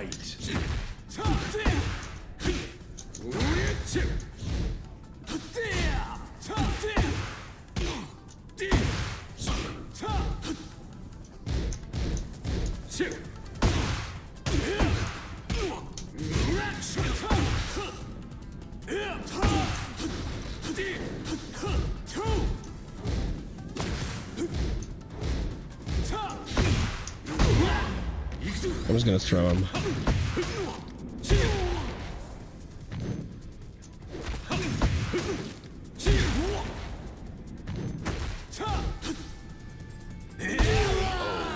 Why? Why does he have so much range? Why does he reach across the fucking screen?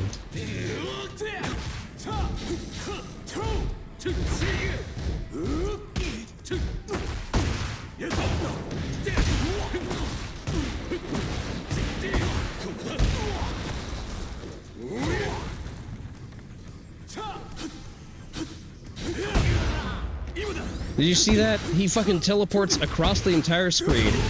I have nowhere to sidestep. I just have to take the fucking mix.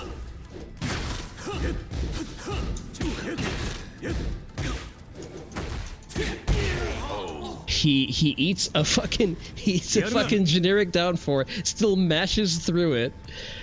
Oh boy. Character that just ignores movement meta because his input is yeah. Round 1. Fight.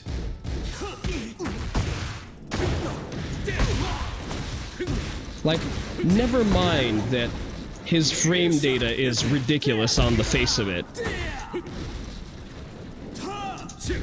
But for some reason, he just gets all of that.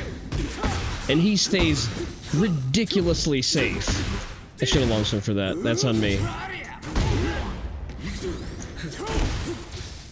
Just for reasons, he just gets to evade a throw even though I'm +5.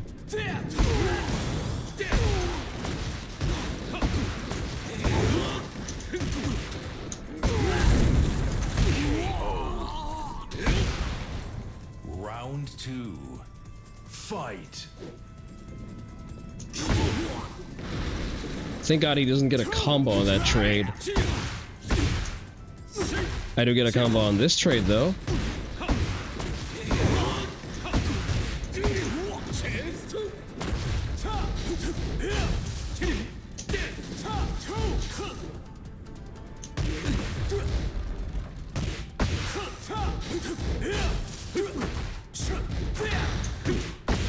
To be doing this, this.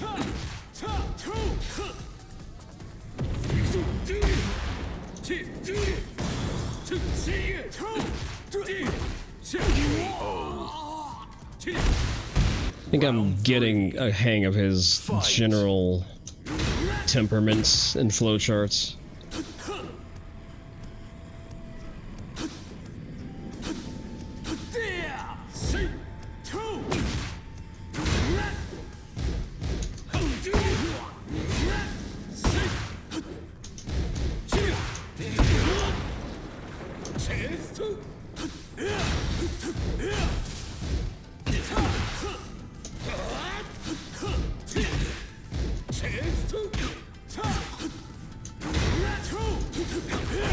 High crush into high crush into another high crush for some reason.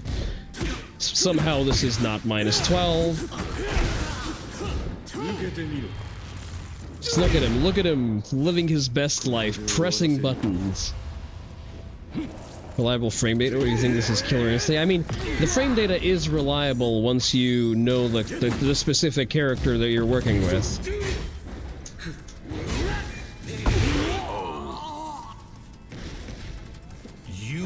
It's not that the frame data isn't reliable, it's just that Lars does not make sense from a design perspective, that's all.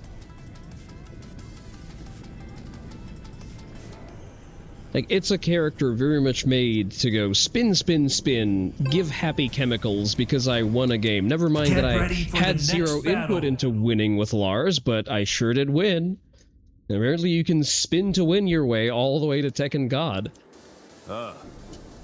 Oh, shut the fuck up. Come on. Round 1. Fight. I bet you have septum piercings in real life.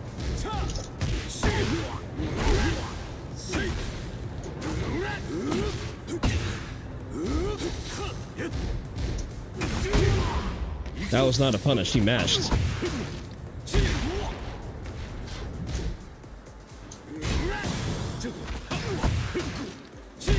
Today we're going to learn...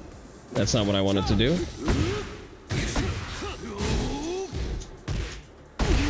Today we're going to learn how to break 2 throws. Round 2. Fight. Repeat after me. He ducks there. He eats a dive kick and continues to duck.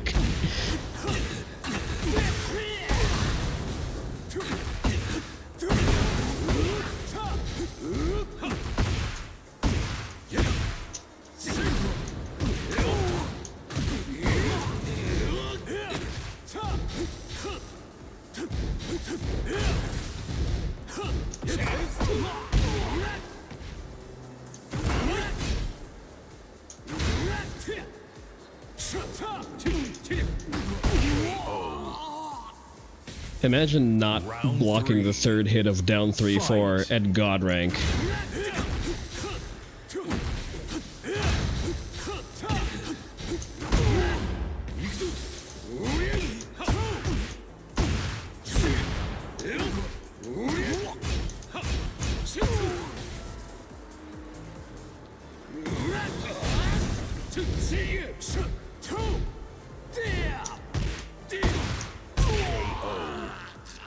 Keep it simple.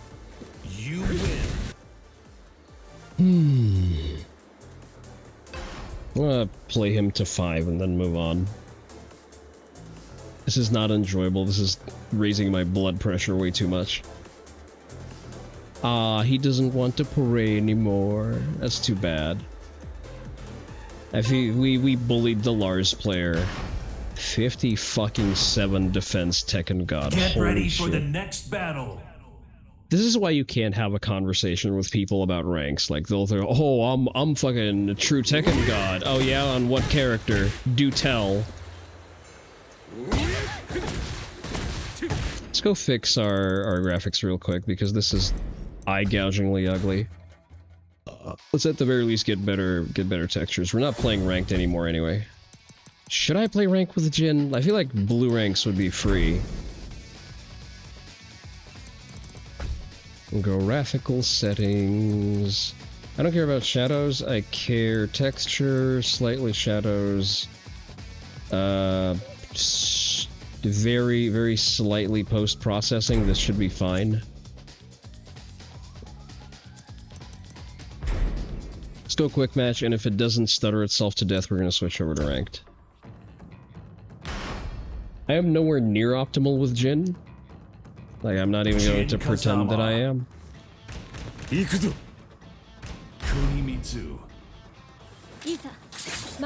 would be funny to encounter a Kuni and be able to parry her teleport mix-up. This is actually something I should practice while we're in practice mode. Get ready for the next battle. Let me quickly try some of the combos that I'm supposed to be doing for the extra tailspin.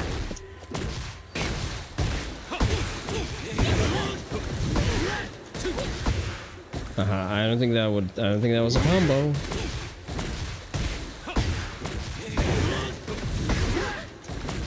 That was a combo, okay. As opposed to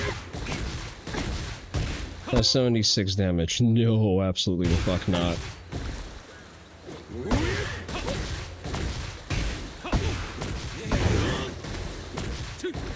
Oh, that doesn't connect at all, okay.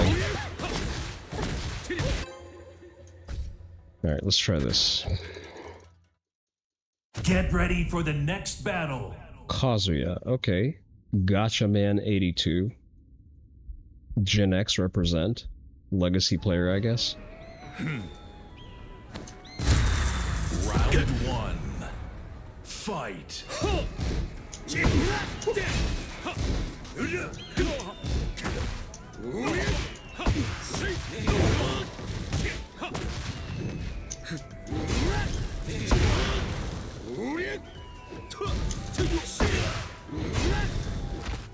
Oh, I don't have a wall-breaking throw anymore. That's too bad.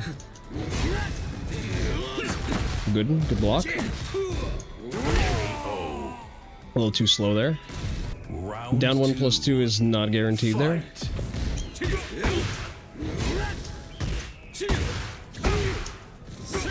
Why do people keep challenging? Like, this is notoriously not a situation that's in your favor.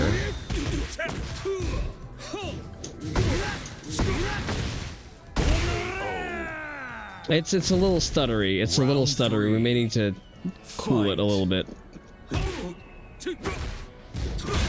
Need to duck that. Ah, and he knew that I was gonna duck.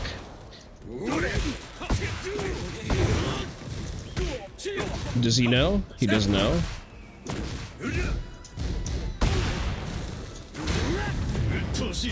I love how Jin just gets nothing.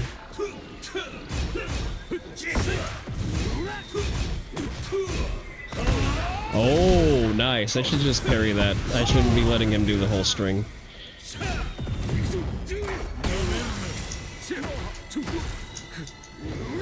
Ah, good sidewalk, good sidewalk. Good shit, good shit, good shit. Round 4. Fight.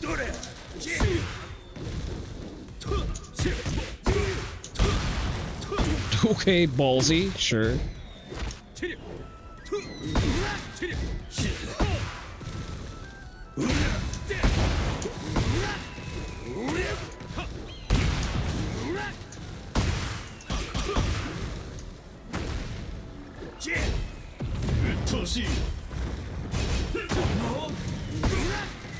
If I could do my fucking electrics, that would be great. It's probably gonna lower my graphics for this. No? Okay. At least we're not lagging badly enough. Fight.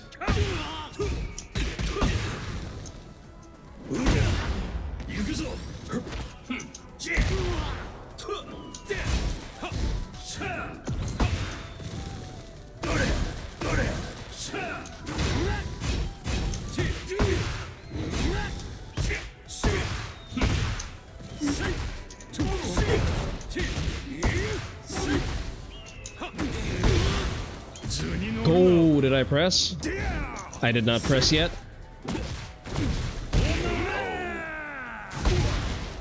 Round 2. Fight. I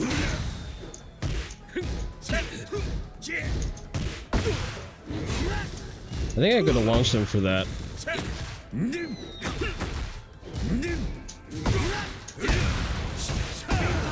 I need to clean up my electrics. I think the timing between Jin and other Mishimas is still a little bit different.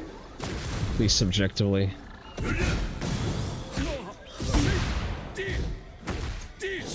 Oh, nice. Oh, and I ducked. Okay, fair enough. At least I had the correct call out for his unblockable. Is that not a -14 move? Or am I just not allowed to punish for reasons? Let's run the temperature. How am I supposed to punish that? That's...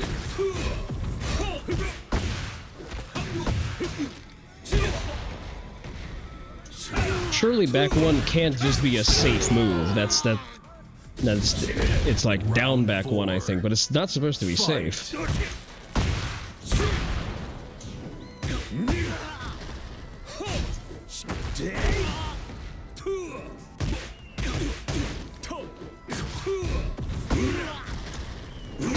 Okay, sure.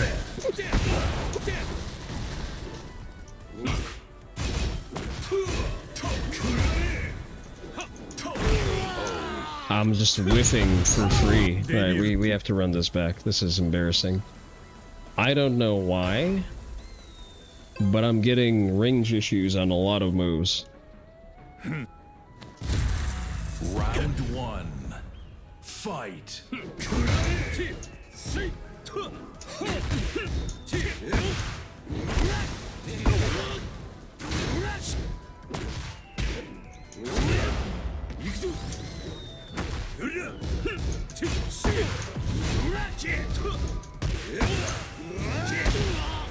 Why?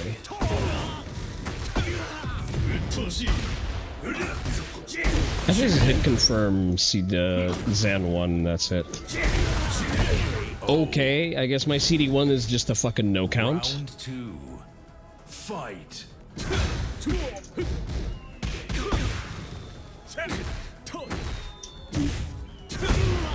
What the fuck is going on?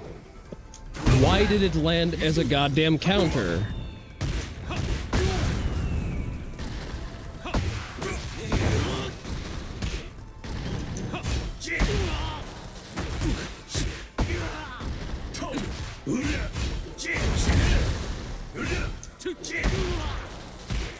I'm falling for flowcharts. I'm not paying attention. I'm falling for flowcharts. I'm also trying to punish with Flash Punch.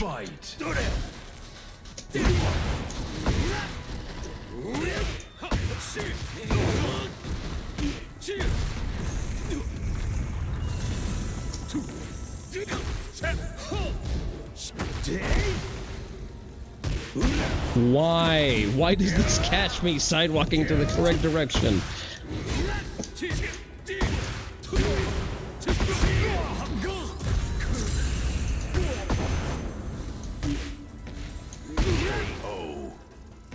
Yes, I don't remember my combos. Fucking sue me. Fight.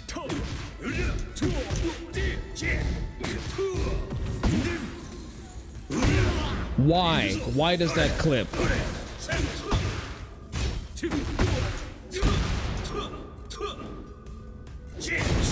I guess plus frames just don't matter anymore. Holy shit! Plus frames are a suggestion. No, we can't do this like that. I need to run this back. No, shut the fuck up. Shut the fuck up. I am going to fucking maul you. Fucking flowchart playing Kazuya, how dare you? Fight.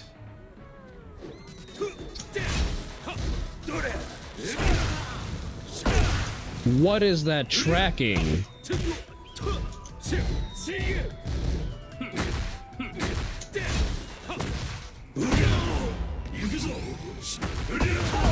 I sure love stepping in the right direction and still not getting my evasive frames. It's so fun, game. Movement is totally fucking buffed. Fight.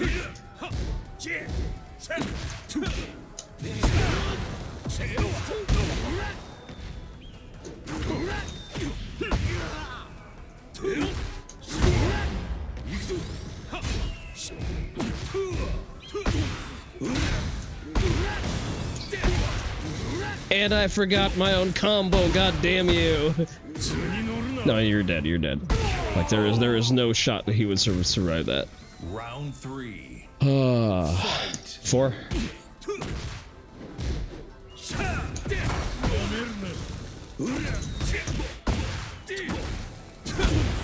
Okay.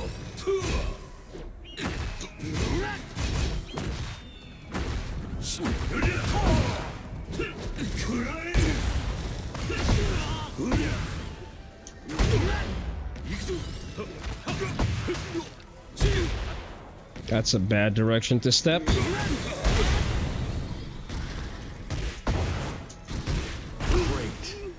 I'm going to be a gentleman and not just do rage art.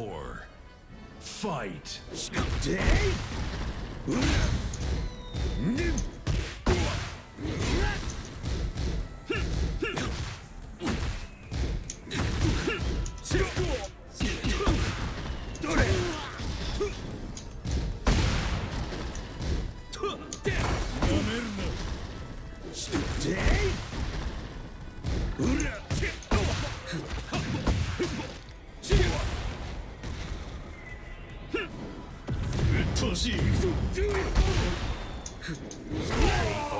Gotcha. You're not the only one with a bag of tricks. What even is his defense rating? 53. How am I losing to this? I know how. It's still annoying. Round 1. Fight. It's raw forward too. Okay, sure.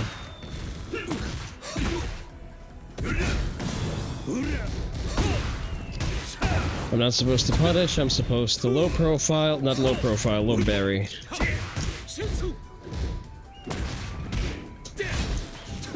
What the fuck? How plus am I after while standing 4-4? Surely. Fight. Surely it's enough for a fucking counter hit 4. I guess not.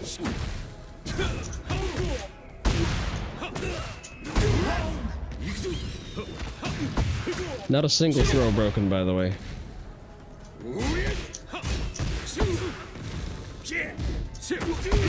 That's a punish. A suboptimal punish, but a punish nonetheless. Fight.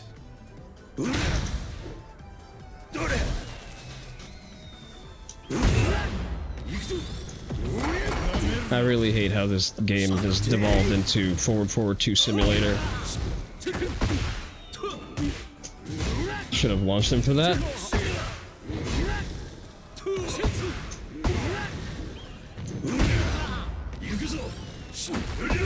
Why? Why can't I sidewalk this? I am sidewalking it to the correct direction, and yet I still can't get it. He pressed. He didn't press. He didn't press. Yeah, he just gets that for free.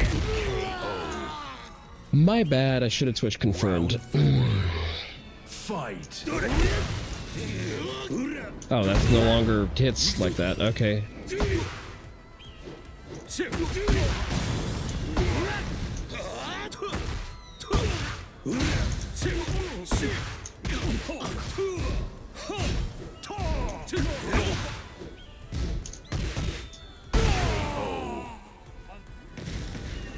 Final round. Fight. Good launch.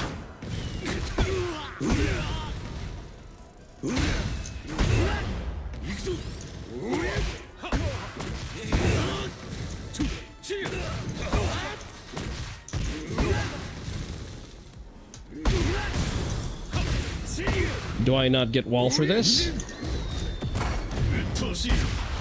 Disrespect, disrespect. See, I can run it back if I will lower my IQ to my opponent's level.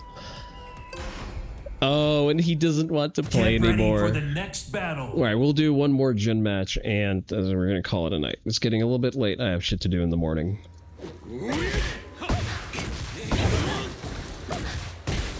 This is such a bad combo, like, I'm not even gonna lie. I'm doing the shit combo for no reason. Get ready for the next battle.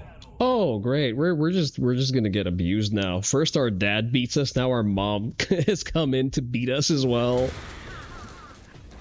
What?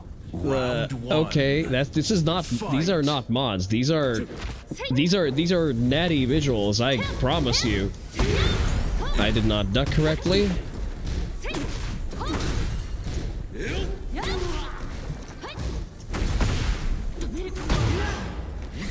No way he breaks through. What the actual fuck? I'm sorry. Like I understand that. I understand that. But why did my throw get parried?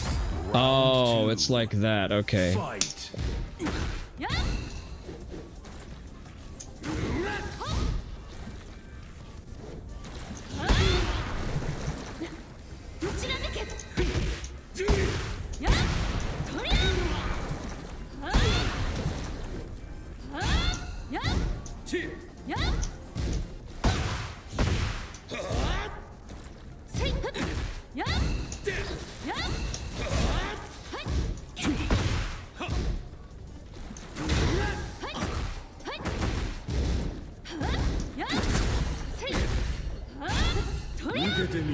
Can I kill him with this? I should be able to kill with this. We need to win this. He key charge. We need to win, key charge, and leave. This is our human right at this point, but I don't know June, so it's going to be difficult. Round 3. Fight. Oh, nice sidewalk. I guess no throw break for me. What the fuck is this auto parry?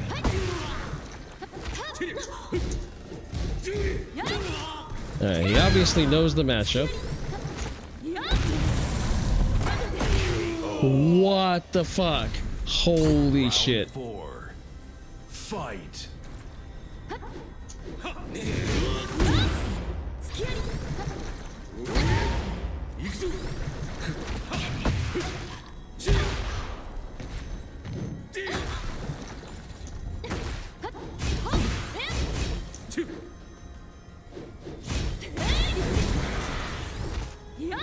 Motherfucker, and he gets the floor break.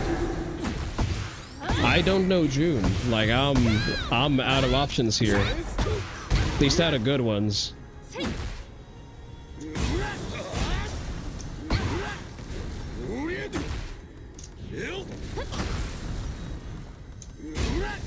Ah, damn it. Okay, fair enough.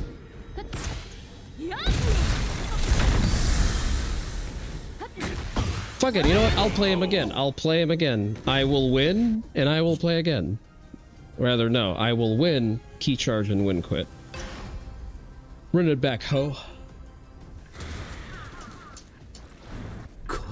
Round 1. You can see that it's definitely an edit made by a schizophrenic man. Why can't I break this?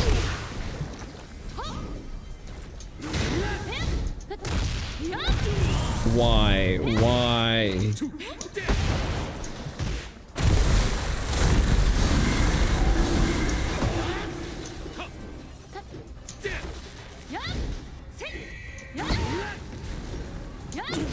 The face makeup is, well, what it appears to be.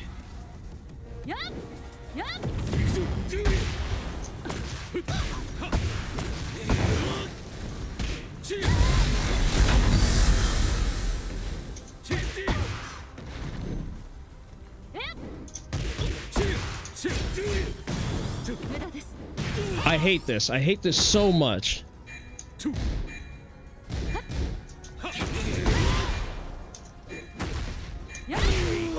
Motherfucker. Round 2. Fight.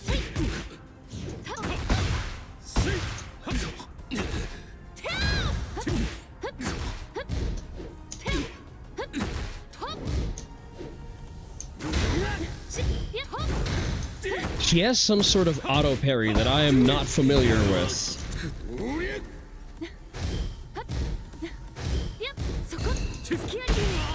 That apparently goes into a shit ton of other parries for some reason.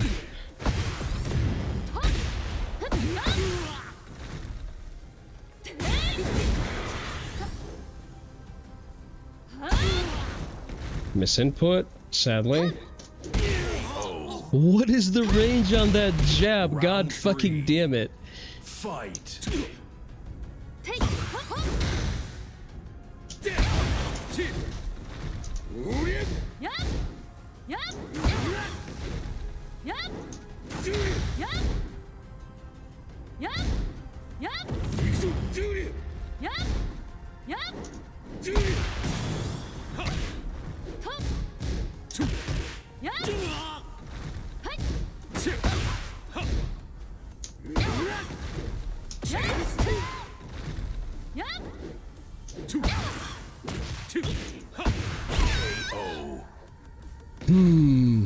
Something behind the monitor, you're detecting trauma.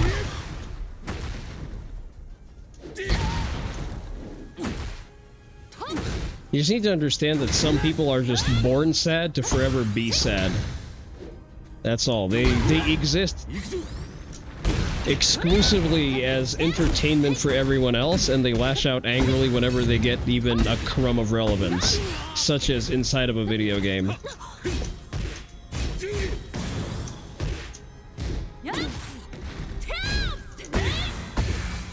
I don't understand why she just gets a fucking hard knockdown. What the fuck is that? Oh god.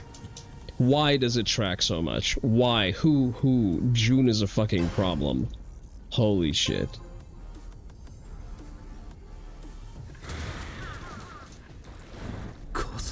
Round 1. This is a product of a lot of metagaming.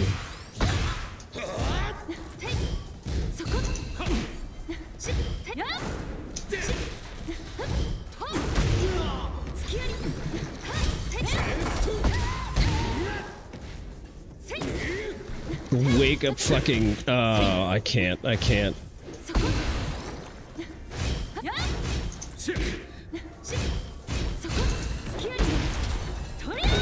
You guaranteed the edit of,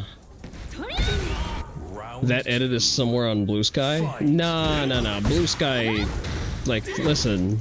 I may dislike this man and his personal choices.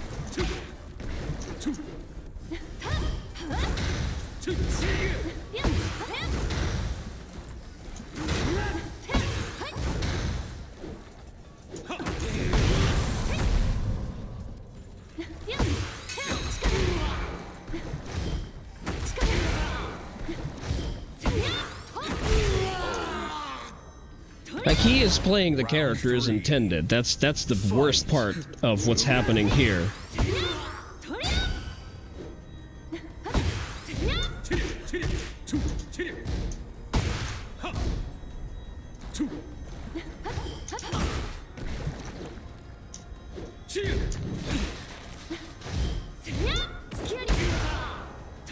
Like, why? Why does she have enough frames after spending her turn guessing wrong to get a parry that prevents me from taking my turn?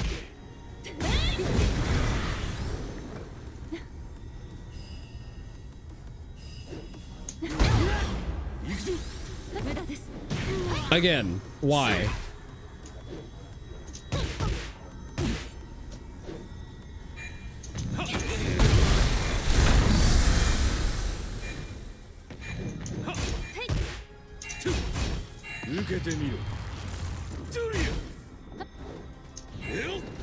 Time up.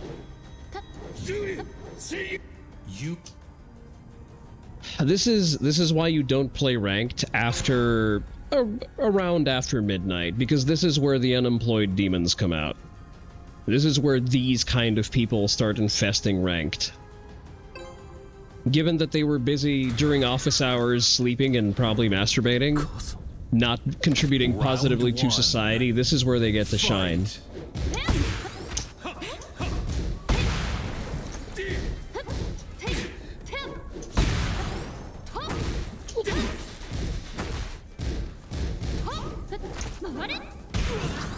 I love not getting my shit. There you go.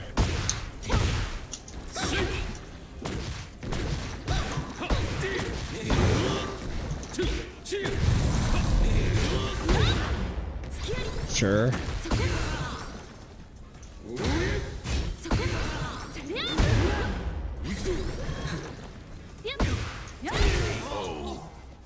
Fantastic flowchart. I really like playing against the character that fucking auto plays. That's so much fun for me.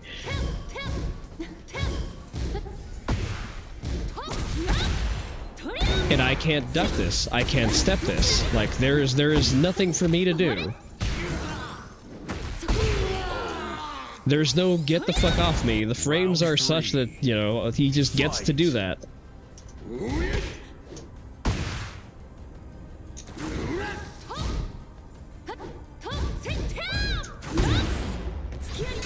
Fun, isn't it?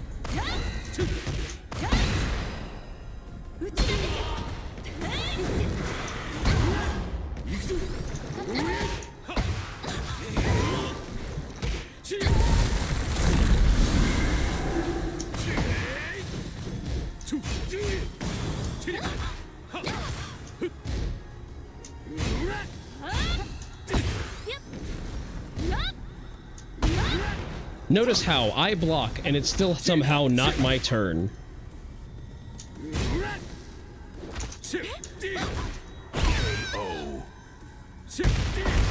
Round 4.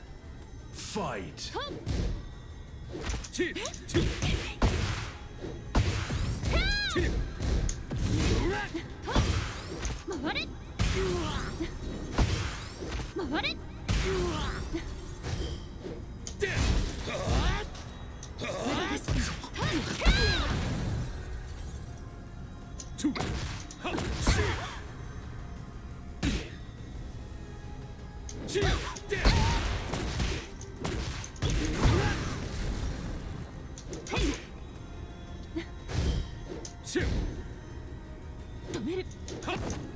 What the f- I don't remember this. Is this a season 2 edition? Like, since when is this just okay to happen?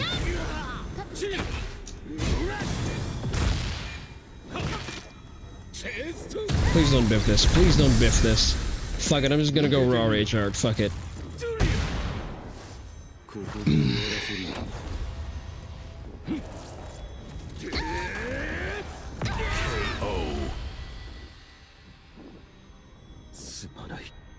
Final round. He's gonna go full mix-up on us now.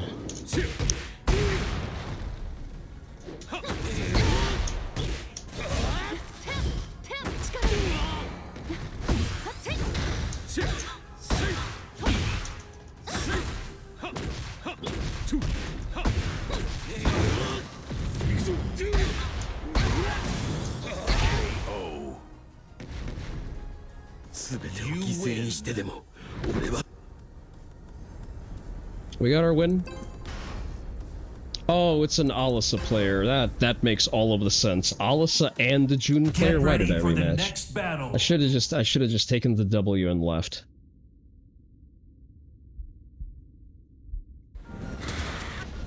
Round 1. Fight.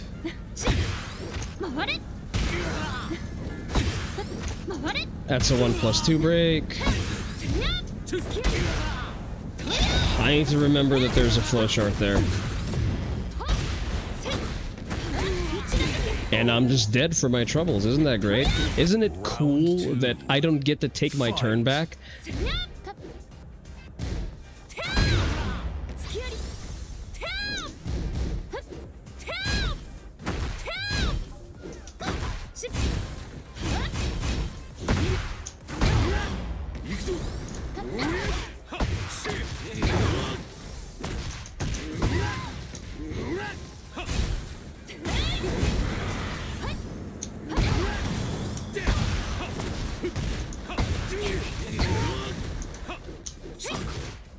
Wake up hop kick.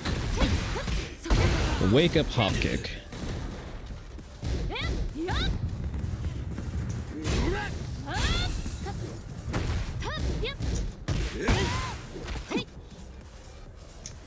I'm almost impressed. I am almost impressed by his ability to break throws.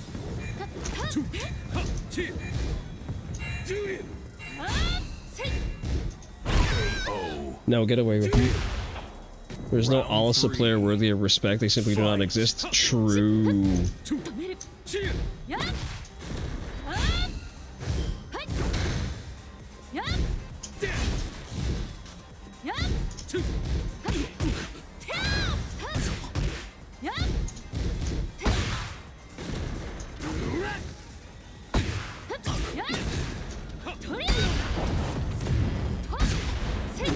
You know what drives me nuts? Her fucking infinity range on key moves.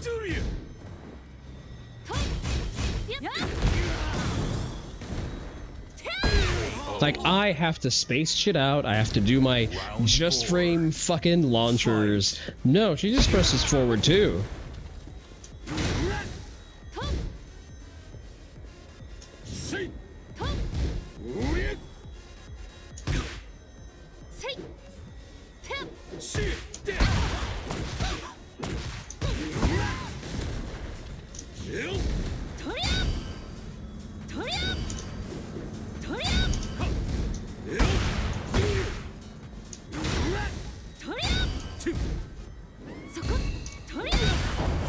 That's great, that's great. She has a high crush launcher.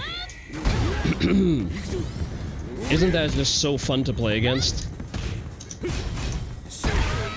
Isn't that just so well designed? Final round.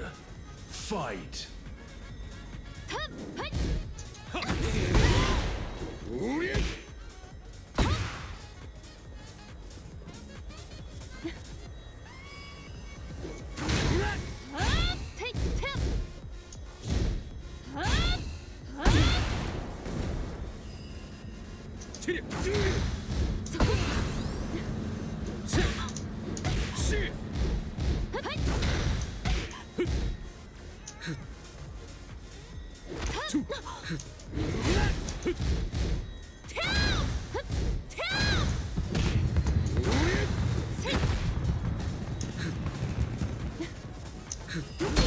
Whoa, nice anti-air, ho.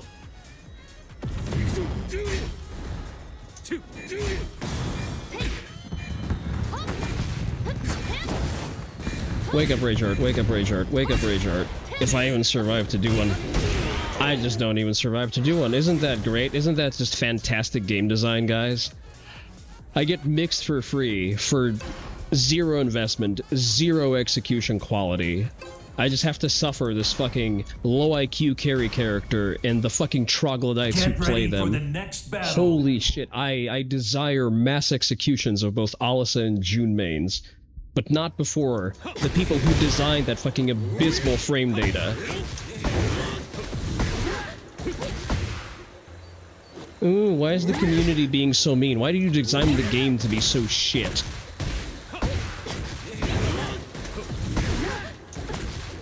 That doesn't reach. Get ready for the next battle. It's that time of the night. I am so glad that I had the better judgment to not go into ranked, to just collect my W and not commit ranked.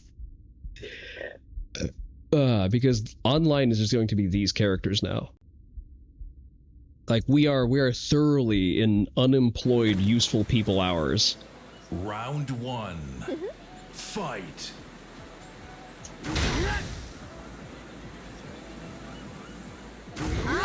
Good sidewalk.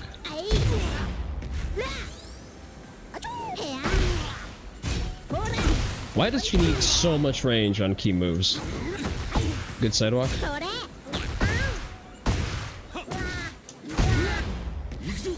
No, that's not her voice acting. That's an Angel. It's a King of Fighters mod.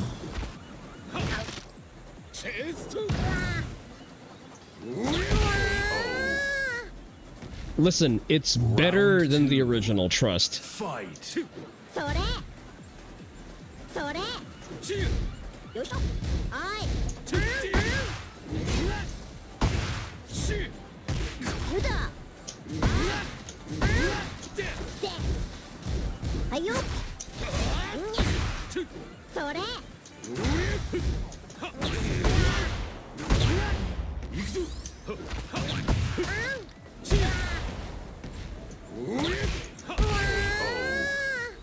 You already know Azucena is cancer from Murray's asshole? Yeah, it do be like that. It is sadly like that.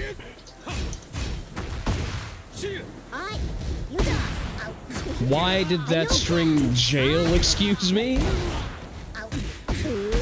I know I shouldn't have pressed there, but you know, that still doesn't excuse that string jailing for no reason.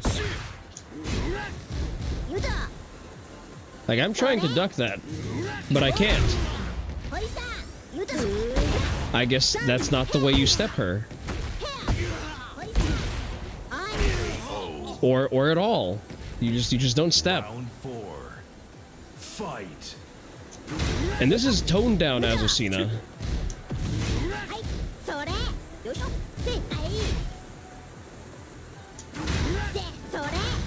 I should be ducking that.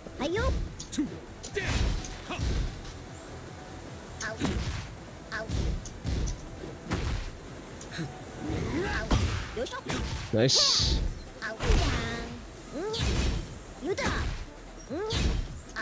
That's plus, that's not plus.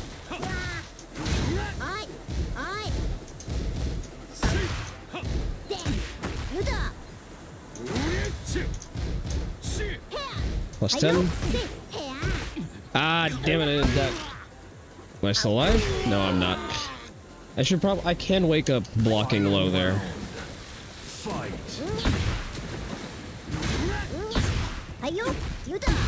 I guess her lows just track both ways. I guess because, you know, game design or something. God.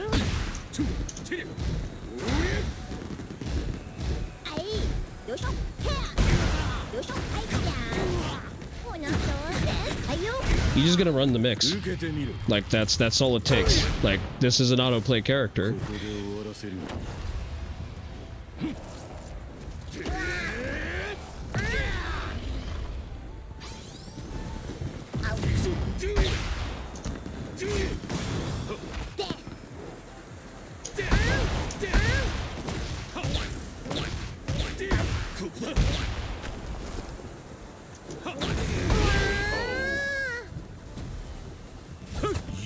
Funny how I need to play 3 times better to get similar results. Isn't that just great? Isn't that just so fantastic?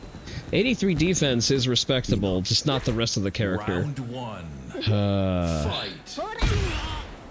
I just get clipped by that from fucking range 2.5 for some reason. I didn't press a button, I backdashed and ducked.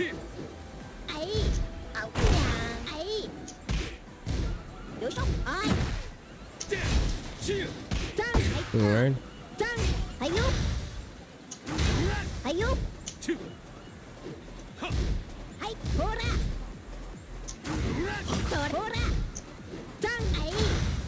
I should be catching that. Again, low profile, plus on block mid. That also forces crash, by the way. Why does she need that? Can someone explain?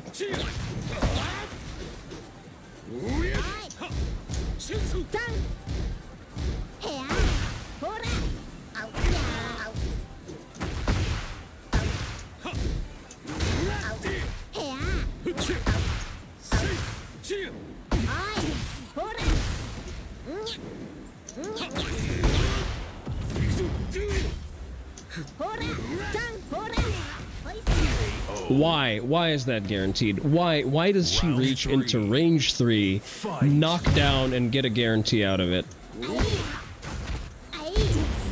Fine, this is a sidestep to the correct direction. I don't mind that as much.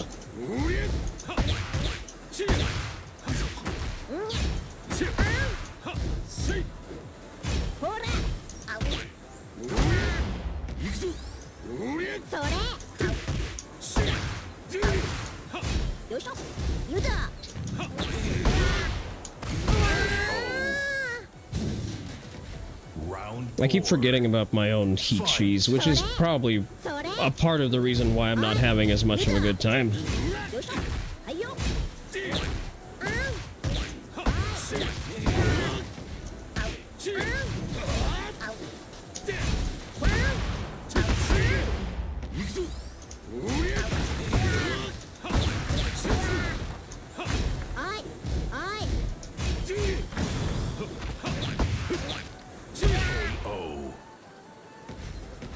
Is she supposed to be a Marvel character?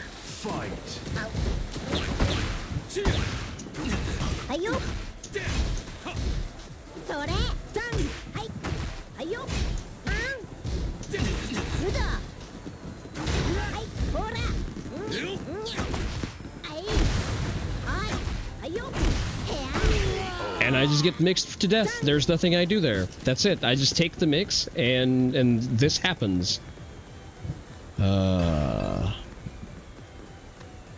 Just guess, bro. If you know the low is coming, just block and punish it. Round one.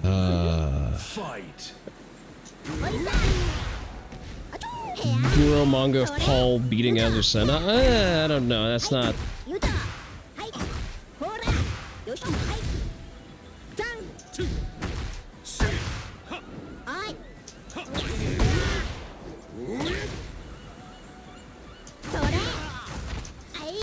Isn't it cool when a character has auto movement because you're bad at the game and need help?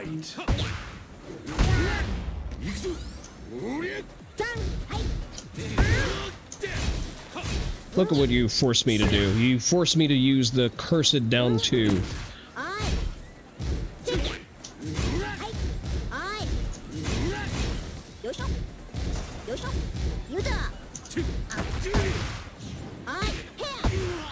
Why is she able to sidestep a homing move? Can someone explain that? I duck a high, I guess correctly. I still get hit by the fucking follow-up mid. What is the point of this? Fight.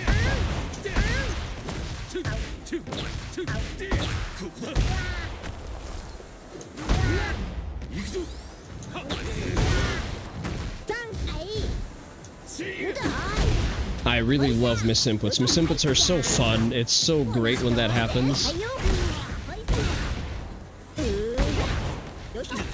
I block a low. I don't get to punish the low.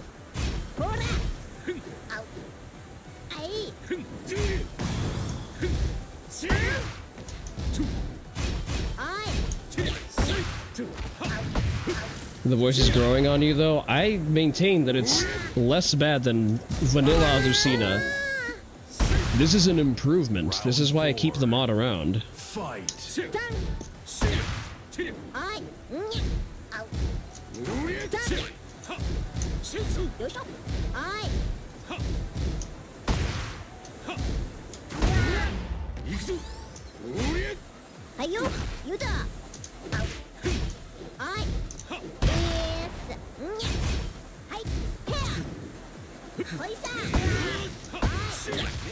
I'm only gonna get a simplified combo there, but that's okay. It was just a float. Somehow, despite being more nasally and higher pitched, it's still better than Natty Azucena. You're going to start ducking there.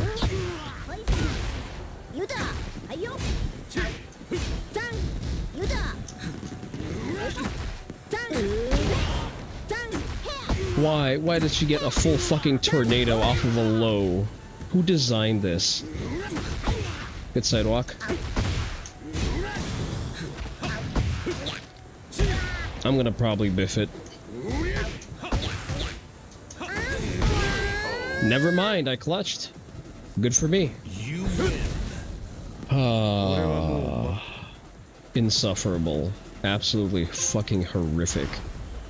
I'll play one more. I want to experiment with parries. I'm forgetting that I have a parry and a pretty good one too. Round 1. Fight.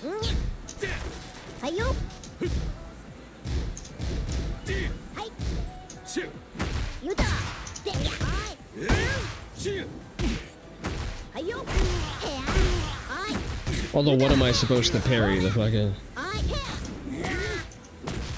I'm going to pretend that that was done on purpose and I didn't just actually slip off my fucking... off of my stick.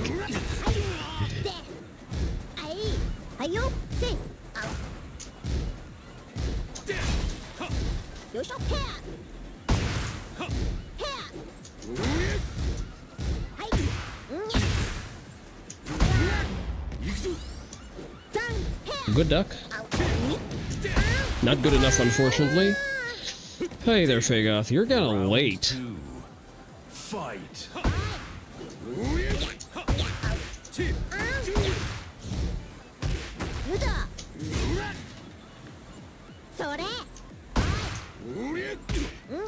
Does that...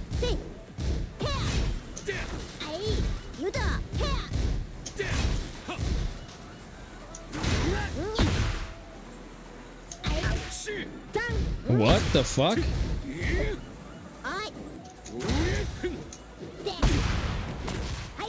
They had family to look after? Oh, that's good.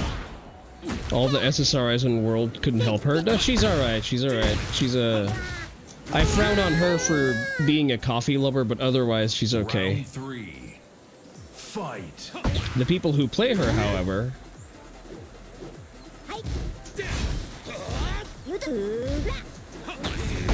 I feel like I'm supposed to launch that.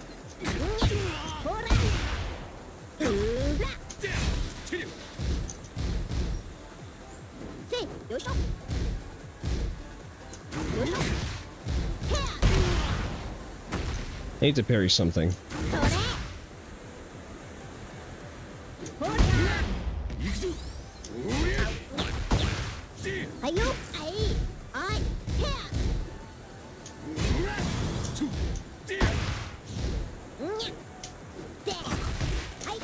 I couldn't rage art.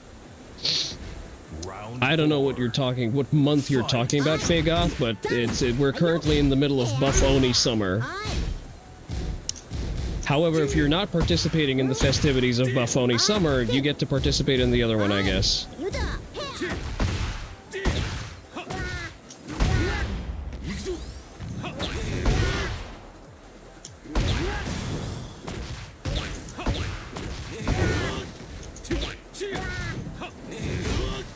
Oh, very well played, very well played.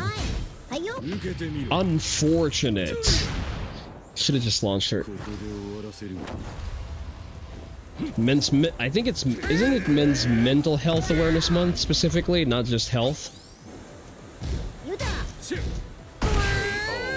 I will take this W and leave.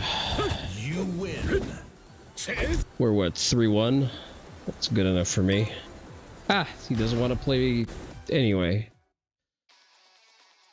Rated delicious ribs and fried onions for your dad and brothers. That's very good, but you still need to go lift. Otherwise, you will have to. So here's the thing. It's very simple, Fagoth.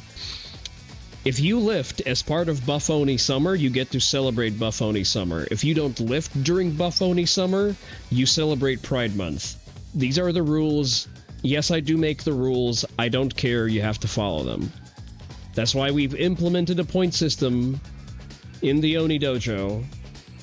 It is very heavily biased towards people who participate in Buff Oni Summer. Alright, let's see what we're doing today. Nymphy is playing Tekken. Let's go right into Nymphy, actually. Nymphy is good people. She's in ranked queue, too. Alright. That makes it fairly easy in terms of choice. You get Tekken 8 continuity. And I get to go to sleep. Alright. Let's go... Melty Berry requested a Nymphy game. Damn, he's got some nice outfits there. All right, raid is ready to start. Remember to do all of the things. Follow the socials. Saturday is going to be this week's Oni Dojo Point Roundup Day, so remember to chalk up your points. Don't leave it all for one day. Because remember, the biggest source is reading books and exercises, and you can only log... Well, you can log 2, but you're just going to be overworked. Never mind. Join the Discord, follow on all of the social media, buy the fucking dojo patch, and I will see you in the next one. Bye-bye.